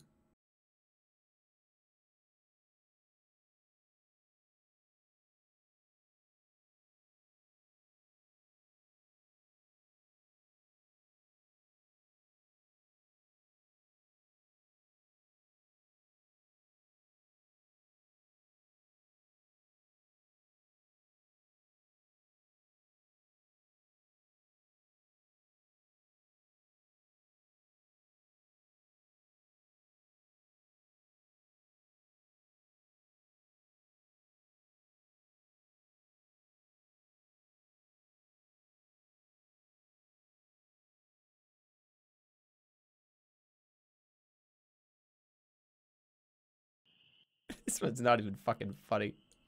This one sucks. All right, I have an amazing hand here. I'm gonna say 1 2. I'm gonna go with 3 2s. Oh, 2 2s, really? How about? She must have a 2. 3 2s. Call it. Do it. 4 2s. Holy shit, we might both have. So she has to have 2. Fuck. I think I'm in trouble here. Call it. She had, wow. That's just not fair. That's just unlucky right there. We both had a full hand of 2s.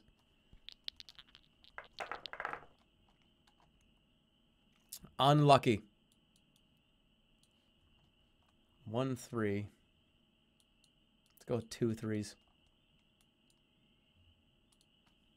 Really get her to go 3 3s. Come on. Yes. Now that is just almost impossible for you to have a full hand again. No, it's, yeah, get out of here. Roll again.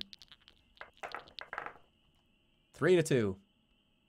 I'm going to say there are 2 1s. 2 2s. 2... oh, shit. 3 2s. Oh, no. Oh, shit! No! I thought I won that one somehow. 1. Okay, I'm gonna fuck her over right now. 1 4. I have to say 2. I have to pretend like I have a 4. 2 4s. I gotta pretend.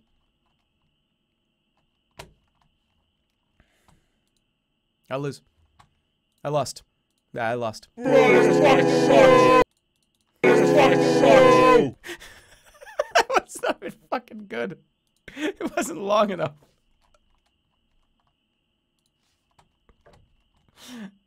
God damn it. It was only like 2 people saying boo.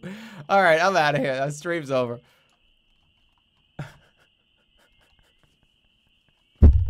Fucking God. I only lost 10 gold. It's not a big deal. I'm loaded. I'm still up on the casino. Don't worry.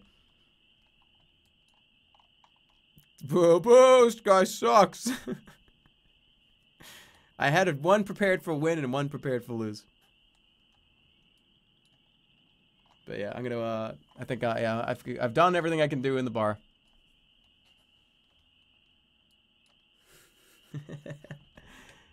Thank you to Never Hoodlum for your 5 months. Some Zap fan art. Thanks for the funny stream. Well, thank you, Cyrus. Appreciate the kind words. Alright. That was fun. We have not even come close to completing Sorcery. I thought we were going to come close, but no, we still probably got at least another stream or 2 for it. I did have 120 gold, but I bought a shitload of stuff.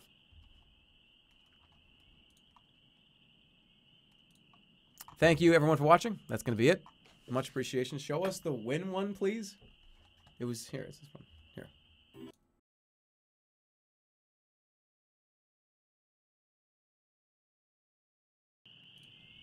Yeah, here. You did it! You did it! That's it. You did it! You did it!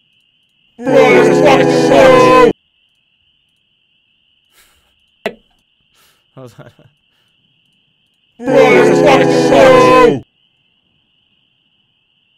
You did it! I'm so. Oh my god, that's so fucking loud. I'm so sorry. I'm so sorry. I'm so sorry. I'm fucking so sorry, guys. I did not realize it was as loud as it was. I'm so sorry. Oh my god. I do.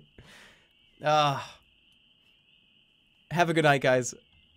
Sorry for just mashing sounds into your ear. Good night. Good luck. Thanks for sticking around. We'll be live at the very least on next week on Tuesday, 7 o'clock. But I probably will do another stream. My ears. I'm so fucking sorry. I hate doing that to people. Sub sound? You want that to be the sub? That sub sound? That would be terrible. You did it. You need a new nose. I need new ears. I'm fucking terribly sorry. Good night, guys. We'll talk to you guys at some point soon in the future. Again, like I said, we'll either be live on Tuesday or we'll be live on somewhere over the weekend, maybe. Depends on how I feel. Good night. Much love. Take care, everybody. Have a good rest of your night.